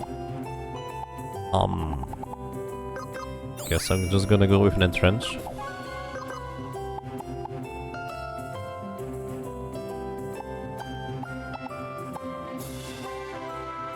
Don't need a ribbon for this fight. Because we're not gonna get hit by physical attacks anyways. Probably.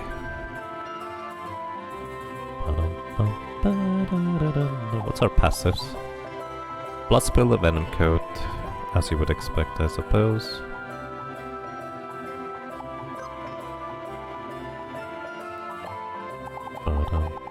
I'm actually gonna go with the first suit just for the 10 speed. I don't need the dots either. How am I supposed to deal damage then? Alright, we're gonna entrench. So basically now we are having our character be an alchemist. Or alchemist. And every other turn we're going to use entrench. Which means we increase our chance to dodge to 100% thanks to the smoke screen.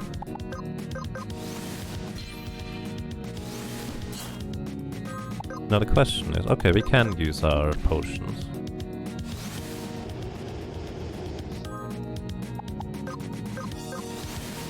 So we have basically infinite dodge here.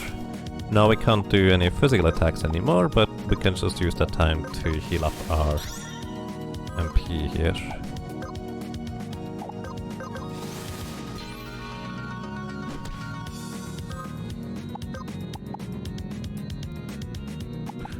Or we could just get random buffs. Or debuffs. Let's see, random debuff. You're silenced now. You're out, shut up. But yeah, this is basically the perfect setup against enemies that exclusively deal physical damage that are not significantly faster than we are.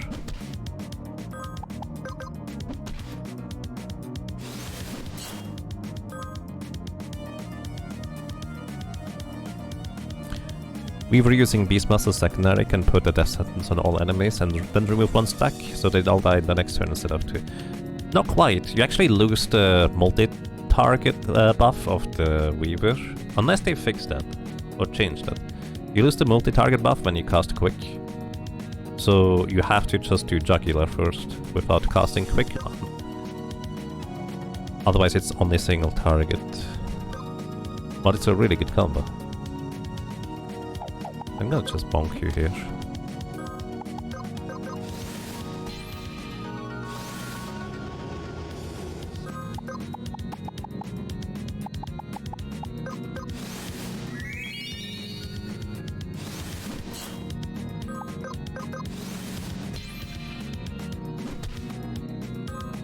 But yeah, other than that, it's a really good combo.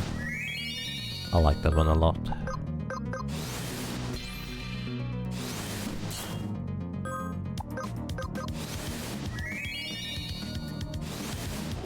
I'm gonna lose my haste here, but I think that's okay. I don't need to be that fast. Most of my damage comes from damage over time effects anyways. And we're quite okay on these.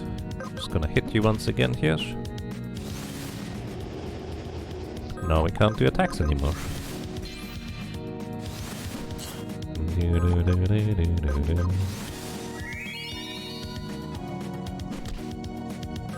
That was for a 4-party clone party. Oh, sorry, did I? I guess I only read half of the things.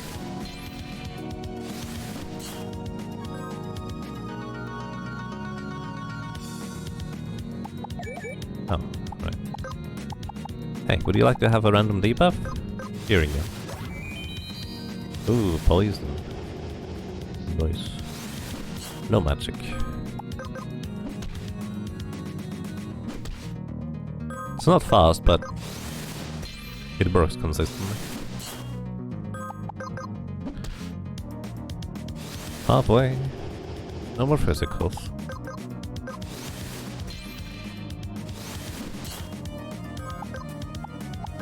Random debuff?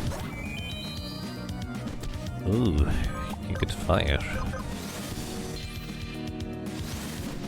It's gonna switch up the things again. Here you go. Random debuff. Ooh, bloody. Nice.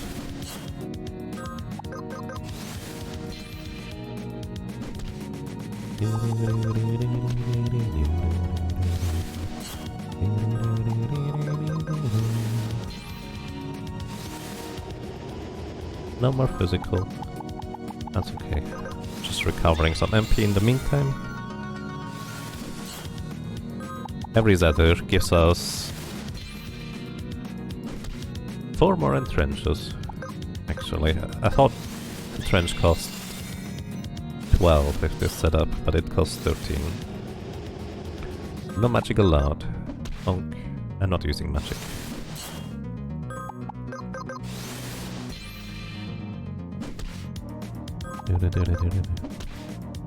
You played a lot of Chemist just because you wanted to see the class mechanics work and paired them with the Scholar using lucky dice, mostly since that stat is stronger. Is the strong of Chemist? Oh, I actually did not realize that. I never really looked into the luck stat. Sounds like a fun combo. Alrighty, debuff. Oh, magic power done. Ha! Your spells can't harm me anymore. Defense down. Oh boy, my torch is gonna deal more damage now with a physical attack. 126.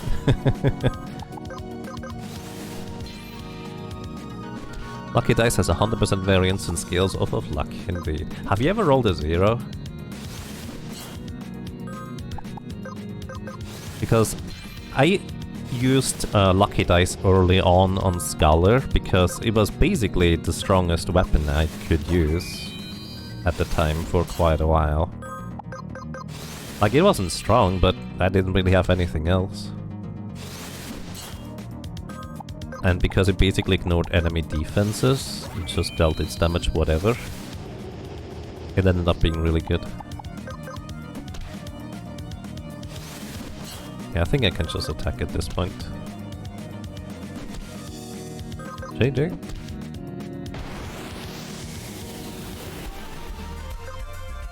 And we get the training sword. Earn 100% more chop points, and all abilities are learned while considered learned while in battle. Which this is a really nice sword. I only got that one really late. I got the master material way earlier, but it's such a neat thing to have. It's not even particularly weak, like it's good. In terms of its baseline stats, I think. Well, I say that, but I don't even see it where it is. Oh, probably because I can't equip these. That's fine. Alright. Nice. That's the dummy down. And I guess it's just the 4 deep sea bosses now. And whatever is after that.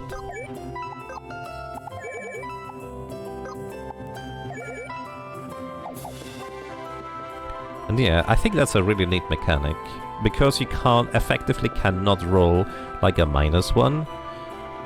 The more luck you have afterwards and the higher the variance on various things, the better variance gets. Once you exceed 100% variance, it gets kind of to crazy levels potentially. It's really fascinating. There's so many things I ended up playing around with in this game, but also so many things I just never got around to doing. Should we go for the seed in the castle to get the lifeline? I think we don't need it currently. Maybe later. But it could be definitely a strong choice later.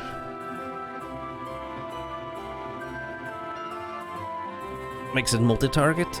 I think it has a chance to be multi-target if I'm not mistaken. At least it says that, but I don't know what the chance is. Here, we'll randomly target multiple enemies. But I don't know what that randomness depends on. Maybe the more luck you have, the more likely it is for it to be multi-target. Alrighty. Deep sea boss time? I think it's deep sea boss time, everybody. Which one do we go after first?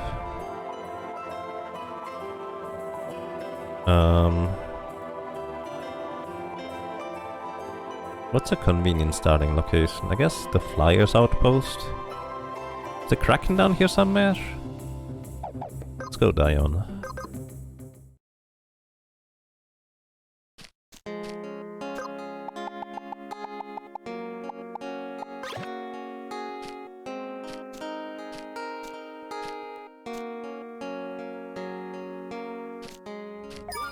Alrighty, I do not know what setup I'm gonna be using for these, because kind of like most bosses so far and in general, I do not remember what they do. So let's just see. Squid should be easiest, you think? Okay. I don't remember which one this one was over here. It down here? That was a loud sound effect. I don't remember where the thing is whatsoever. Like, I know it's around here, but... Diamond ingot... I think there was like an underpass, like a small underpass or something. Where you go below and then there was a boss on the other side. More diamond! I think I have all the diamond stuff we need so far. But diamond definitely came in more handy than I expected it to.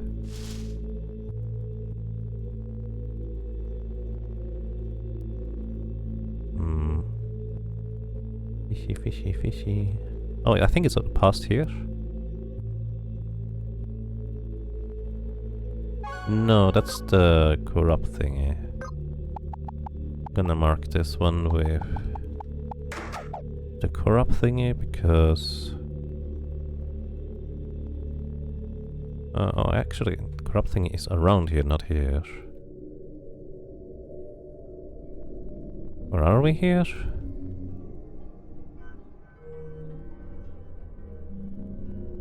Yeah, this is the... there it is. Oh yeah. I'm gonna mark this because I'm gonna forget about it. Where it is. Was that? Okay. Yes. Stem ward has enabled you to approach Stem. You lost Stem ward. Oh no. More offerings are required to appease Gabriel. Offer deity eye? Sure. We have one so far, we need 3 more. This is basically the end goal here.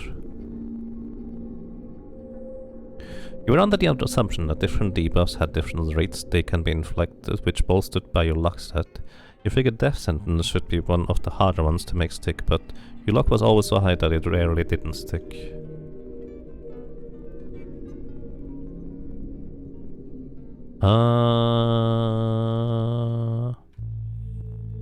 I think most debuffs, unless you're using like chance to hit things, have a 100% chance to land in this game. Unless I'm misunderstanding what you're saying.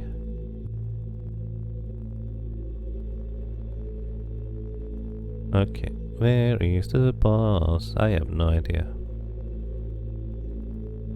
What time is it? I don't have that much more time actually. Where is the boss? More diamonds. Fishy, fishy, fishy.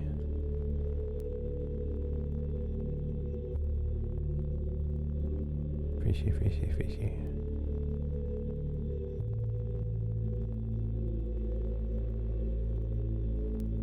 Must go deeper.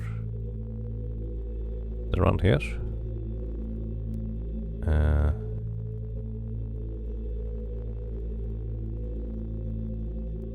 Man.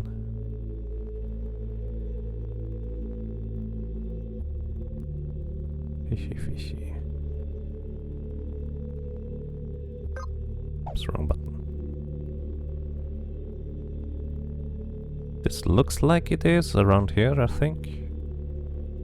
I think it was around here. Maybe I'm mistaken. Like, this feels like the area where I fought one of the bosses. With these underpass bridge thingies. There it is. Alright. This is one boss. Let's go to the overworld layer. This is right here. The closest thing... Is there a save point up here? I don't think there is.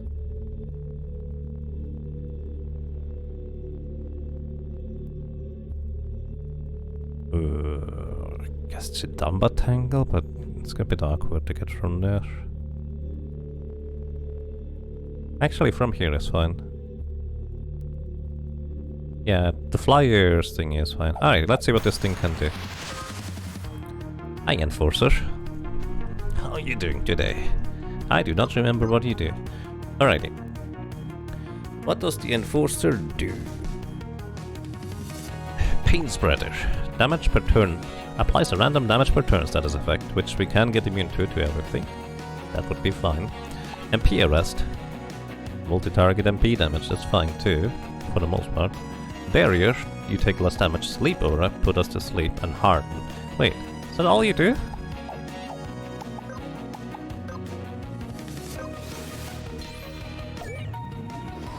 Barrier, now you sleep me.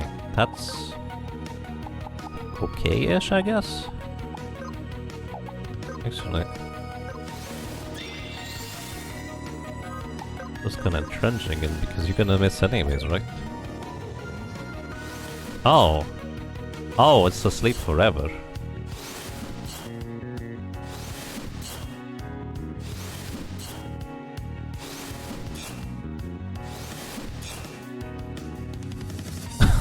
Okay, that's not good.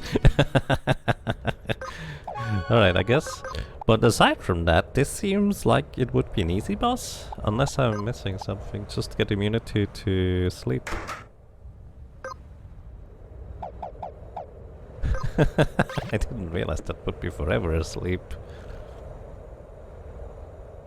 I'm going for the super bosses as well. Yeah, we've gone for all the bosses so far. The super bosses are more or less the only thing left at this point. And we already kinda beat one, the easiest one. We don't even need a mirror. Oh wait, they only have a mirror shield. Right, where's the... did I miss it? Oh, it's further actually, it's southwest.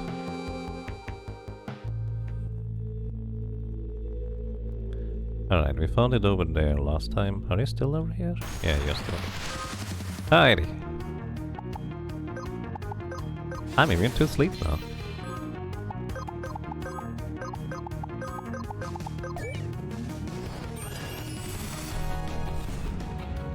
Does that sleep bypass Ribbon? It shouldn't.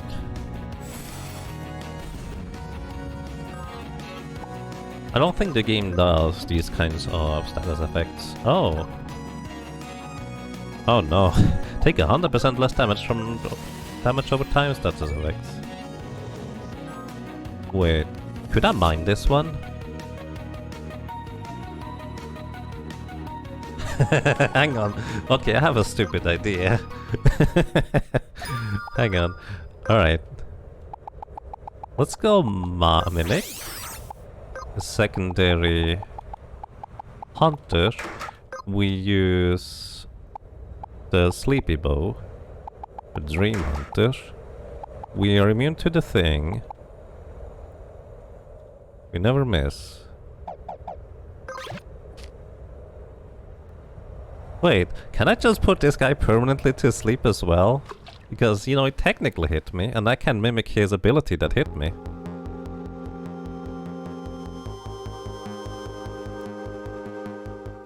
That would be real fun. Because the game does do these things. Like, in any other games I was like, no, it's not gonna work. But in this game, it could conceivably work.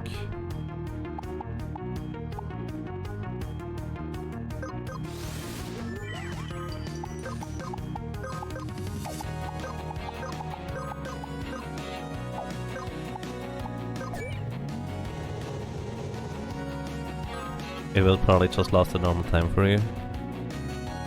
Oh yeah, apply debuffs do not expire. Oh.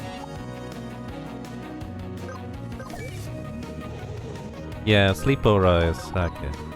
That was a cool idea though. I didn't realize that. I wouldn't copy that part of the deal. That's alright. Oh. Okay, we need a weapon that actually deals some damage here. What's the best weapon we can use? Crit chance.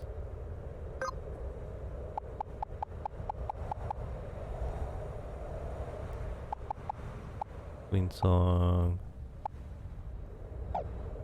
You're using a chemist, so maybe the stick. Does he only cast sleep once? Yes. Well, probably. It would be weird if he's so the thing is, in this game, you can only be put to sleep once per encounter. Which you can actually use to your advantage if an enemy uses sleep aura like that, which puts your entire party to sleep. What you can do is, if you have a rogue, use a rogue to put your own party member to sleep, wake them up, and then they're immune to sleep. They can no longer be put to sleep, and it's actually really good. I've done that a few times where I just didn't have the accessory equipped that makes you immune to sleep at the time, because, well, I did not know what the enemies and bosses were doing. And it works really well. What's the best damage weapon? Crit chance. Is it a good one? Is there a better one?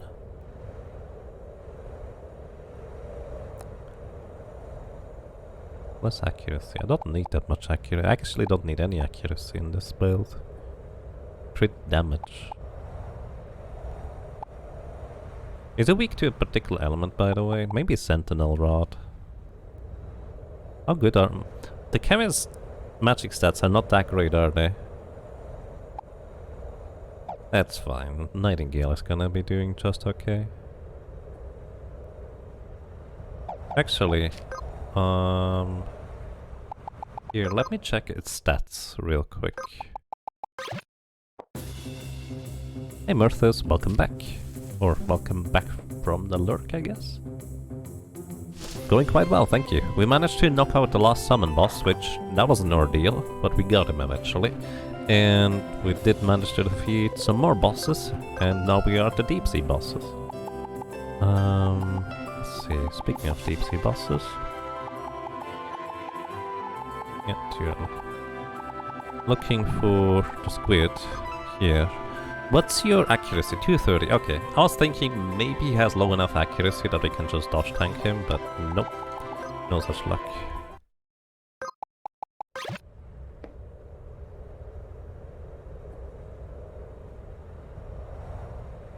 If you can combo equipment or abilities that kill your character and get re-raised, you might just juke that sleep. I think if you get killed and revived, you can be put to sleep again. Fishy, fishy, fishy, fishy, fishy. There we go. Alrighty. Either way, we could have defeated him before, but because... you know... it would have taken forever and a half. I decided to reset for a better weapon here. No, all we do is just poke. Oh yeah, we could have... Okay, hang on, sorry. I want to switch out my passives because I'm pretty sure this is going to actually save me time. We can't... No, we don't use Venom Coat, Stalwart is pointless, Smoke Screen is required, Blood Spiller doesn't matter. We can do... dual ready for a guaranteed crit, as well as attack focus for our regular attacks to deal a lot more damage. And can we equip... No, Weaver's Rope is required.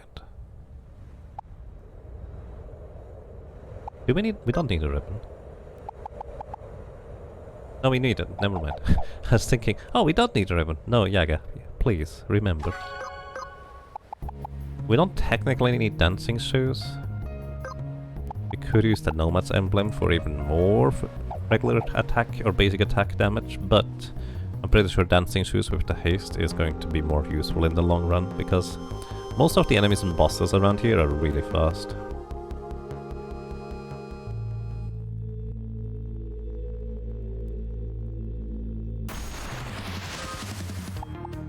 Alright. Now we go, because now we also always crit guaranteed. Wait a second. I'm so sorry. If I always crit anyways, I should load up as much crit damage chance as possible. Like, here, Legend Spike is the highest crit damage we can get. I'm so sorry for keep doing this. Yeah, this is as good as it gets for crit damage. Pointy hat is pointless. That was not an intended pun. Celestial Crown gives us stats across the board. It's probably more damage too. No physical damage hat. Alright, now we go. Oh my goodness. And all that for a boss that we technically already beat. He just doesn't know it yet. Most worried I am about the boss that has like the 5 or so tentacles with it, because I do not know how to tackle that one yet. It may be a strategy, but I don't know what they do anymore. Alright, we guaranteed crit, we guaranteed hit with our buffs, we entrench them every other turn, so that means they effectively last forever, and yeah. Is this game with random stats and items? No, everything is pretty much set, I just don't remember. Alrighty, we deal 500 damage per turn. Slightly less. We have to entrench every other turn to keep up the haste, because this guy is keeping up with our speed while we're hasted. Occasionally we will have to recover MP, but because we're an alchemist, we are fine. We're alchemist. I should rename my character to Al at this point, so Megani is not getting annoyed. I'm not doing this intentionally, by the way, that's just my brain.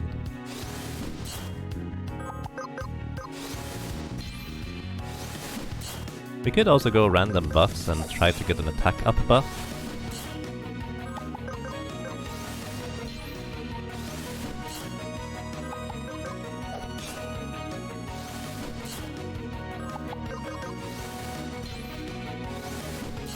You know, this is gonna take long enough that let's just try to apply a random buff. Hope we get attack up. That is recovery up. Let's get another buff. We get magic defense up. We're not getting hit by magic attacks. Let's get another buff up. That is something we already had.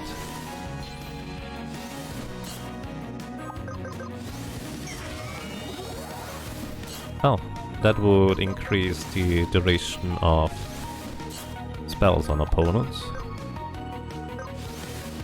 Or, well, debuffs on opponents. Casting time reduced from this one. What do we get next? We got float, great.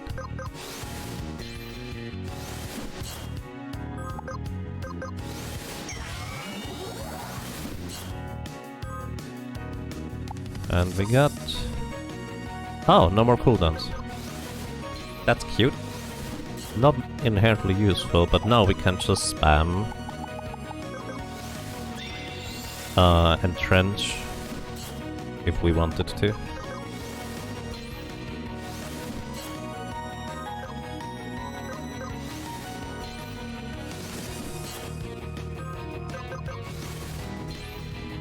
in order to keep up the buffs. And we can also just spam random buffs.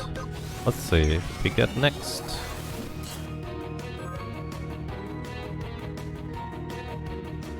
Rage, which I think is plus AP on attacks. Not really that useful. And we got evasion up. Great.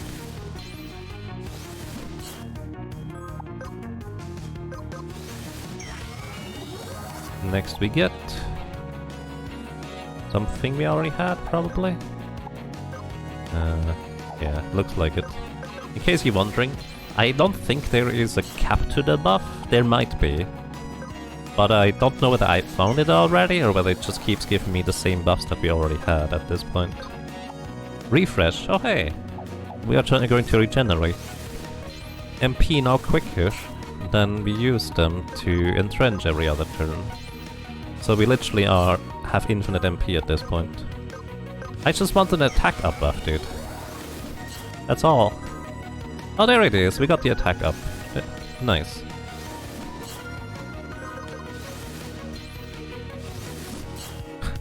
More boss is just...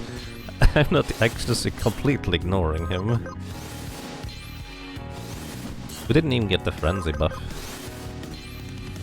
Alright. Just gonna attack a bunch now. 663. That's 167 more damage than we would have done with the other weapon.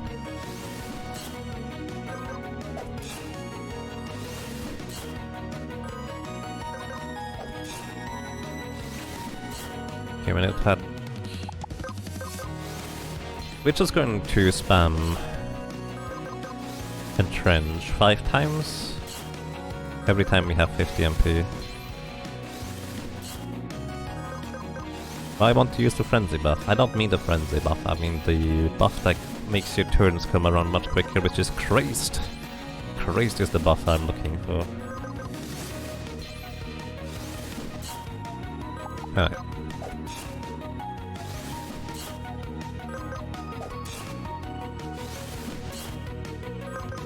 Is there an attack that does more damage based on how many buffs you have on yourself? Oh yeah, that is a beatsmith thingy.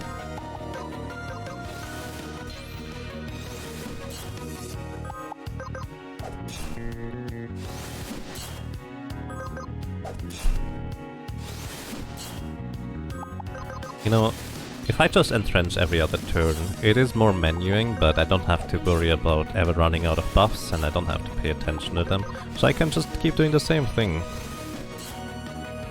And yeah, this kind of works. This may work if we have time to set up with a assassin, but for a limited duration, technically. Well, actually no, if you give yourself the refresh buff, then technically, with an assassin, you can also have this kind of setup. Because the assassin has the no cooldown buff, because you just entrench the no cooldown buff on top of it, then basically they eventually win. Also, actually didn't check whether this guy has any abilities. Oh, he's gonna harden, isn't he?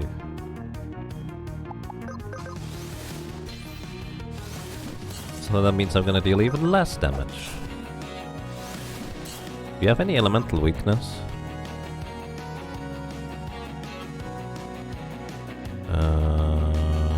No. It's just... Oh well. Probably a good thing. Has a reset for the appropriate weapon. Then again, if I just kept at it with... Once I got the rapier out, would have been just as fast. If you get no cooldown on a hunter, can you do infinite quick shot? No, abilities that don't take up a turn, you can only do once per turn. It's the same with stances. If you change stance, you can't infinitely change switching stances back and forth. Even if you had all the resources necessary, you can only change or use these things once per turn.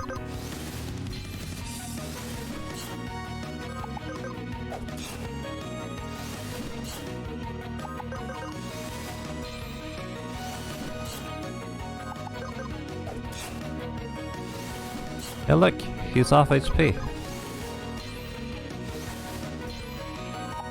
And no, he takes half damage.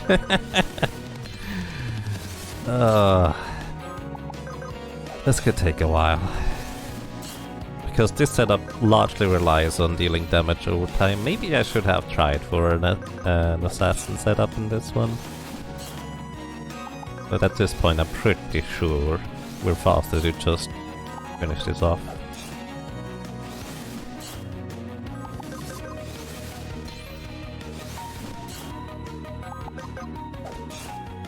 You know, I'm kind of avoiding the Warlock cheese, where you just double cast fire for like 30,000 damage or whatever it is. But I'm not sure this here is much better. I could have used Zap. Oh. Yeah, you know, that would be true if I was smarter. Then again, I figured, well, actually no, Zap also benefits from crit. Huh.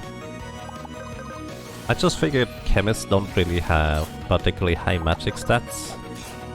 But then again, their melee stats are even worse. Oh, also, I just remembered I don't need the Weaver armor. Because I'm using the perfect hit buff anyways.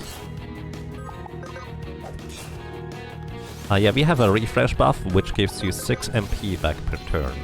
And since Entrench only costs 10 every other turn, we slowly gain MP. So in a sense, if you want to, you could say that we have 104 MP when we attack now, and in 2 turns, we have 106, so 2 more, so that's 2 more turns. So you literally could count turns based on how much MP we have.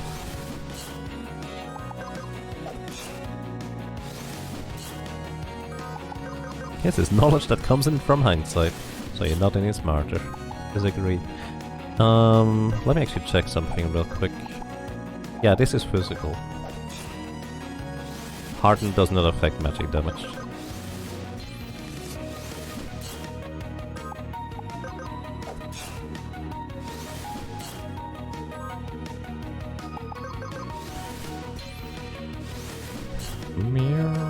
Like, even if it just took 1% HP damage, that would still be so much more damage than I could do with regular attacks. But that's kind of the trick here, isn't it?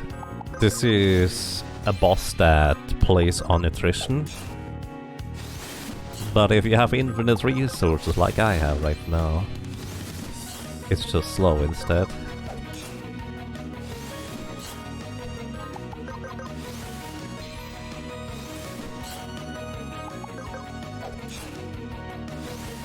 But yeah, I did not remember this guy whatsoever. This is actually the second deep sea boss that I consider to be very easy, if you have the tools to circumvent it, because this guy just uses mainly paint spreader. So all you need to do is you have one tank that survives the attack, and everybody else with less aggro can just use the reflex stance of a rogue in order to just not take any damage. As long as the tank is fine and can hold aggro, this is an easy encounter, I will say.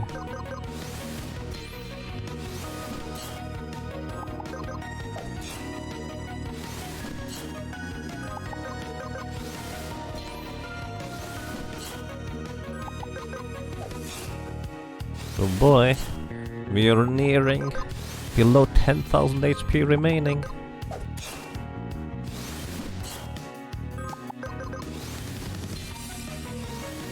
Baby steps.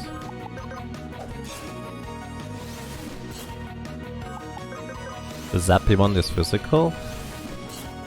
Is it? It does use mind in calculation, yeah.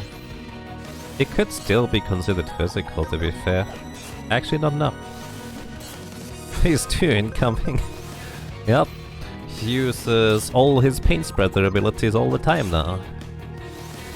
Which I honestly did not pay attention whether that's true for phase 1 already.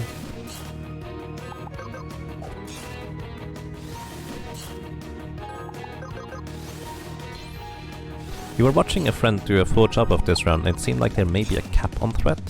He had an armor that lets you dodge when lower threat, and after many turns it eventually stopped working. It's more of a concept that there's a system for threat decay in there. So effectively, if your secondary characters just basically deal more damage than the tank can generate threat,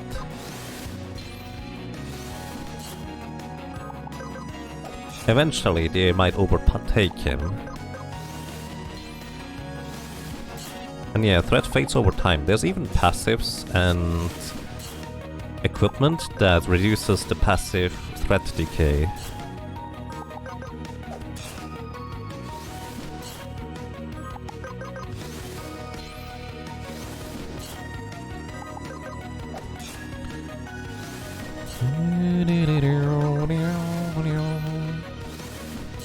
So one worry that I have coming up is the shark boss. That thing is just insanely fast.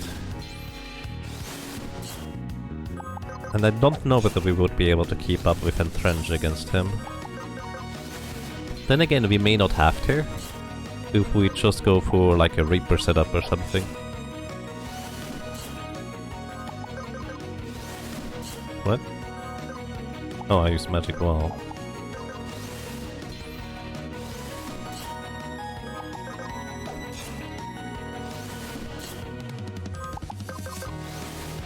Can I finish this challenge today, since the new game is tomorrow? I would like to, but I don't think I have enough time to finish this today. Because I have a thing to do in about 2-ish hours, and I need to prepare stuff for tomorrow as well. So I feel like Crystal Project is going to take another break for a while. I was really trying to get this done beforehand. I mean, we could just go ahead and beat the boss and come back for the extra bosses afterwards, in a sense. That would be another option.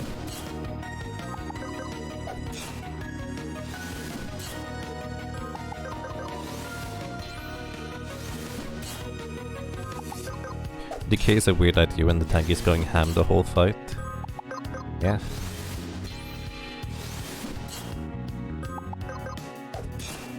It's just basically diminishing returns, right? If it's 50% threat decay, there's eventually a limit on how much you can deal damage or generate threat compared to how much threat decay there is. Eventually you reach an equilibrium. And if damage dealers manage to effectively surpass that equilibrium, that is when they gain aggro instead. Not sure how 1v1 will work against the crazy shark, yep.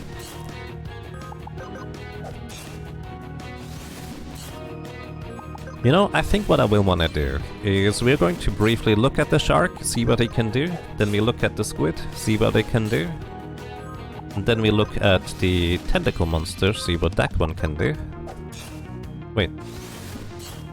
There's only there's one tentacle monster. This is the tentacle dude. Hang on. Oh, there's only 2 on the sea bosses. Either way, we're gonna look at these 2, what they can do, and then try to analyze on how to fight them. Alright, GG. Victory. And we get Gondolf's ring. Gandalf's 26 mind. That seems like a lot. You can probably stop entrenching, Larry. I just shut off my brain there. I was thinking about those other things. The final boss always asks if you want to use the merit of strength. Yeah, exactly. You're not locked into the true final boss if you don't want to. So if it ends up being unreasonable to defeat as a solo character, well, we'll see. But at the same time, we do have the Warlock to use that probably will work to knock out at least 2 of the enemies in one cycle. We can see how well that might work.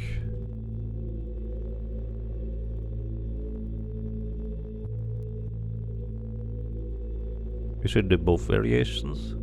We can look into it, but at the same time, if we can beat a stronger variation, we don't necessarily need to worry about the weaker one. Hang on. I should... Where are we? I think the shark or the squid. Actually, the squid is around here, isn't it? Like southwest of the sequoia tree.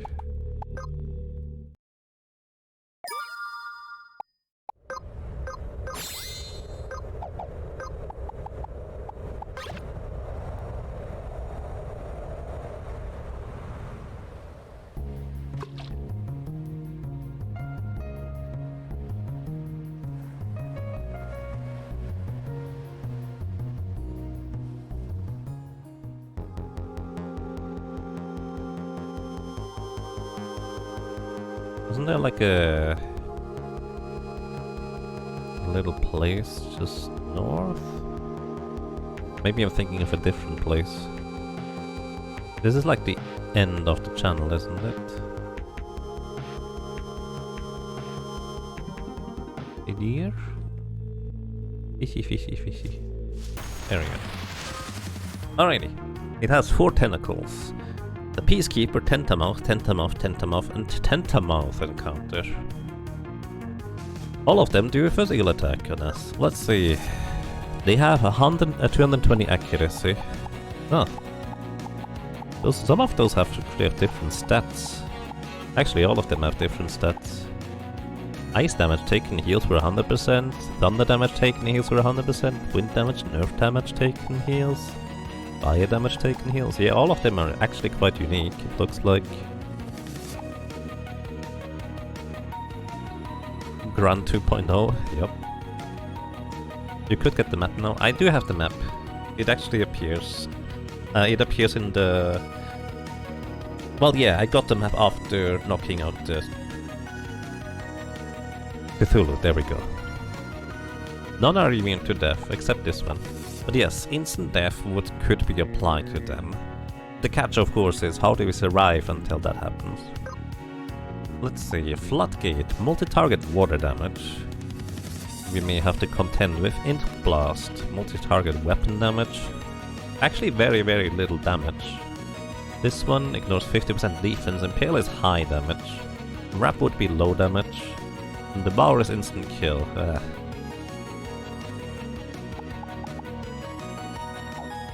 So that's interesting. Wrap would paralyze us. So let's see what the other tentacles do. They have Wrap Bloodsuck. Wrap is just paralyze inflict. It actually does not deal much damage, interestingly enough. And Bloodsuck is 100% lifesteal as you would expect. Wrap Bloodsuck 100 and 590. 116, 649. 104, 586. So different ones of these actually do different amounts of damage, because they all have slightly different stats. And speeds for that matter.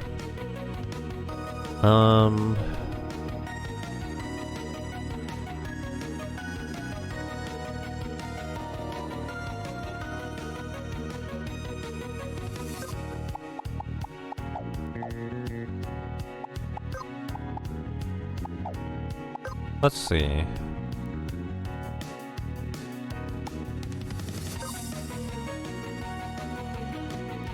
We got crazed? That would not actually save us here, would it?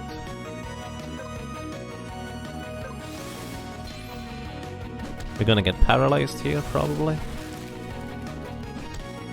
Yeah, we get paralyzed. Oh, wait, we are immune to that for now. But it's gonna floodgate right now, and that would be a huge issue. Let's see, I feel like an Area of Effect Reaper setup might do the trick here, kinda depending on how strong these things are, right? Jump. Why do I get another turn?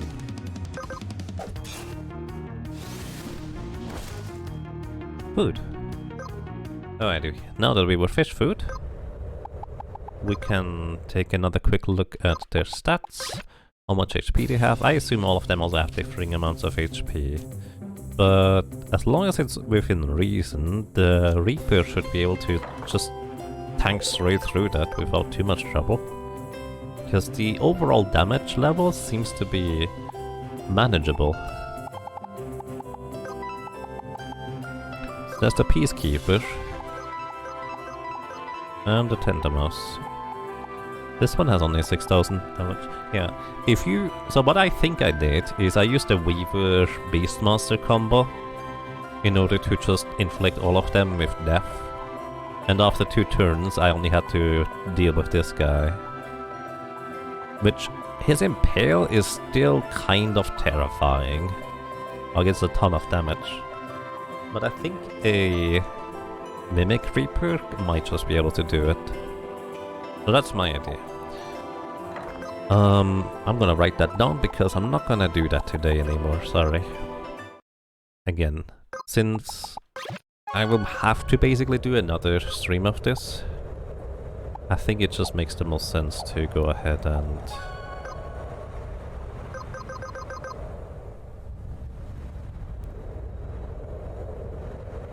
just look at these bosses, what we have to do, and if somebody can come up with another clever strategy, I would be happy to learn.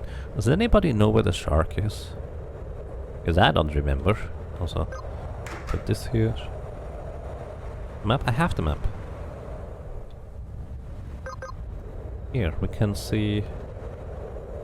Yeah, I don't know whether we can see. I have the map though of the depths. I got it after the Cthulhu.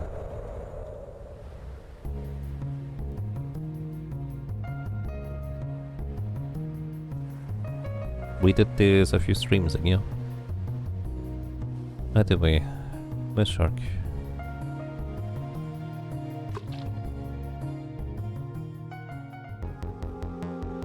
Why doesn't it show on the map? This one? As you can see, we have the map of the depths. The reason why it doesn't show is because this here is underground, or the caves area. Yeah, it's basically just separated in layers, which makes sense. Shark? I think the shark was like in seaweed or something. In the vertical area of the thingy. I'm not mistaken. I might be mistaken. Fishy, fishy, fishy. Oh, there it is. Okay. Shark. Actually somewhat close-ish. Oh, it's actually not even that close now. From Ganymede we can access this quickly. There's actually a save point somewhere around here, I think. That might be the quickest one. Alrighty, let's see. Chum the waters. Alrighty, this thing is really ridiculously fast. It has 420 speed. Blazing fast. Alrighty. Takes more thunder damage, less water damage. The Devourer. He has a jump, which basically kills us if it hits us. Jump the water deals very little damage. But we take 150% more physical damage if we get hit. For 3 physical hits taken. He has Bulk Up to power up. He has Cleanse to remove any debuffs whatsoever, so this guy was basically the most difficult boss to defeat for my casual playthrough. But for this one, as long as we are fast enough and can entrench,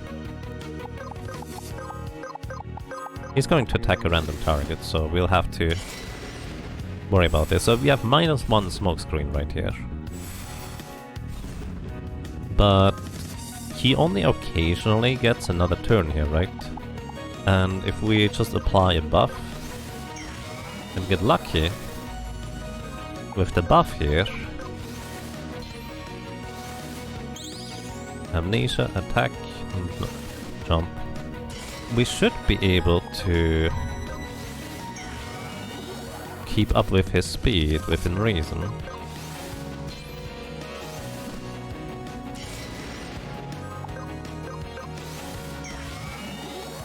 Right? He has so many things that he can do that are basically just a free turn.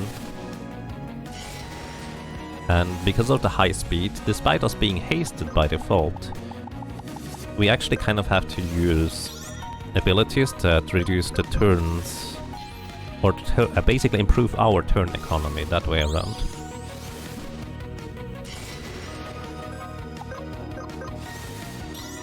But this seems pretty easy to do.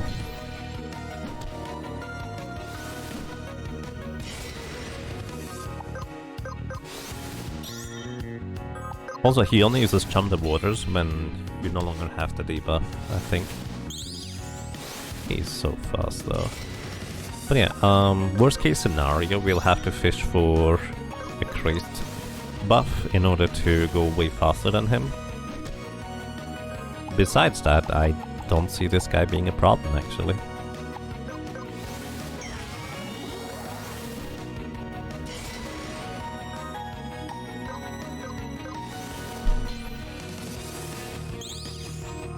Dig for a better haste buff? Yeah, that one. That's the crazed buff. The better haste buff. Hey, we get an evasion buff. Not useful. Jump.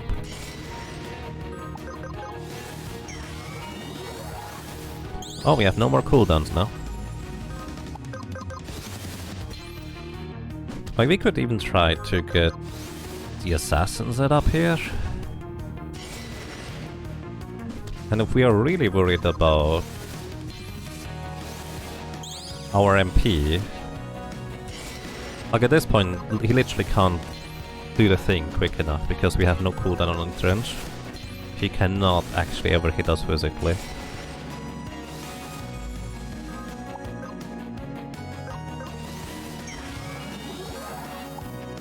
Oh, there's the craze buff. Would you look at that? Now if we get the refresh buff on the attack up buff, then I'm happy. Oh, defense up, not useful. The coffee overdose buff, yep. That one is not useful. But yeah, this is a monstrous boss if you try to keep everybody alive. But if you set up like this, it's easy enough, I guess.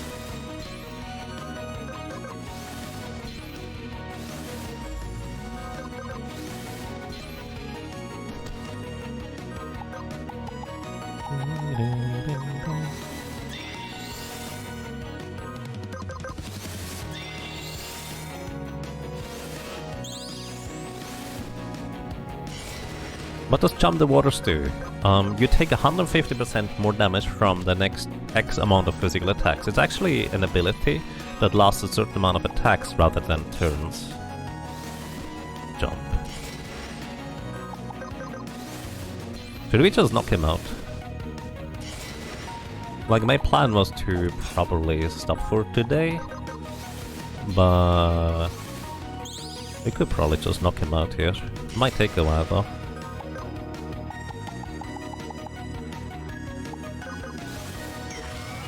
Let's try for either refresh or attack buff here.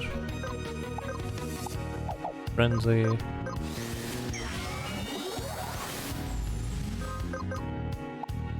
Frenzy.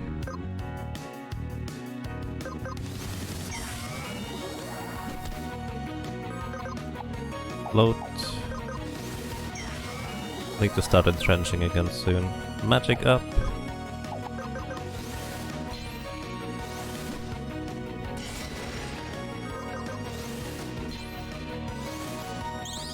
This boss gave you a lot of trouble in your playthrough. You don't know how you would have managed without the summon that gives blink. Yeah, that one is amazing for this boss in particular. It's really, really good.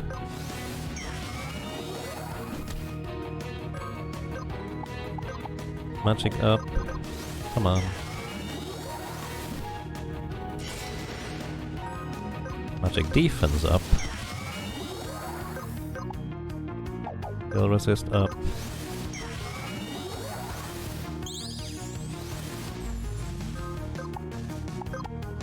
assist up. I think we have only 2 more turns before we have to go and trench again.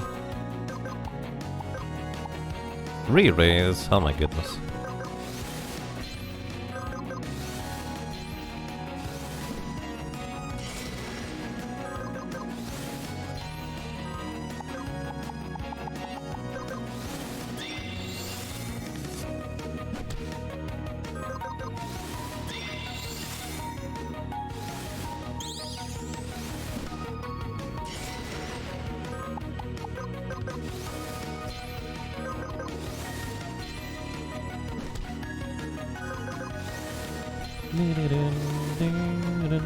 So maybe, while we have time, since this is not terribly engaging, I guess, so I have a question. For tomorrow, since we're gonna be starting Monster Sanctuary,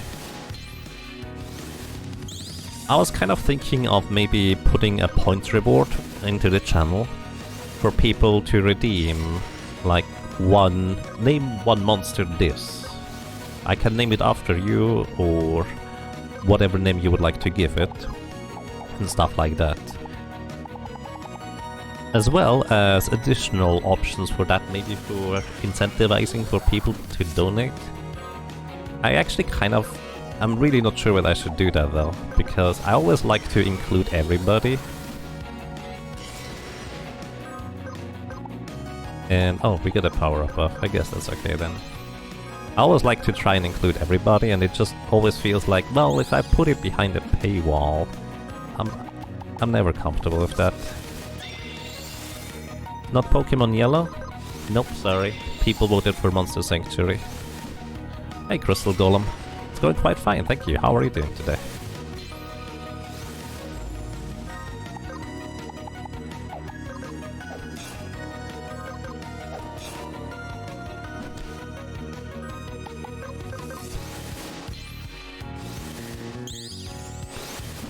Alright. I think we can just go ahead and attack every other turn at this point. This is probably going to be as good as it gets now.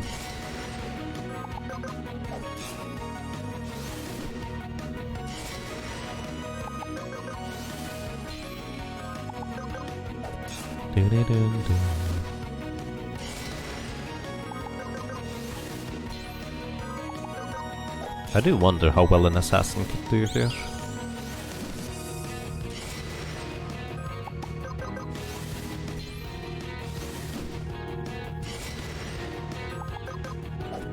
Maybe. I should have done more attacks here, while he didn't have his armor up. It's more that I would kind of like to prioritize, like, everybody getting one name in, and like putting a point reward thingy up for that, then just keep a list of things. Priority would go to everybody getting one name at least. So I guess that's that. How much HP does this thing have, by the way? At least we're dealing more damage to this thing than the Kraken thingy.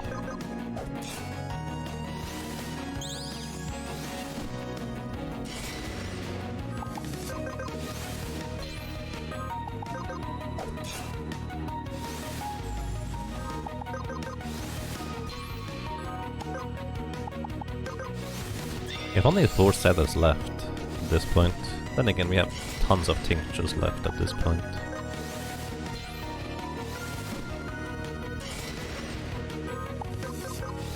With additional behind donation threshold. Yeah, I was kind of thinking about that.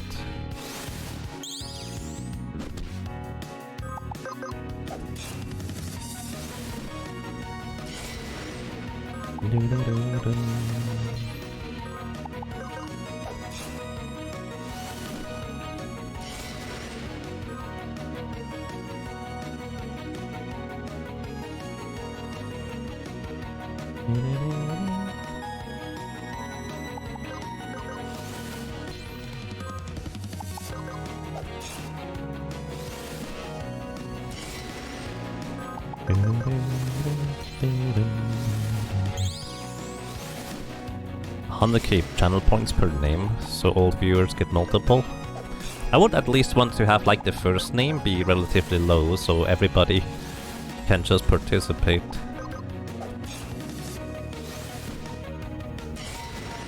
Like maybe the first name is, I don't know, 5,000 or so. I actually don't know how much 5,000 is.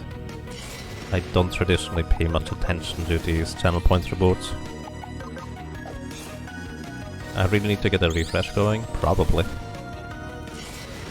Yeah. Yeah, let's try to get a refresh, I guess.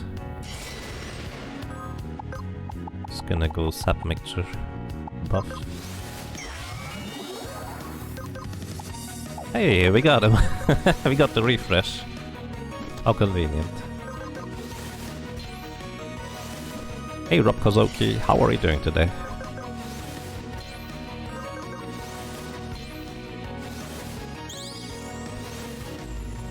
$5,000 is around 20 hours, a little under. That's a good thresh. That's a... what's the word? That's good information, thank you, Fish Lips.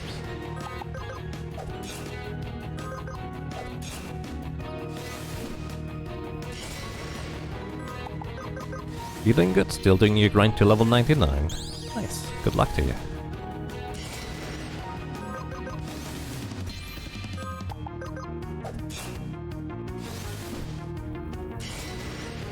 I actually want to attack a bunch after his next turn, because he has no more armor right now, so we can get some extra damage in. Hey, halfway! And back to bulking up.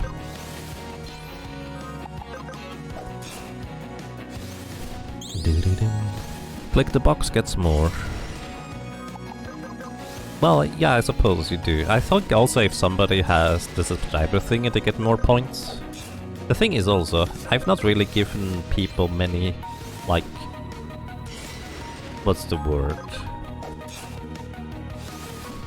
I haven't really put anything interesting behind the channel point rewards. For the most part.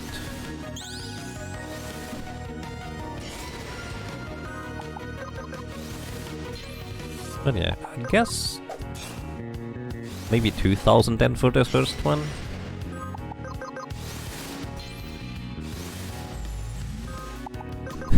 How many channels? You have 40... wait, we have 468,843. And we don't even do betting on this channel, really. That's a lot of points. Translate into Swiss German. Nothing interesting here. Ist nicht interessant.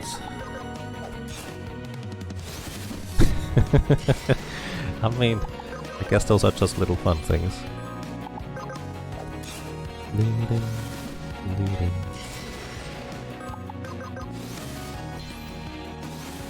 Alrighty, hang on. Now I'm actually wondering whether I can actually submit arguments. Excuse me, argument is like variables in programming.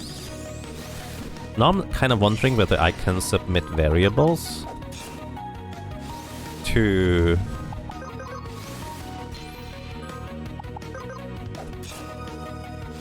hey, 25%. I keep interrupting myself. I'm terrible at that. I wonder whether I can submit variables to...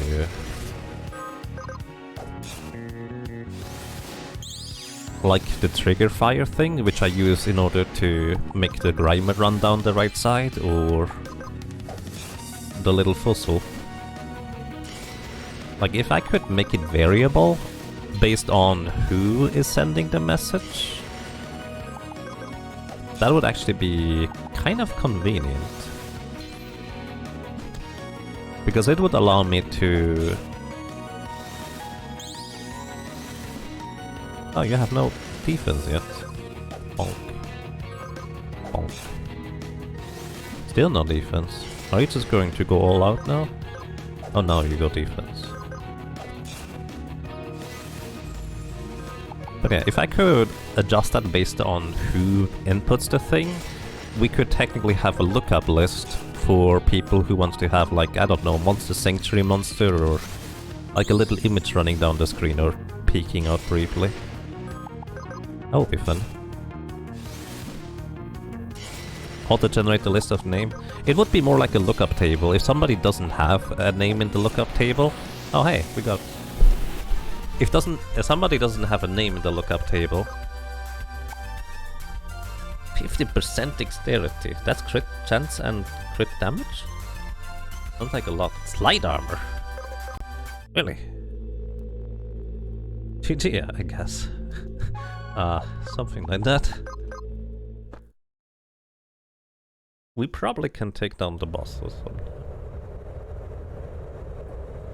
But yeah, I'll need to look into that. Because maybe we can have it so people can redeem, like, put this little monster cute thingy for me into the mix.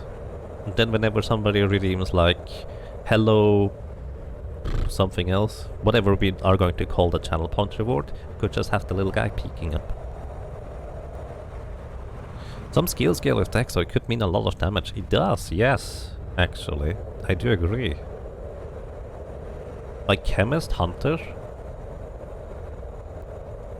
could do some absurd damage, like every other turn, quick shot and snipe. Few spec for it too. Alright. I was worried that I would not outpace the shark, and I wouldn't have without the craze buff. Actually, it would have been way slower to outpace it, let's put it this way. The craze buff definitely helped a lot. I'm actually not too worried anymore about the squid thingy either, because of how powerful the Reaper is. And we did figure out like some setups there. We'll probably want to tinker with how we want to set up the Reaper, but especially since it has a tremendous area of effect attacks, it could just murder everything there. And if required, I do believe we even have water bangles, which reduced water damage by 25%. No, this earth bangle. Thought there was a water equivalent. Oh, there it is. I'm just blind. Alrighty, but I think we're gonna do that next time, everybody. And unfortunately, I'm not sure when next time is gonna be, but this challenge here will get completed. Because I'm actually really enjoying it. So, I think for now, everybody, thank you so much for watching. Thank you so much for listening and for lurking. I hope you enjoyed your stay. I hope you enjoyed being around, and well, hopefully until next time. Take care and have a good night.